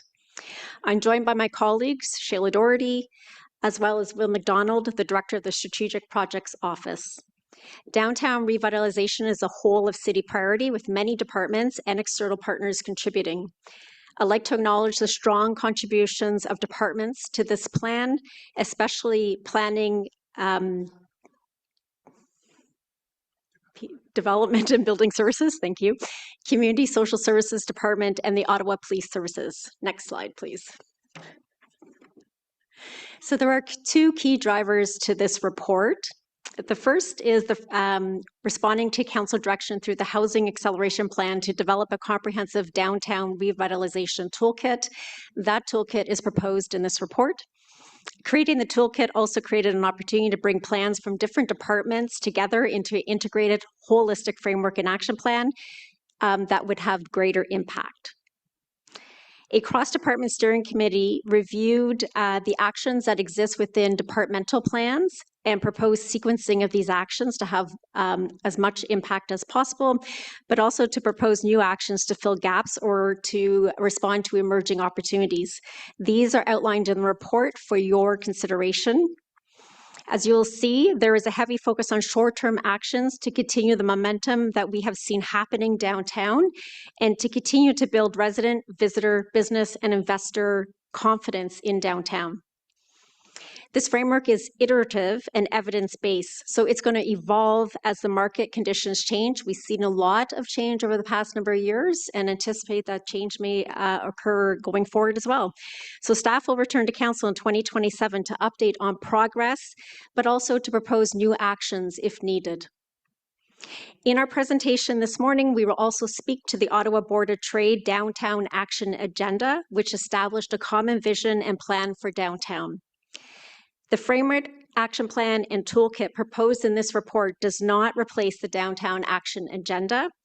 It supports and enables it by ensuring the city is well organized and clear on priorities and better able to communicate the actions and work that is underway and that is planned. Next slide, please. So why focus on downtown and why now? So downtown is the economic, cultural, and symbolic center of the city. It has the highest concentration of jobs, commercial activity, and tourism infrastructure in the city. So a strong downtown supports the city's tax base and helps fund services across the city in every ward. But also investors look at downtown vibrancy as a signal of overall city health. And those impressions drive decisions on whether to establish and grow their business here in any of our wards. Also, talent chooses places with culture, connection, and energy. Core areas provide that. This is particularly important when we think about recent efforts to diversify the local economy. Vibrancy and energy are especially important for young tech talent. We just spoke about that through the economic development strategy, and also for creative workers and others. So there are many reasons listed on the slide, from supporting the visitor economy to sustainably managing growth of the city, to increasing transit ridership, to building civic pride and confidence in our city. And with that, I'm going to turn it over to Shayla to provide an overview of the progress that we've made so far with regards to revitalizing downtown. Next slide. Thank you, Debbie. So the geographic area for our downtown revitalization framework follows the downtown transect in the official plan. So this is broadly defined by the LRT line 2 to the west, the Rideau River to the east, the Ottawa River to the north, and the 417 to the south. And this can be seen on the purple side part of the slide. We can move to the next slide. So the staff report provides a very comprehensive overview of the current state of the downtown. We won't go through all of the points in the staff report or in the slide, but I will highlight a few key points. So under economic conditions and vacancy rates, going back to what Debbie said, we see the economic importance of downtown to the rest of the city through the contribution of municipal taxes, which represent close to 20% of the citywide total, and then $22 billion in GDP, which is approximately 20% of Ottawa's overall GDP.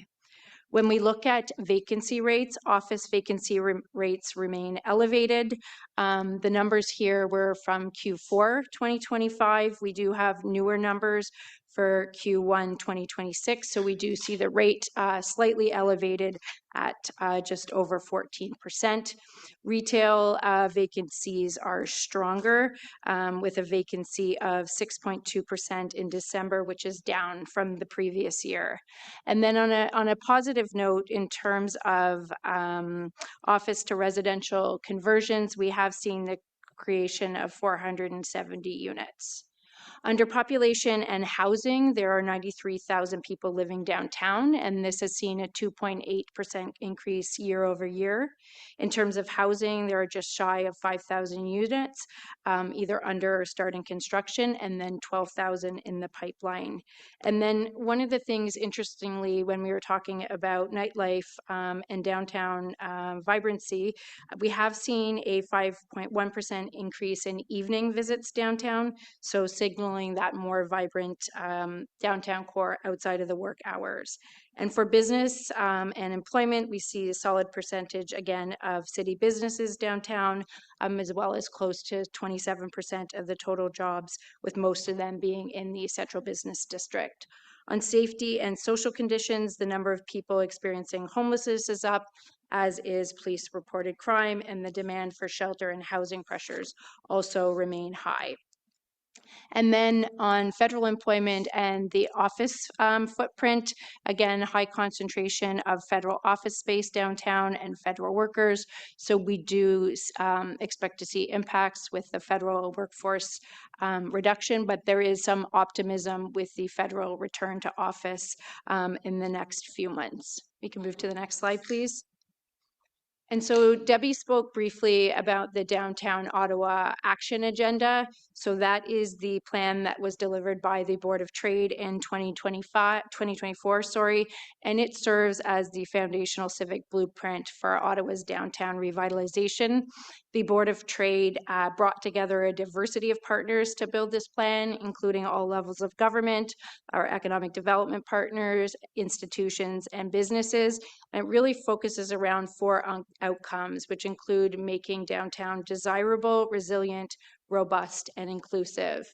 And the plan proposes 4 big moves, and these are meant to transform downtown by 2034. So they are aspirational moves, and they include adding 40,000 new residents, attracting 50,000 new jobs, and then focusing on the implementation of catalytic anchors. So that includes the Spark Street and Byward Market Public Realm Plan, and then the creation of an arts, culture, and entertainment district, which I just spoke to in our last presentation. And in terms of progress on these big moves. As I shared, as of July of last year, there were 93,000 people living downtown, so a 2.8% increase since last year.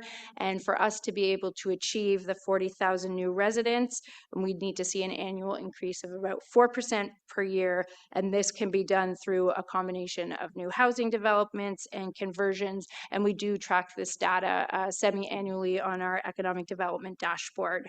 And then for new jobs, we have baseline preliminary data from the city's employment survey showing 176,000 jobs downtown.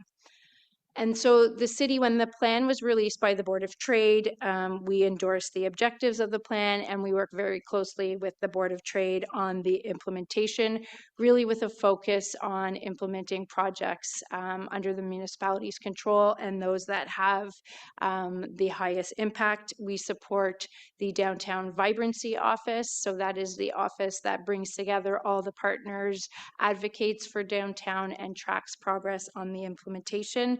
And funding through that came through the Ontario-Ottawa Agreement. And then we also provide leadership at two of their tables. There's the Downtown Champion Table, and that is co-chaired by our city manager, Wendy. And then there's an implementation table, which I co-chair with the Downtown BIA. I'll pass it over to Will. Next slide, please. Mayor, the Downtown Revitalization Framework was developed through an interdepartmental steering committee and informed by a review of the council-approved strategies and existing plans that affect the downtown core. The review assessed progress, identified actions that could be accelerated, and highlighted gaps that were not fully resolved through the existing plans. The framework is organized around 4 interrelated focus areas. The first, rebalancing uses, which reimagines downtown and modernizes the mix of uses to integrate a more residential and arts, culture, and entertainment amenities while maintaining sufficient commercial space to support economic growth. Diversifying and strengthening Ottawa's economy, which enhances small business supports, recognizing that small businesses are critical to creating unique, appealing neighborhoods for both residents and visitors. And diversifies downtown employers to lessen the reliance on the public sector and create more diverse jobs and a stronger, more resilient economy. Improving community safety and well-being, strengthening both real and perceived safety by combining policing, responsive community services, and safety by design approaches to create an environment where people feel respected and secure.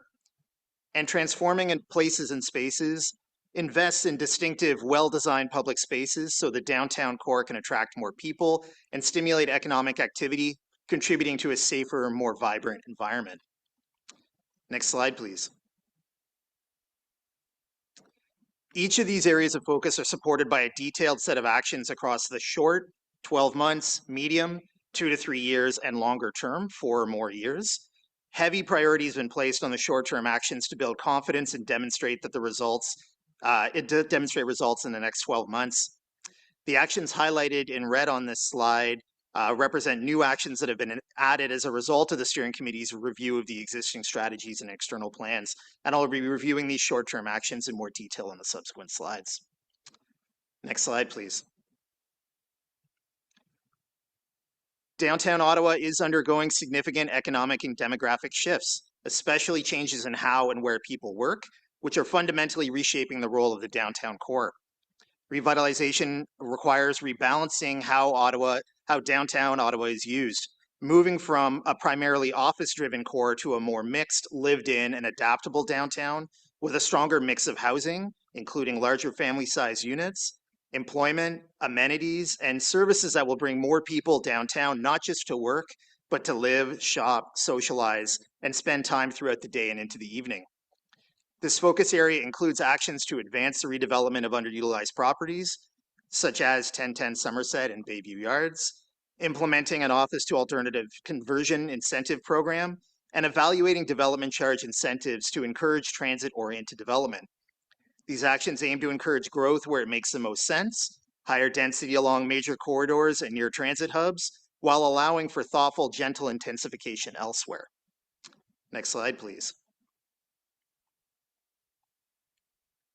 Public sector concentration shapes the downtown, with government institutions anchoring a large share of downtown employment and real estate, historically providing stability. But changing work patterns, remote work, portfolio consolidation, and economic uncertainty have significantly lowered daily downtown activity. Dependence on a single employment sector narrows economic diversity and weakens long-term resilience. And in an increasingly competitive environment for talent, capital, and innovation, downtown Ottawa needs to evolve to attract a broader range of sectors, entrepreneurs, and workers. This focus area includes actions to strengthen and modernize small business support through improved access to resources and tools that enable local entrepreneurs and businesses to start, grow, and sustain operations. Launching a downtown-focused investment attraction program to attract a broader range of industries to the downtown core, aligned with Ottawa's talent base and economic strengths. And high potential sectors include aerospace and defense technologies, clean and green technologies, and health, life sciences, and med tech. Next slide, please. Community safety and well-being are foundational to successful, vibrant downtowns. Safety concerns can deter residents, workers, and visitors and reduce economic activity and discourage investment. Combining thoughtful urban design, responsive service delivery, and appropriate enforcement and social health supports strengthens both real and perceived safety. This focus area includes actions to expand and align integrated safety, outreach, and alternative response models across downtown neighborhoods, including implementing the unhoused homelessness outreach model, expanding Anchor across downtown, and expanding the OPS core services into new areas of downtown. It also includes advancing safety by design enhancements, including the Chinatown Street Lighting Program and streetscape upgrades on Laurier Street, including lighting, trees, pavers, and planters. Next slide, please. Public spaces shape downtown experience. The quality, design, and connectivity of streets and public spaces strongly influence how people experience and use the downtown.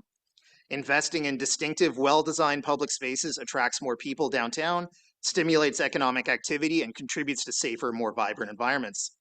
This focus area includes actions to expand and implement activation initiatives, including launching the ACE District and the Ottawa Art Gallery-led Arts Corridor, expanding the Street Seats program to Somerset Street and Chinatown, and delivering targeted improvements to streetscapes and public spaces, including advancing the redesign of Spark Street.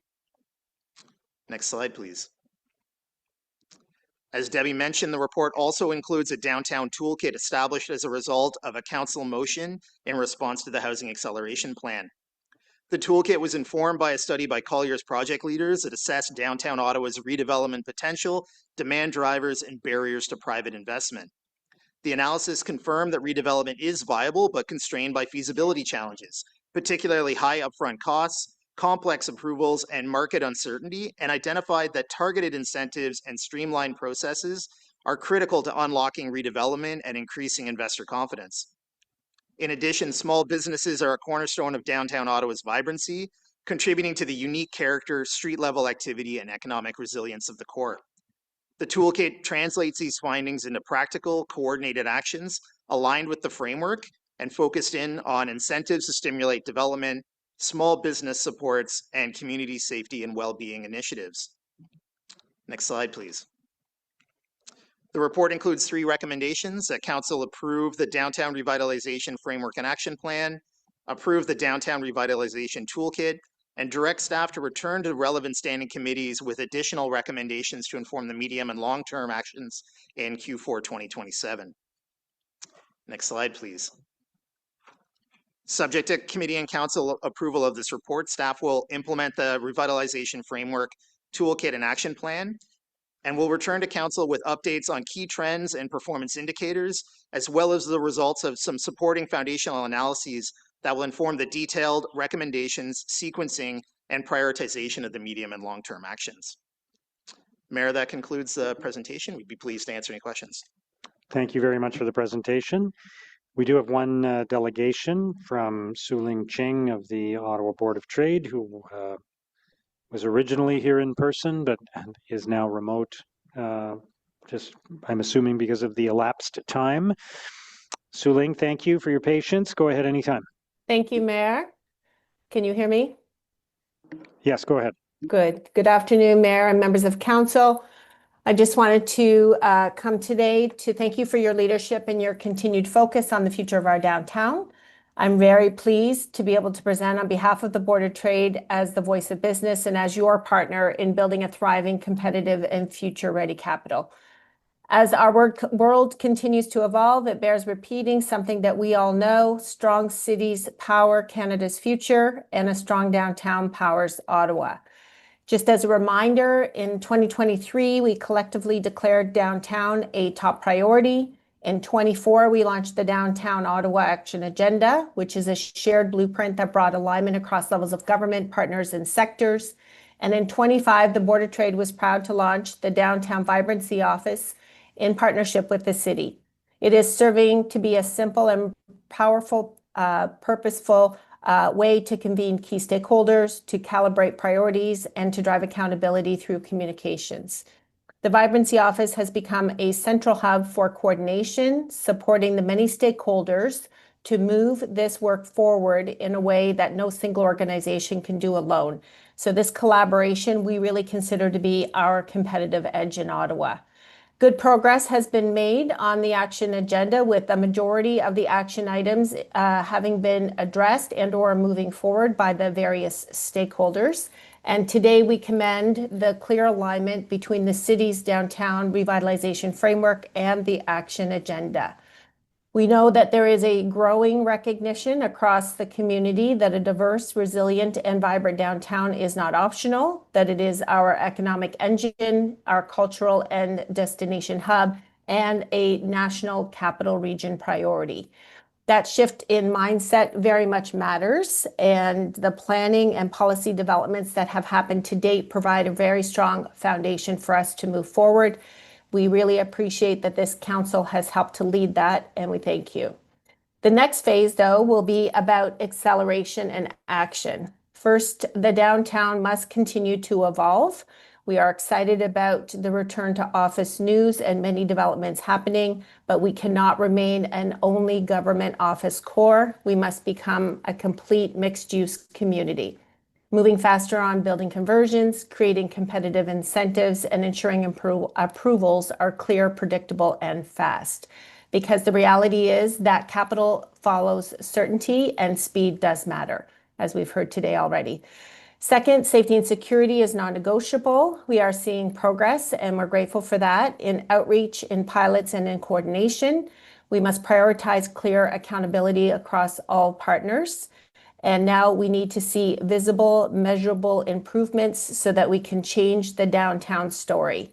Nothing else will work if people don't feel safe. Third, experience. People choose places based on how they feel when they are there, the public spaces, activation, arts and culture.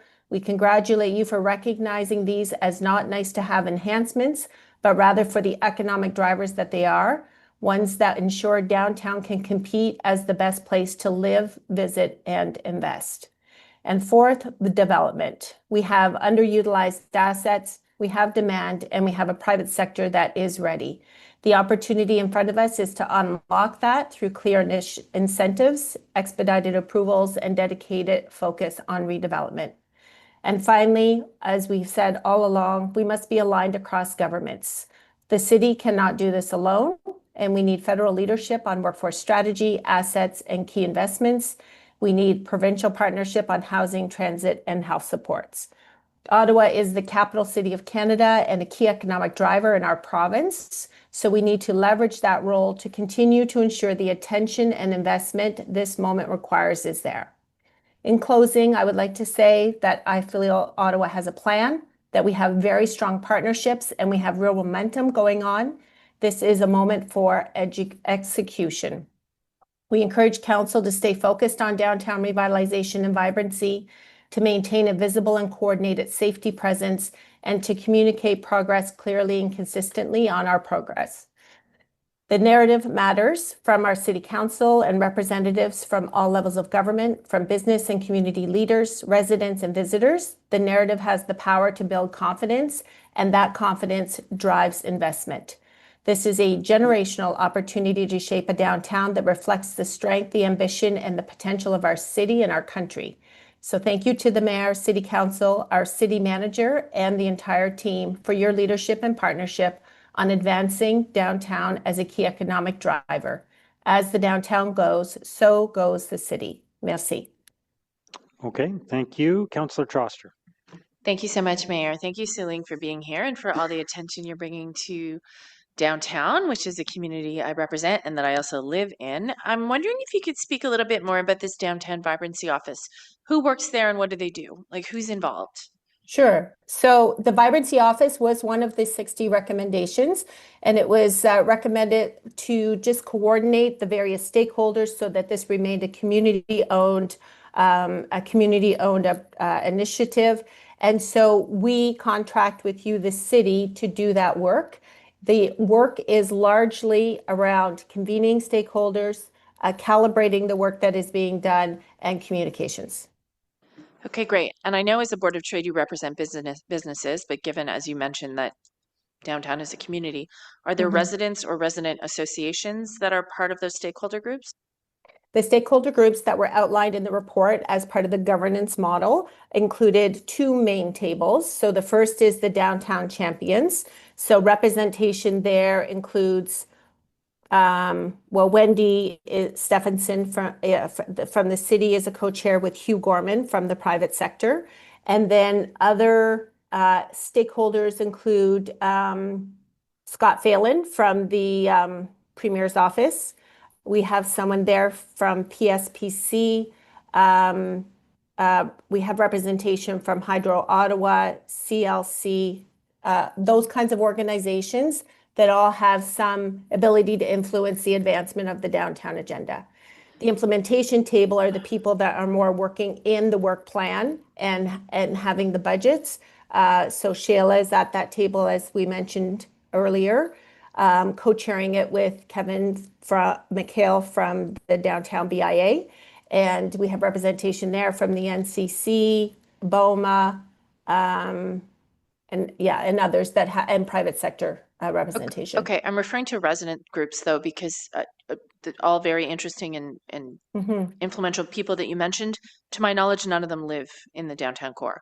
Do you have any specific representative from residents who live in the neighborhoods that you're seeking to implement this action plan in? No, we do not. May I ask why?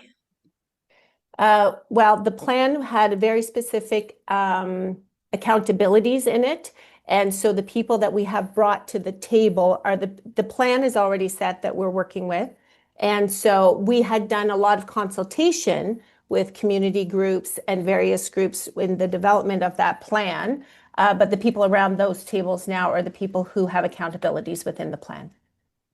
Okay, well, I would point out that this is extremely problematic from my perspective as the representative, but who represents Centertown, simply because of what you're speaking about is mixed use communities. I do think it would be very beneficial to have residents as part of this. I just have one more question. I'll be putting a motion forward shortly about the need for a downtown public bathroom strategy. And something that I hear about from business owners repeatedly is the burden that they're feeling when it comes to leaving their bathrooms open and dealing with increased cleaning and with many social challenges. And they have identified to me that the lack of public bathroom facilities is a problem and a real hindrance to downtown revitalization. Is that something that you've heard? I don't know. I don't know that I've heard that specifically around the downtown plan. I could refer back to it and see.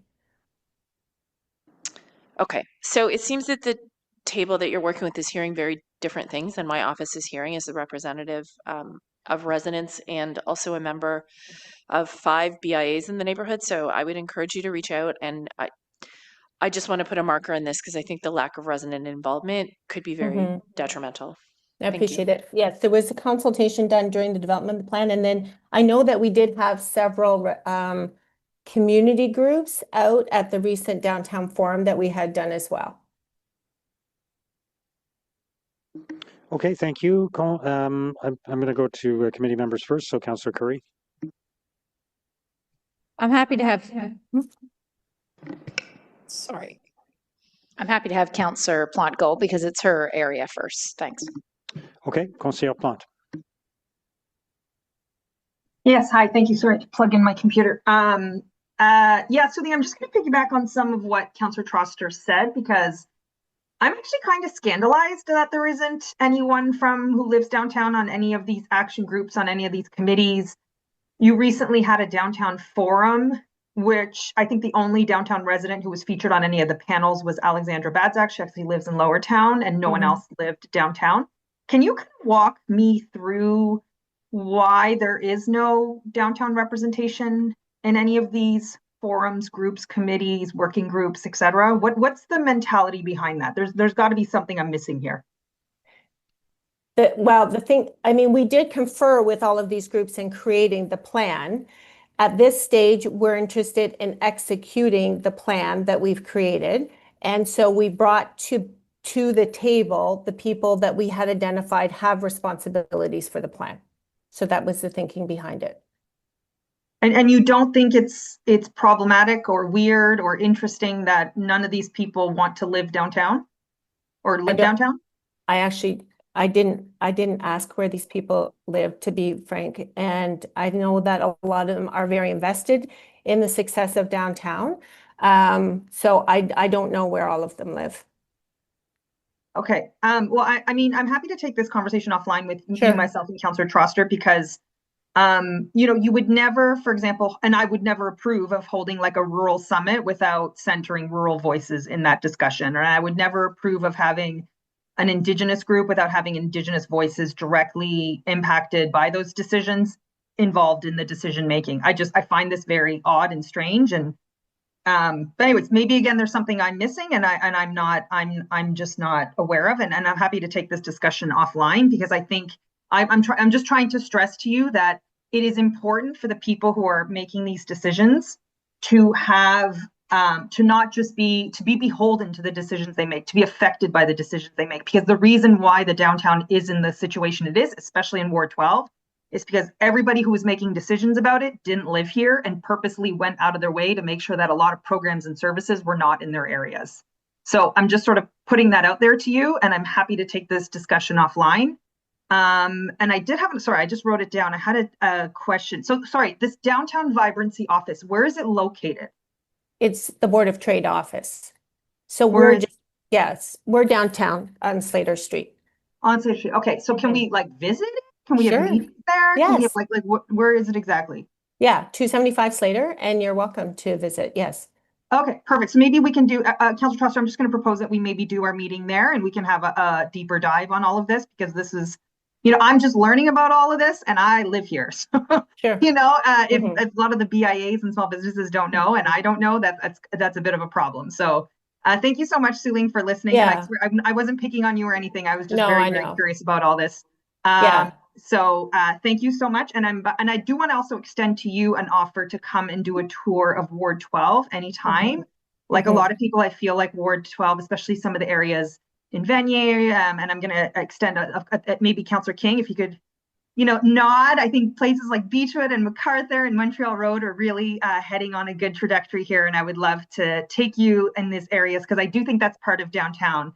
And they're really on a good path forward. So happy to do that with you anytime and show you the works. I know that we have discussed doing that, and as part of the work that we're doing, we host several roundtables on specific things within the plan. And I know that we had you meet with some of our group at one point to talk specifically about your ward. So very open to continuing to do that and doing a deeper dive specifically on the work that we've done to get the residential perspective and how we should be doing that moving forward. Amazing. Thank you so much. And thank you. I think it was Councillor Curry who let me go ahead. Thank you so much. Thank you, Councillor Curry. Thank you very much. And thank you, Suling, for all your work on this. This is a lot of years of work, years and years. And we really appreciate it. I think it's very important, as you said in the staff report, that we recognize that a healthy downtown means a healthy city overall. Very important message to get out there. I did want to ask you, so a couple of years ago, or a number of years ago now, there was sort of a comment in some of the things the Board of Trade was saying about having a tech hub downtown. And I know that ruffled some feathers. But the reality is that, and Sonia Shorey gave me these numbers, in the downtown core there, so let me start with Canada. In Canada, there are 57 tech companies. There's 19 in Canada South. There's a number now in Stittsville. DND's in Councillor Kavanaugh's ward, CPFC's in Orleans, 1200 Montreal Road, but there are 99 defense companies in the downtown core. So it's important for you to recognize that, right? You hear the numbers, right? There's 300 overall, but 99 are in the downtown core. So I guess what I'm saying is not crazy that you would say there'd be a tech hub. It's so much more now. It's about defense. So I'm wondering, I remember, probably you remember in the mayor's early stages, he kept talking about it's not either or, it's and. We can't think either or, it's got to be and. And so how do you see that, the fact that you've got 99 tech companies in the downtown core helping with our overall strategy for our city? Because it's pretty significant.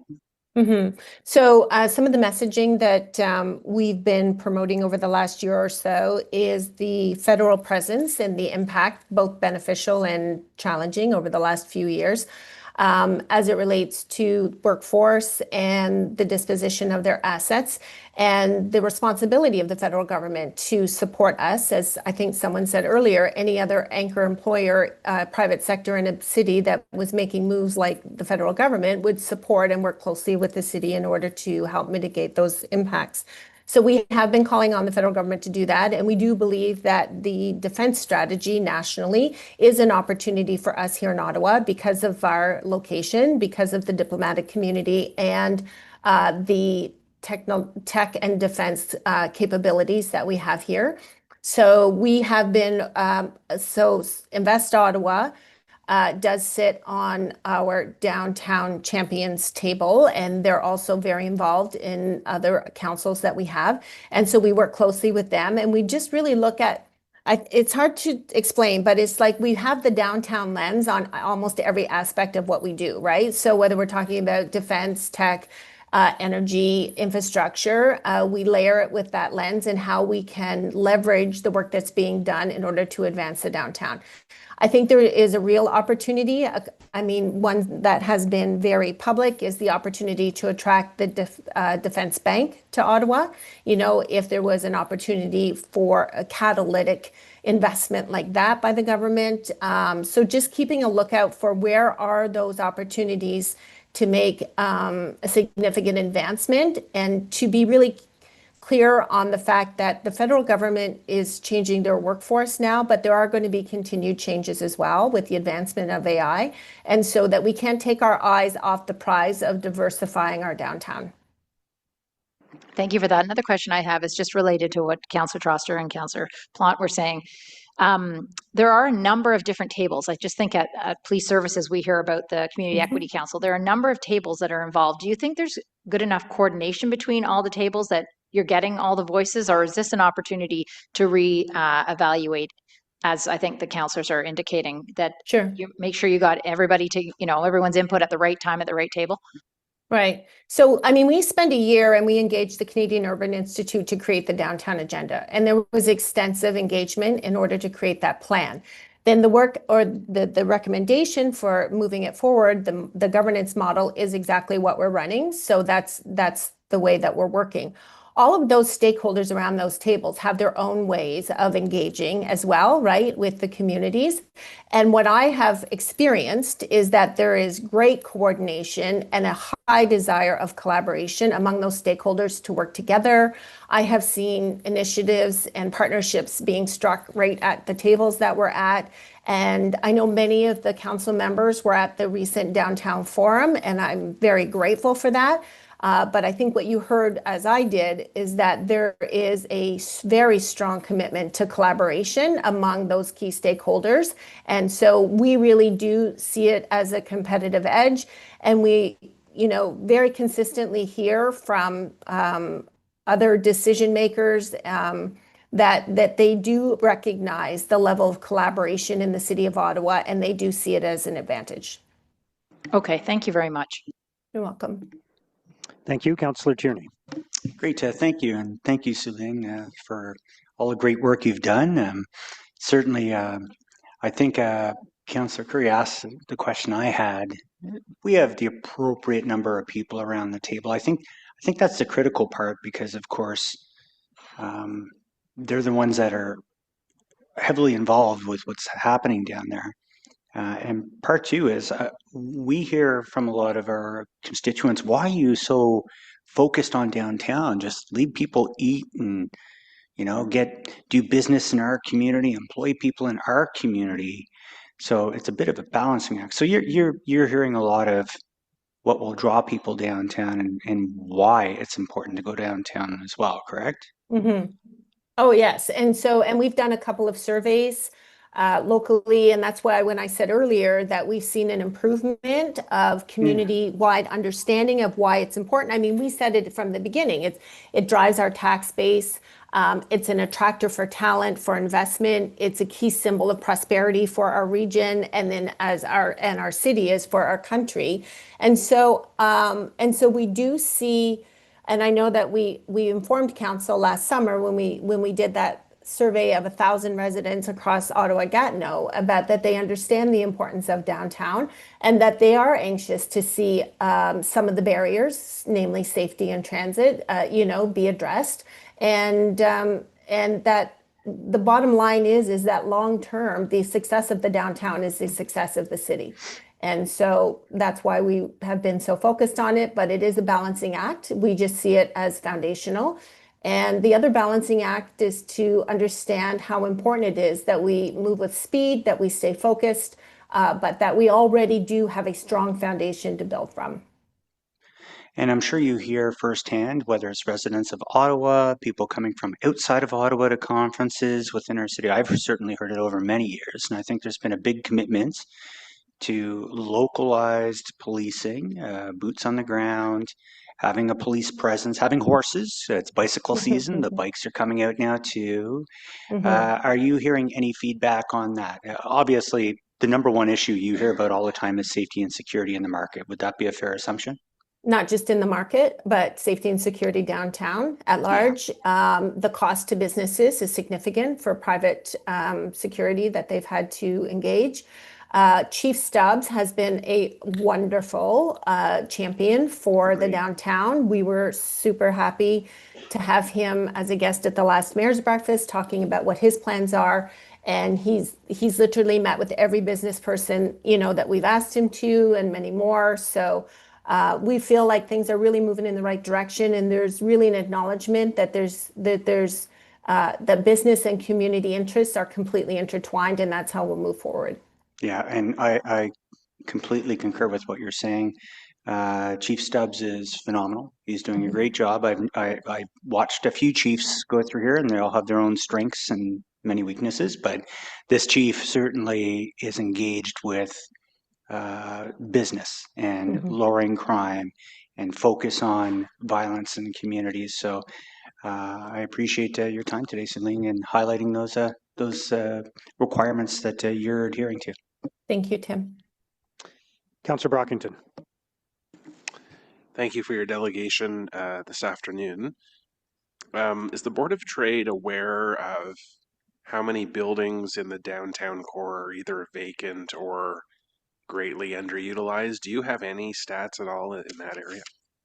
I don't have the stats. I mean, I have the same public listing that they had put out. I do know that that we were very close to PSPC over the last few years as all of this was going on, and not everything they thought was marketable, and so it was a very comprehensive process that they underwent, and now I think they're having to redesign that with the return to office announcement as well. And so I think that will be good news for us. I mean, it will increase foot traffic, but it's not going to be sort of the future silver bullet for us.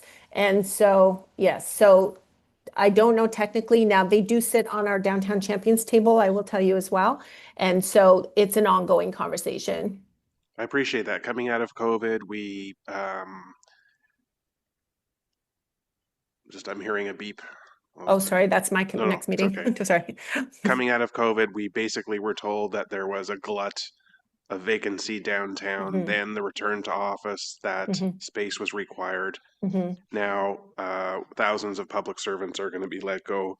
So it's a bit of a yo-yo exercise with the feds about it's almost impossible to predict what the downtown will look like. But I raise this because if we know there are building owners who have declared their buildings surplus to their needs, I don't want to see them hold those buildings for years with nothing going on, with boarded up storefronts on the ground level.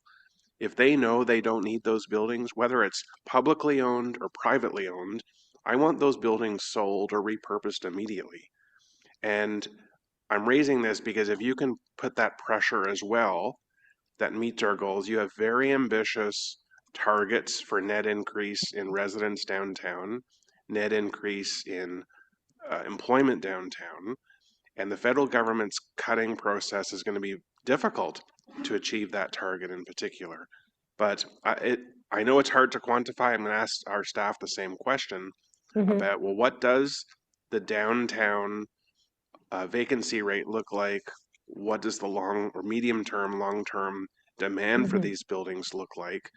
That's how we can plan. But anyway, I just thought I'd ask. I will follow up with our staff. Thank you.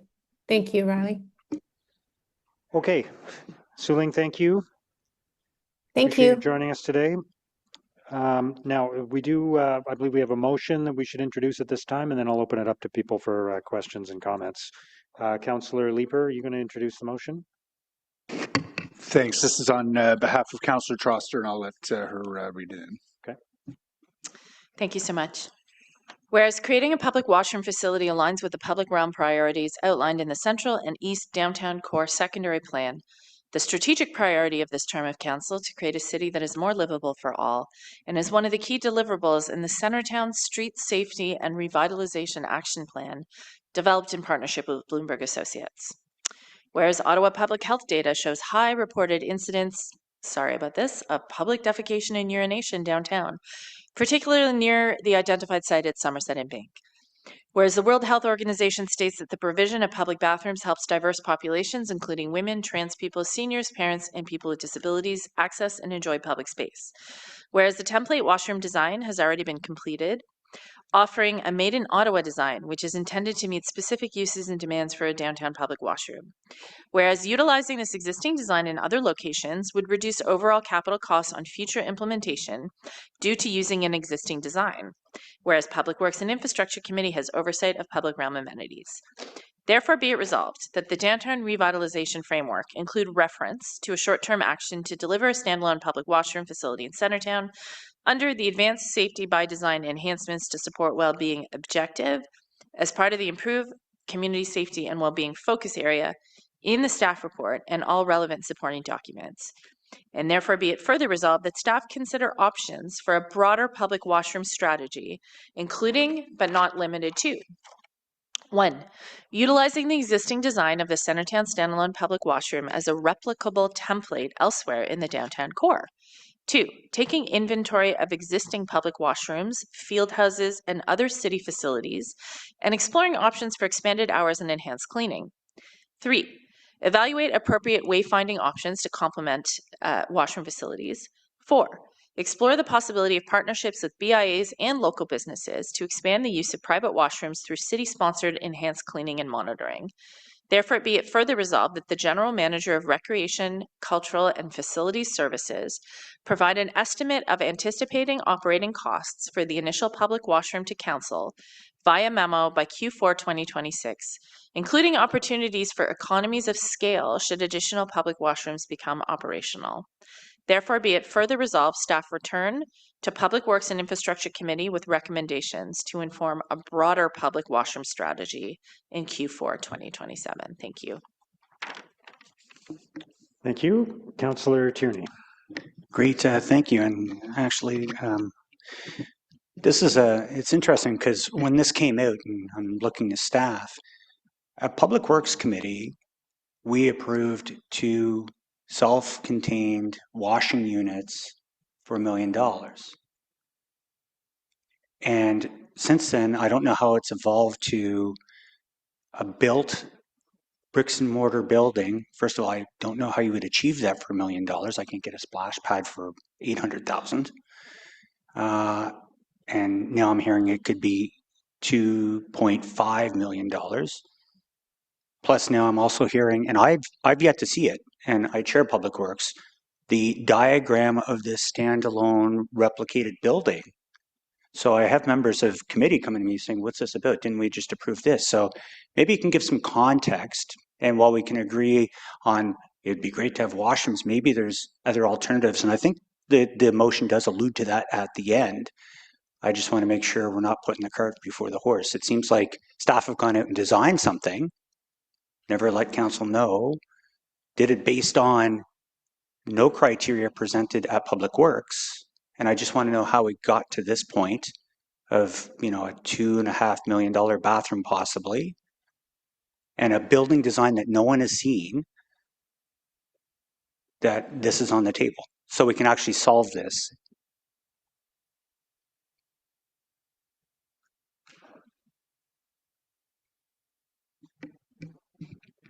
Thank you for the question. So Council, I can provide just some comments with regards to the inclusion or the proposed inclusion in this report. This report is a compilation of all the actions downtown that exist within other departmental plans and do fall within the mandates of other committees. It's really to ensure that we have in one place a holistic view of the actions occurring downtown and supported downtown revitalization. So that's about as far as I can go on that. With regards to the motion, it is proposing looking at a comprehensive strategy to ensure that there are amenities, including restroom amenities, consistent with a motion that was brought forth, the Byward Market revitalization plan. And I don't know if my colleagues have any comments with regards to the PWIC discussions and the design, but I wasn't directly involved in that. So through the mayor, thank you for the question. This predates me, so I'm trying to pull together the facts, but as this project was a budgeted item, and so what staff have done is the first part of implementing a budgeted item, which is the design work. And in the course of doing the design work and understanding some of the challenges we have with public washrooms, as have been in the media for transit stations and the like, learning from that and trying to understand how best to build what was needed here and working with the consultants hired to do the design, we got to a place that no longer was looking at a self-cleaning option, was looking at a standalone structure that could withstand a wide variety of needs, and that is where we are with the project, and that part has moved forward.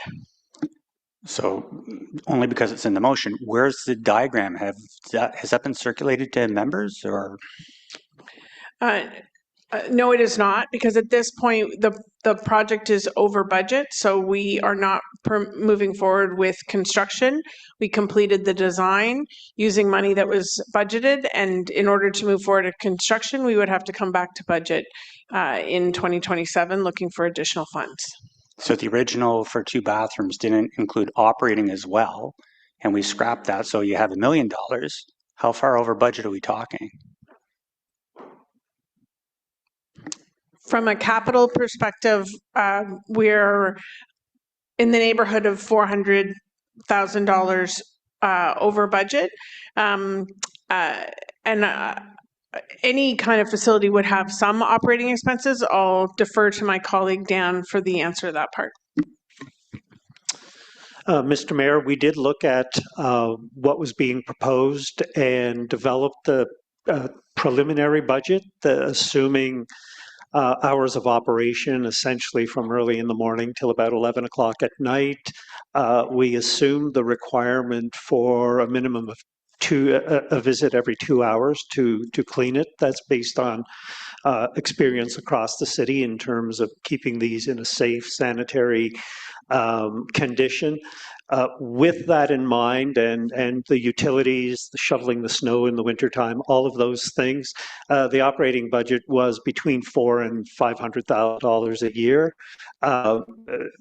Understanding that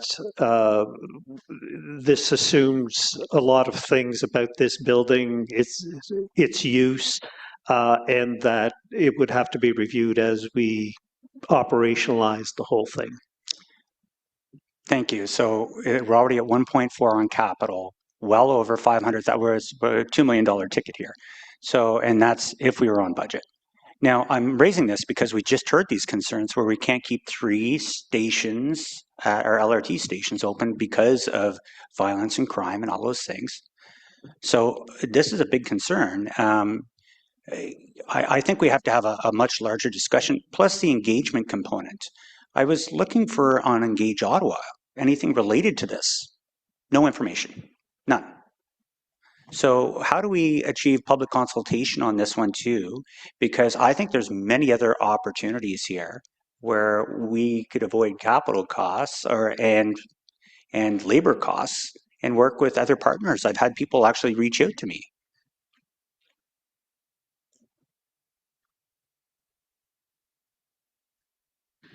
I believe there is information on Engage Ottawa. I don't have it at my fingertips, but it's not.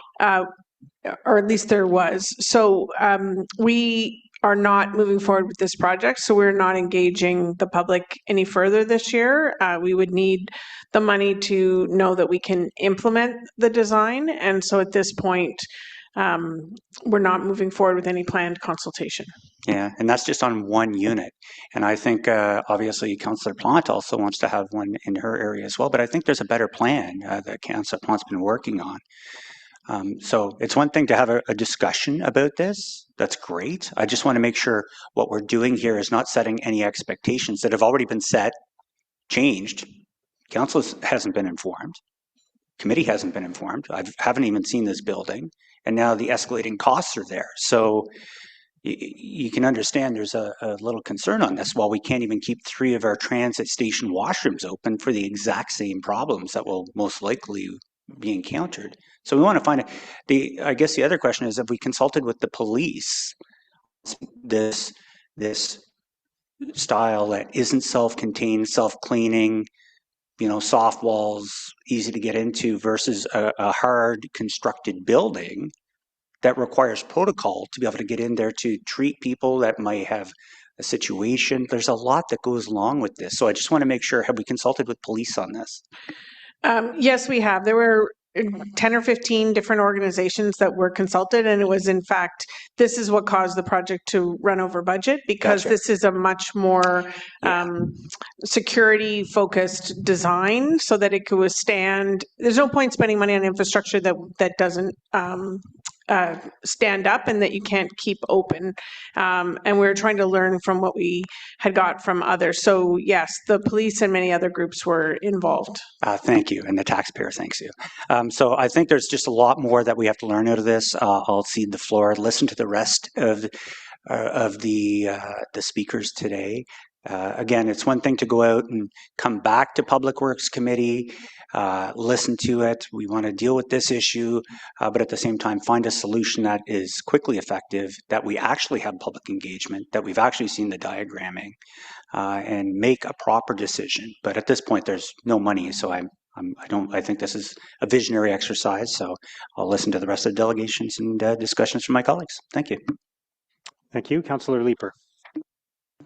Thank you very much. I'll probably want to jump back on in a bit for the washroom discussion, but I do have 2 areas that I was interested in exploring right off the bat with respect to downtown revitalization. No surprise, my attention was caught immediately by the plan to develop a concept for Bayview Yards. I'm going to suggest that there is likely no better place in the city to live than that eventual community at Bayview Yards. It's at the crossroads of our LRTs, immediately adjacent to the new arena at LeBreton Flats. You've got immediate access by bike and one of these days by cross-country ski across the William Commanda Bridge to Gatineau. It is, you can throw a football probably, well, a stronger football player than I could throw a football to the new public library at the corner there. How we develop that is going to be absolutely critical. And at the same time, if we simply leave it to market forces to develop Bayview Yards, we know that it will be unattainable to most residents of Ottawa.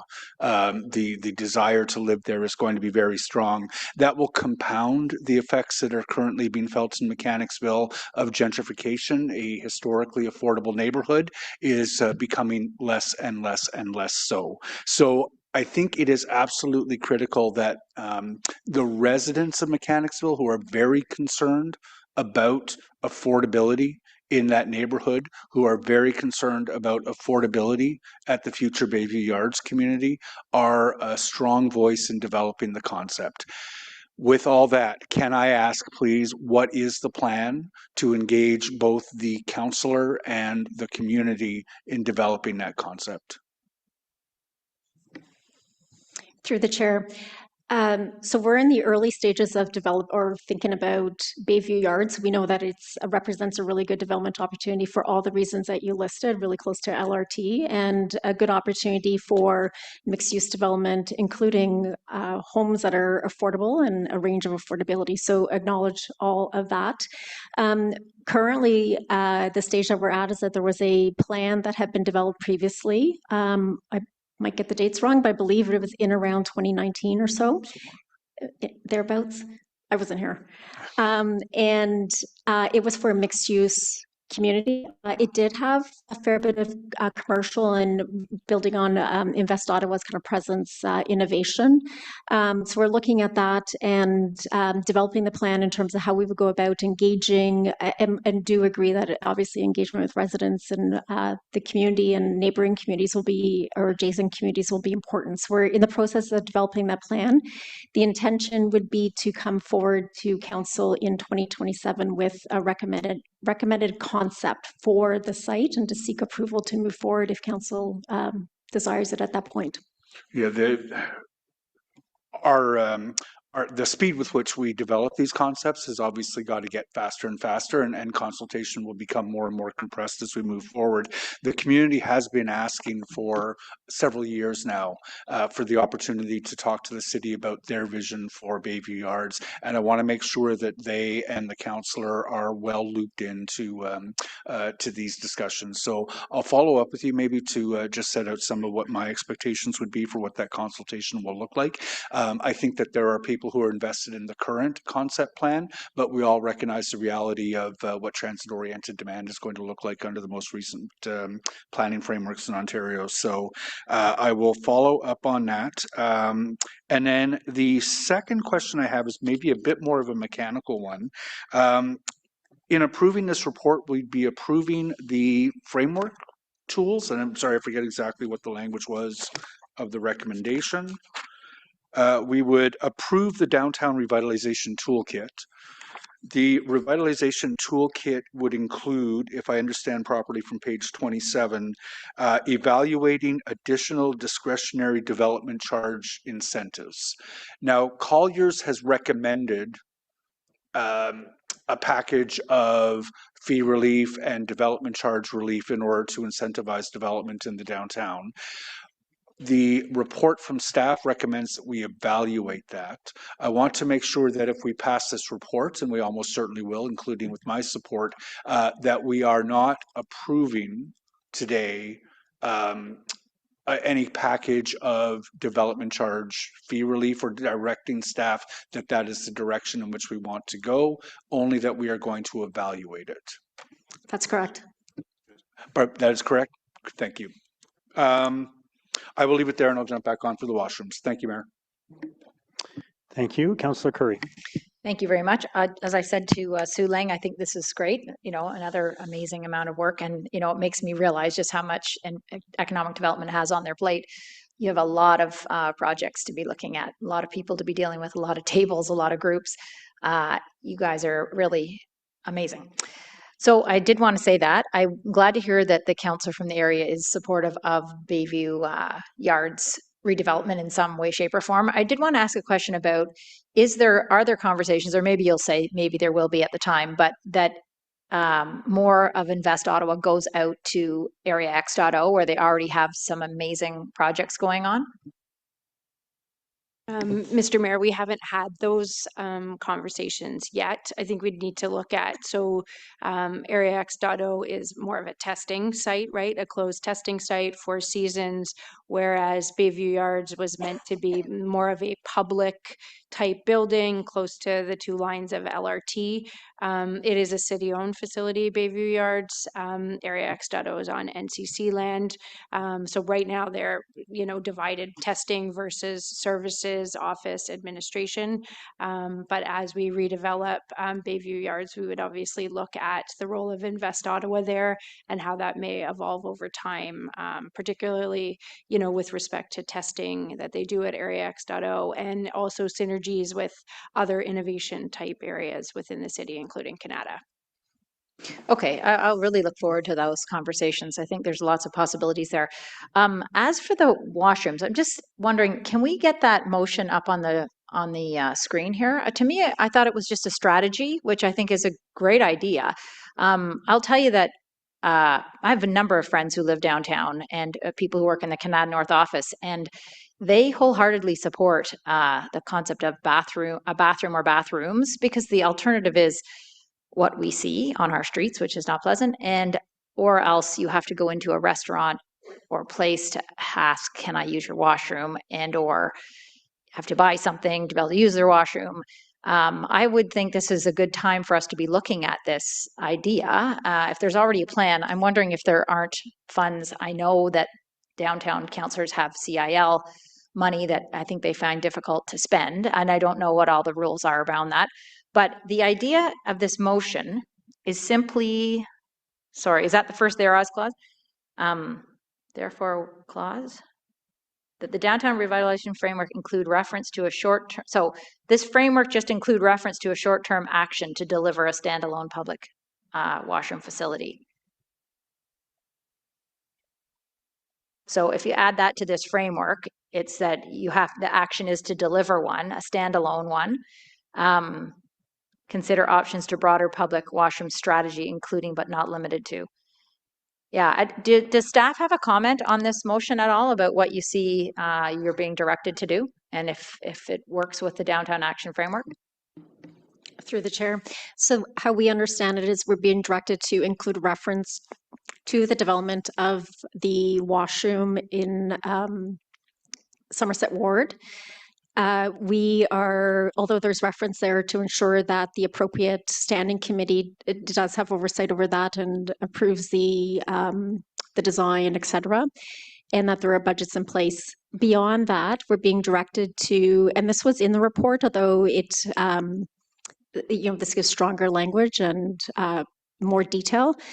We are directed to consider, when we're considering the distribution or the presence of amenities in the downtown core, that we also consider the presence of restroom facilities. And we do believe that that is part of supporting a downtown, a revitalized downtown that supports residents but also visitors as well. So you don't have any concerns with this motion? No, we don't have concerns with the motion. Okay, thank you for that. I will just say there, we often talk about, less parking in the market.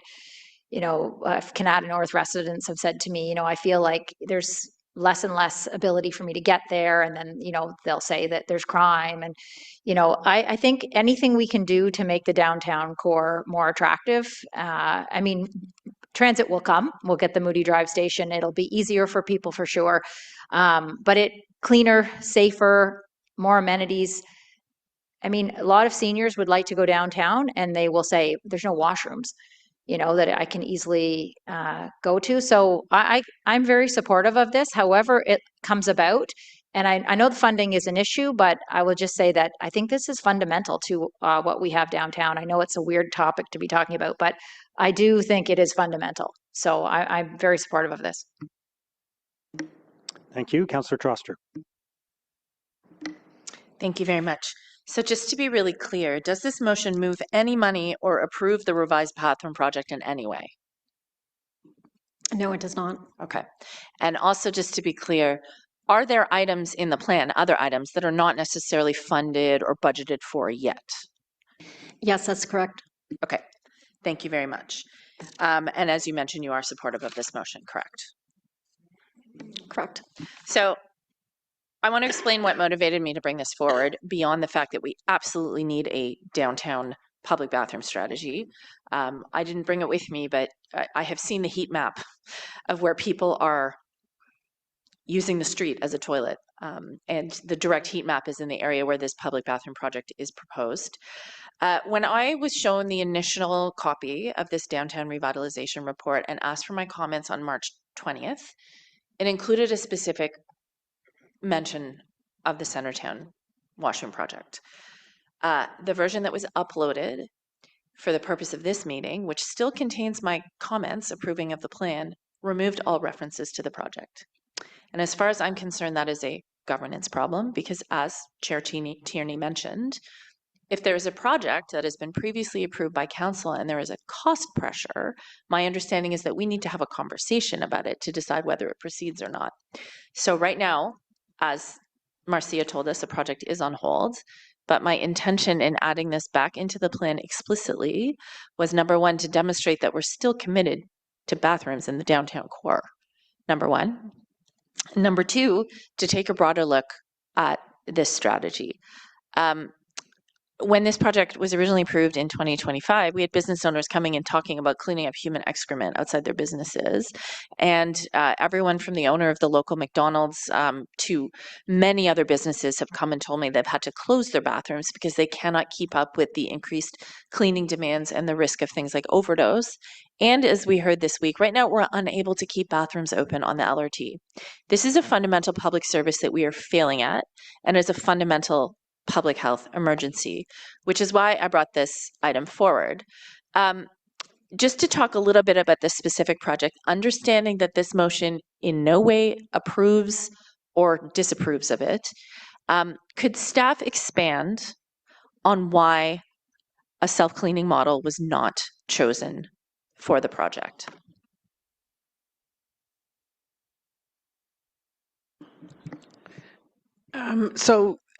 Thank you for the question. I don't have the complete history, but I do understand that it was in looking at other cities like Montreal that have had experience with these self-cleaning models and have decided through a combination of climate and I think usability, when you have in some neighborhoods, it's easier. You're going to have easier use on the building and less vandalism and other issues. So it was a combination that I don't know if any of my colleagues who were maybe part of that have anything more to add, but that is my understanding. We looked at the experience from other municipalities, including Montreal, who had closed several of theirs and removed them, and we learned from that and instead went with a different model. It was also part of the consultation with various emergency protection services and other social services aspects or organizations to figure out what was the right fit for this high traffic area.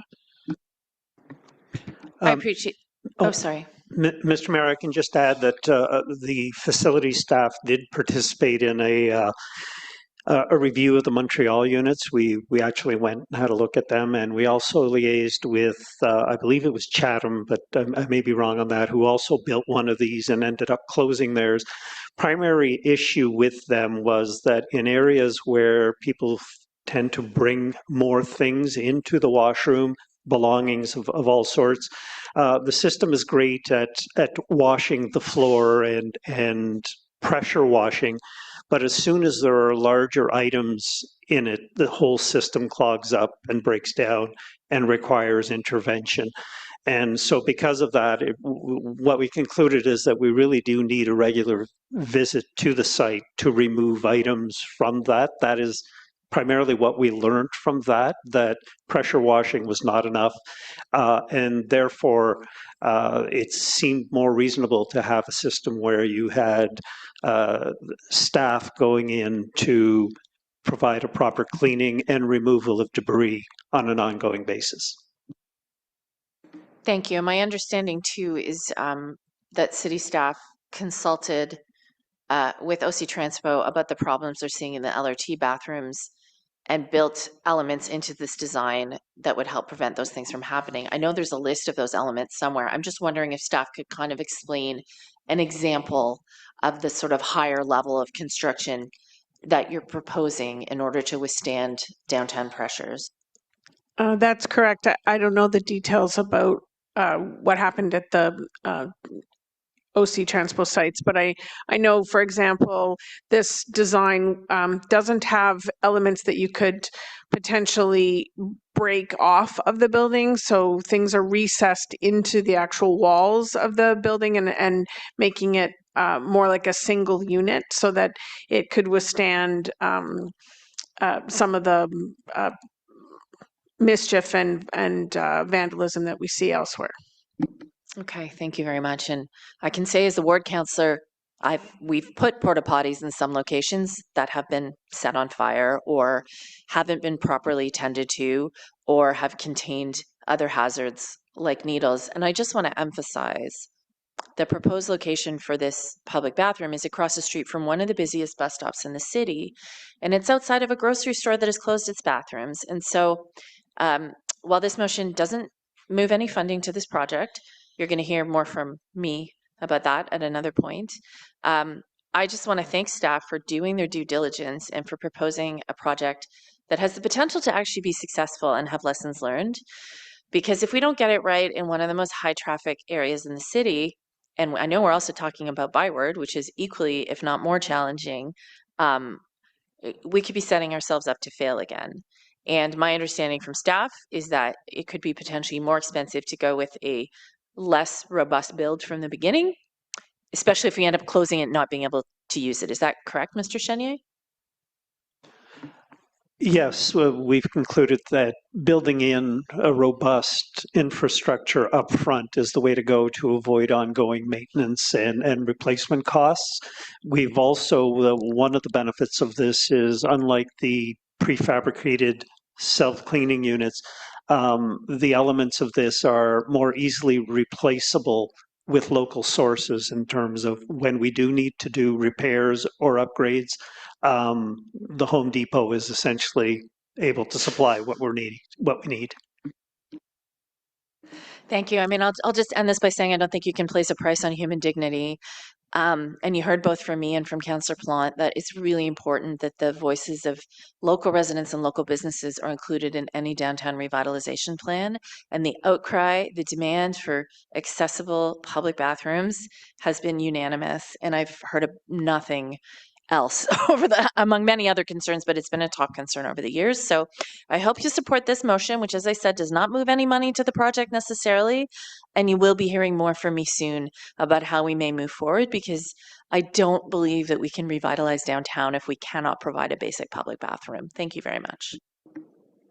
Thank you, Councillor Brockington. Thank you, Mayor. I recall a very interesting debate during the 2014-18 term of council at the Transit Commission when we debated adding washrooms at our stations. And don't forget, construction had already started, preliminary level at least, and not on the stations, but the project had started. And OC Transpo staff at that time was not supportive.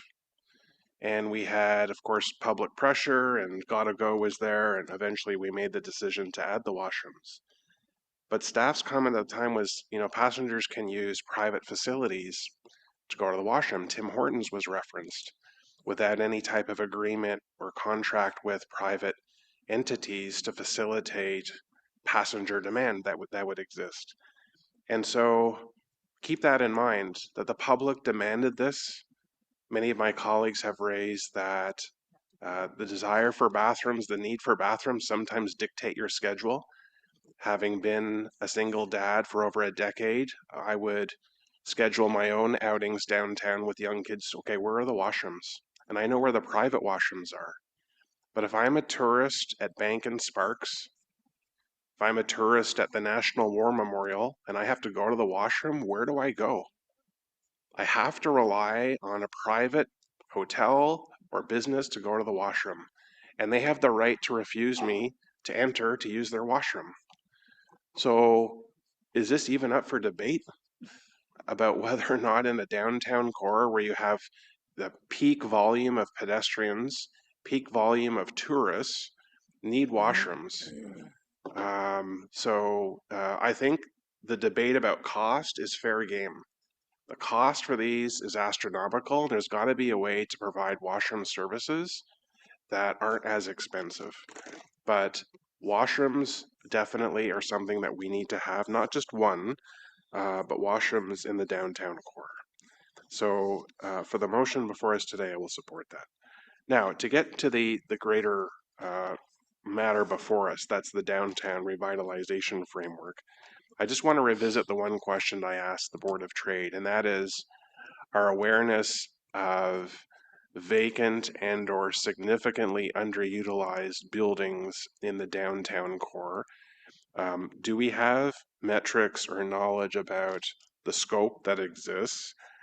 And what type of pressure can the City of Ottawa put on those building owners to make a decision sooner rather than later, so that if holding on to that building is not in the long-term vision of that property owner, to sell it or engage in some other agreement to make sure that building can be used for office and or residential?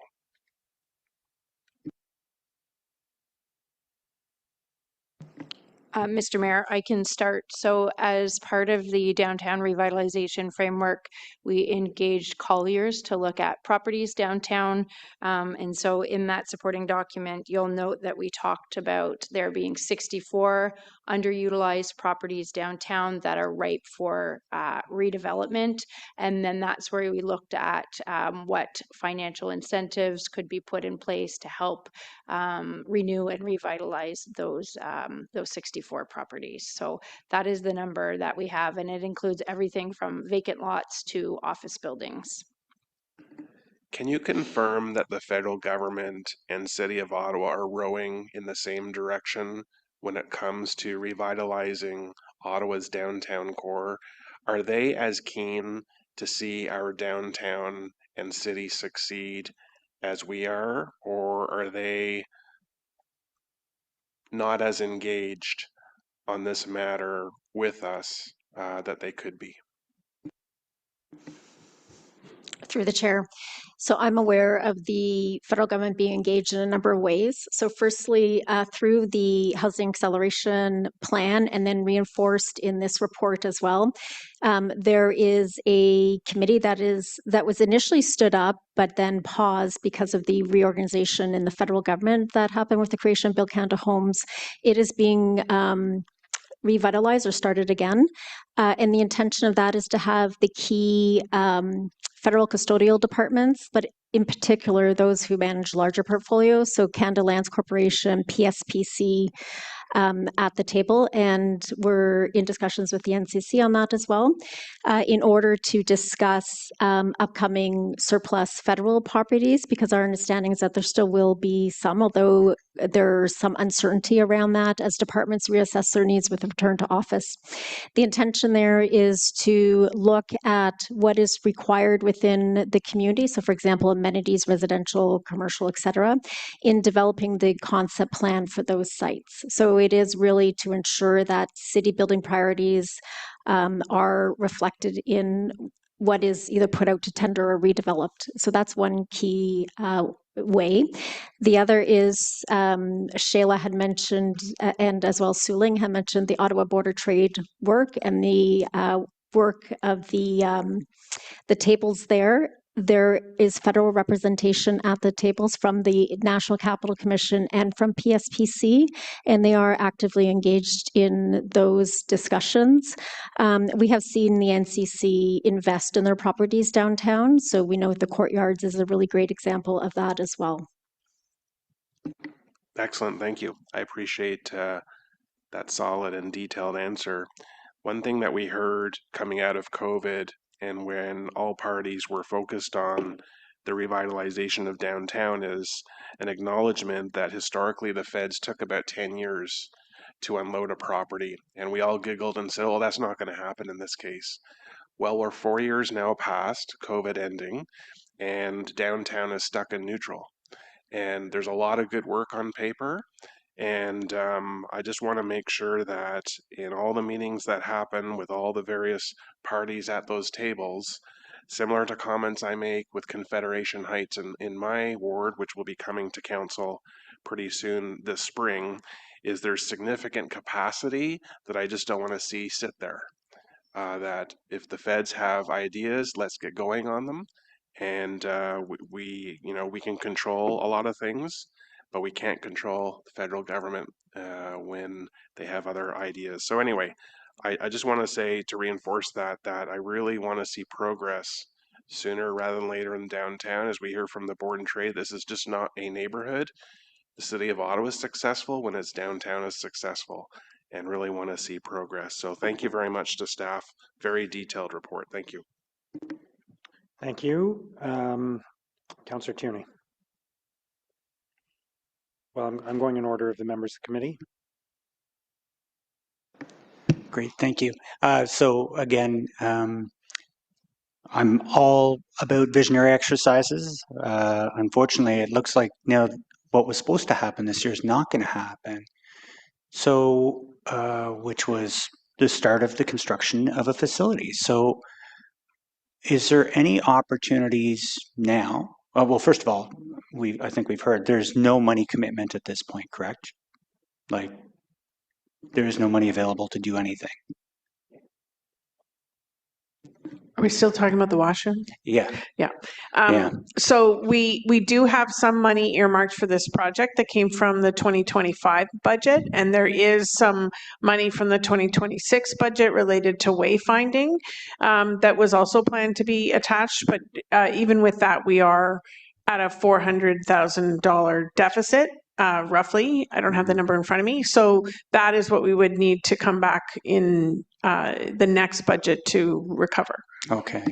And then there's operating costs. So there's nothing, unfortunately, that could be done this year. Are we doing everything we can as far as wayfinding of washrooms that are currently available, the hours? I know we have some apps and things, but people aren't on apps. They get downtown, they need to know where to go. So when I read the motion that Councillor Troster has put forward, it's also asking us to look at what can be done in that way in terms of wayfinding. I think that the motion also speaks to other types of existing infrastructure like field houses and other municipal buildings. So, but currently we do not have that kind of wayfinding in the downtown area. Okay, well, at least it's something that will be looked at. That's cheap and cheerful, which is good.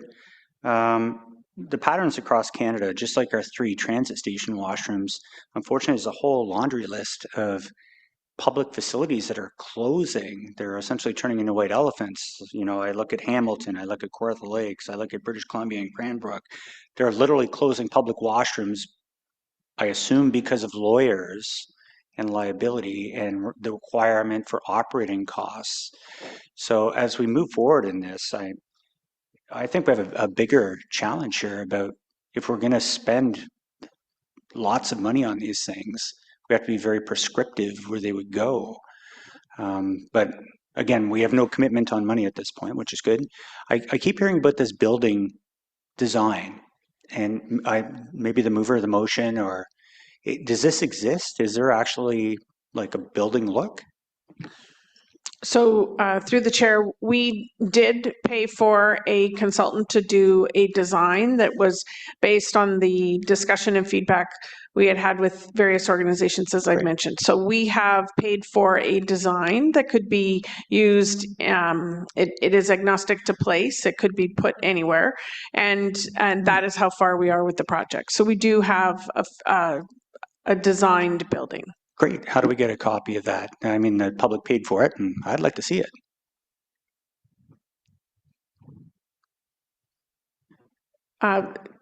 If it's the will of council, yeah, we could bring that to PWIC and have Public Works Committee.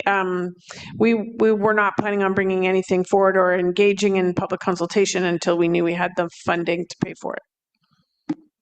Well, since it's, I mean, I think certain people have seen it already, and I think other members of council would like to see it too. This could be a good model, but only select members of council have seen this so far. So can we not just send it out by email to everybody? Yes, we could. Great. Is that a direction, or Mr. Mayor, I'm looking to you as chair? Can we circulate this building? Are you okay with sharing that with? Yeah, we could do council? it like a memo and share it with Okay. everybody. Thank you very much. Okay. Thank you, Councillor Leeper. Thank you very much, Mayor. Oh, sorry. I'm just going to get my Zoom window back. I have already spoken once. Did you want to go to Councillor Carr? Sure, Councillor Thank you. Carr. Yeah, I think it's fine, Councillor Leeper. Councillor Tierney spoke twice before they went to non-members, so let's continue to follow the protocol that's been set by the chair. No, Councillor Tierney had spoken to the delegate, I believe, in the previous time. Anyway, it doesn't matter to me who goes first. Go ahead, Councillor Carr, please go ahead. Okay, thanks. I just have one question about the motion on accessibility. Sorry, about the washrooms. I noted, Councillor Troster, that you talked about wayfinding.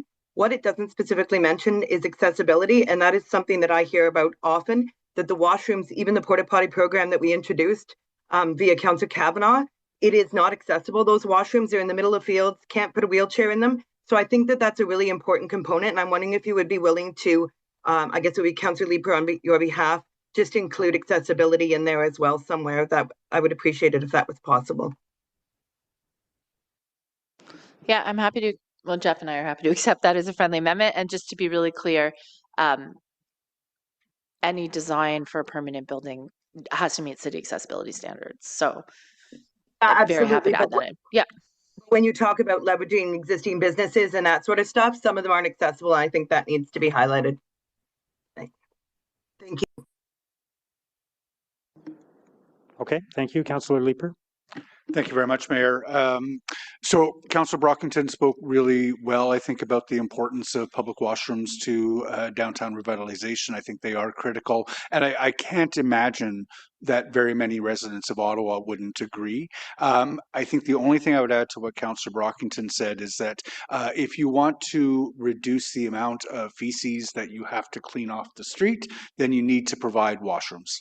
And those washrooms are going to cost money, but it's going to be an important part of creating environments in which tourists and shoppers and people on their lunch breaks want to get out and enjoy our downtown streets. If you don't have them, then you're faced with the costs of cleanup and a poor environment that people don't want to go to. And we do need to get a start on it. And Councillor Troster's motion today would give the policy basis upon which we could get a start on a public washroom strategy. I have actually very high confidence that she will be able to find the funds necessary to get a pilot first installation done. And we have to start somewhere. And that first pilot installation, I'm going to guess, is going to be expensive because it's going to be a one-off. But we're going to learn lessons. We're going to learn how this can scale at an affordable cost. We're going to learn how the designs can be altered in order to become less expensive as they scale up. So I fully support what Councillor Troster is doing with this. I think I do have a question though. So if I understand from what Councillor Troster was saying, she read a version of the downtown revitalization plan that contained a reference to a public washroom strategy. She made comment on that. I think, we all know that Councillor Troster considers this to be a priority. After she commented, that reference disappeared from the version that was eventually published to the agenda of this meeting. Is that correct? Through the chair. So how that unfolded was that there was a reference to it. This was an amalgamation of all the actions. There was a reference to it as a short-term action. It was that the restroom facility would be built, constructed, and then available within the next 12 months. Following the conversation with Councillor Troster, we provide an overview of the plan, given that we're looking for Councillor comments. We subsequently learned that the washroom was not going to be built in the first 12 months. And given that it was within another committee's authority, we kept it out. I didn't understand the impact of that, and I did apologize to the councillor, and I apologize to Councillor Troster again today for having removed it. It was not intended in that way. It was really based on information and timing. Was she given an opportunity to revise her comments in light of new information? So I believe the report was published when Councillor Troster saw that, yes. Okay. So that's not acceptable. I think many of us around the table, many of the public understand the priority that Councillor Troster has put on public washrooms since the very beginning of this term of council.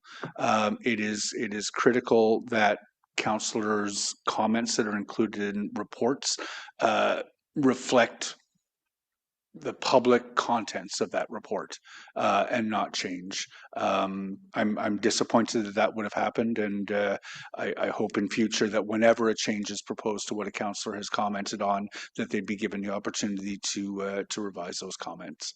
I will leave it there. Thank you. Thank you, Councillor Troster.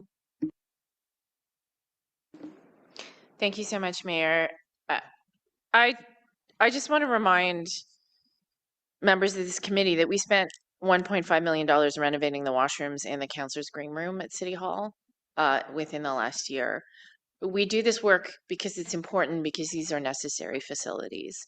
My intention in adding back the specific mention of this project into the downtown revitalization plan is to have it there as a marker to ensure that we're not forgetting it, and to understand that even if a project has a funding pressure, we have responsibility to bring it back to council and to committee and to council to discuss that and to make a democratic decision about whether it proceeds. So more from me on that later. I'm sure you can all expect me to fight for this project, but earlier in this meeting, the mayor referred to $20 million as a rounding error when in reference to a transit deficit. This is a $390,000 cost pressure, and my understanding is that there were $250,000 in upfront design costs that are elements that can be replicated citywide.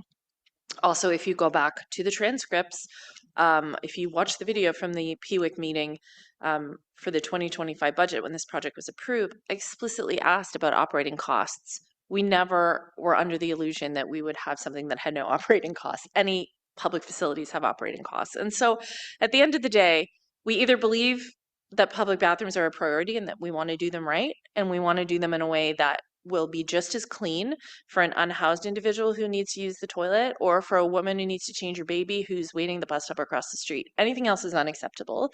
And clearly we have tried and failed when it comes to LRT bathrooms.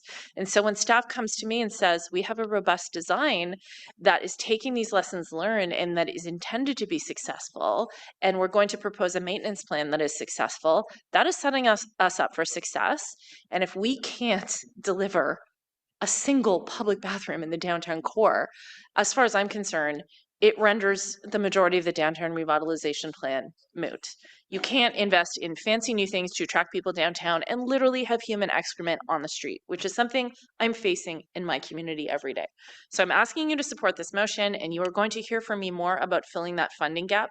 I don't believe it's acceptable that a project that we approved in 2025, if it's further delayed, could not get built till 2028. And again, if downtown revitalization is a priority, we need to be preserving human dignity, and we need to be providing very, very basic services. So thank you to all of you for your feedback. And just to be clear, there's no money attached to this motion. I just want to make sure that we don't lose it. Thank you. Okay, thank you. So then on the motion, is that carried?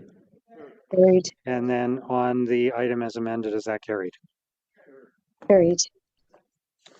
Okay, we will go next to our in-camera item, and I will ask Council Vice Chair Kitts to. Oh, Vice Chair Kitts is not here at the moment. Councillor Tierney, would you mind reading this motion for us to resolve in camera?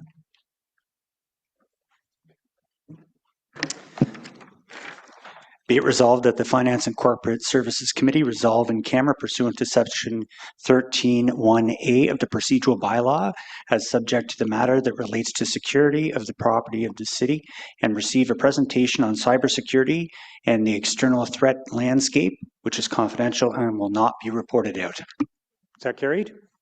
Carried. Thank you. We'll resume as soon as we're ready. Thank you.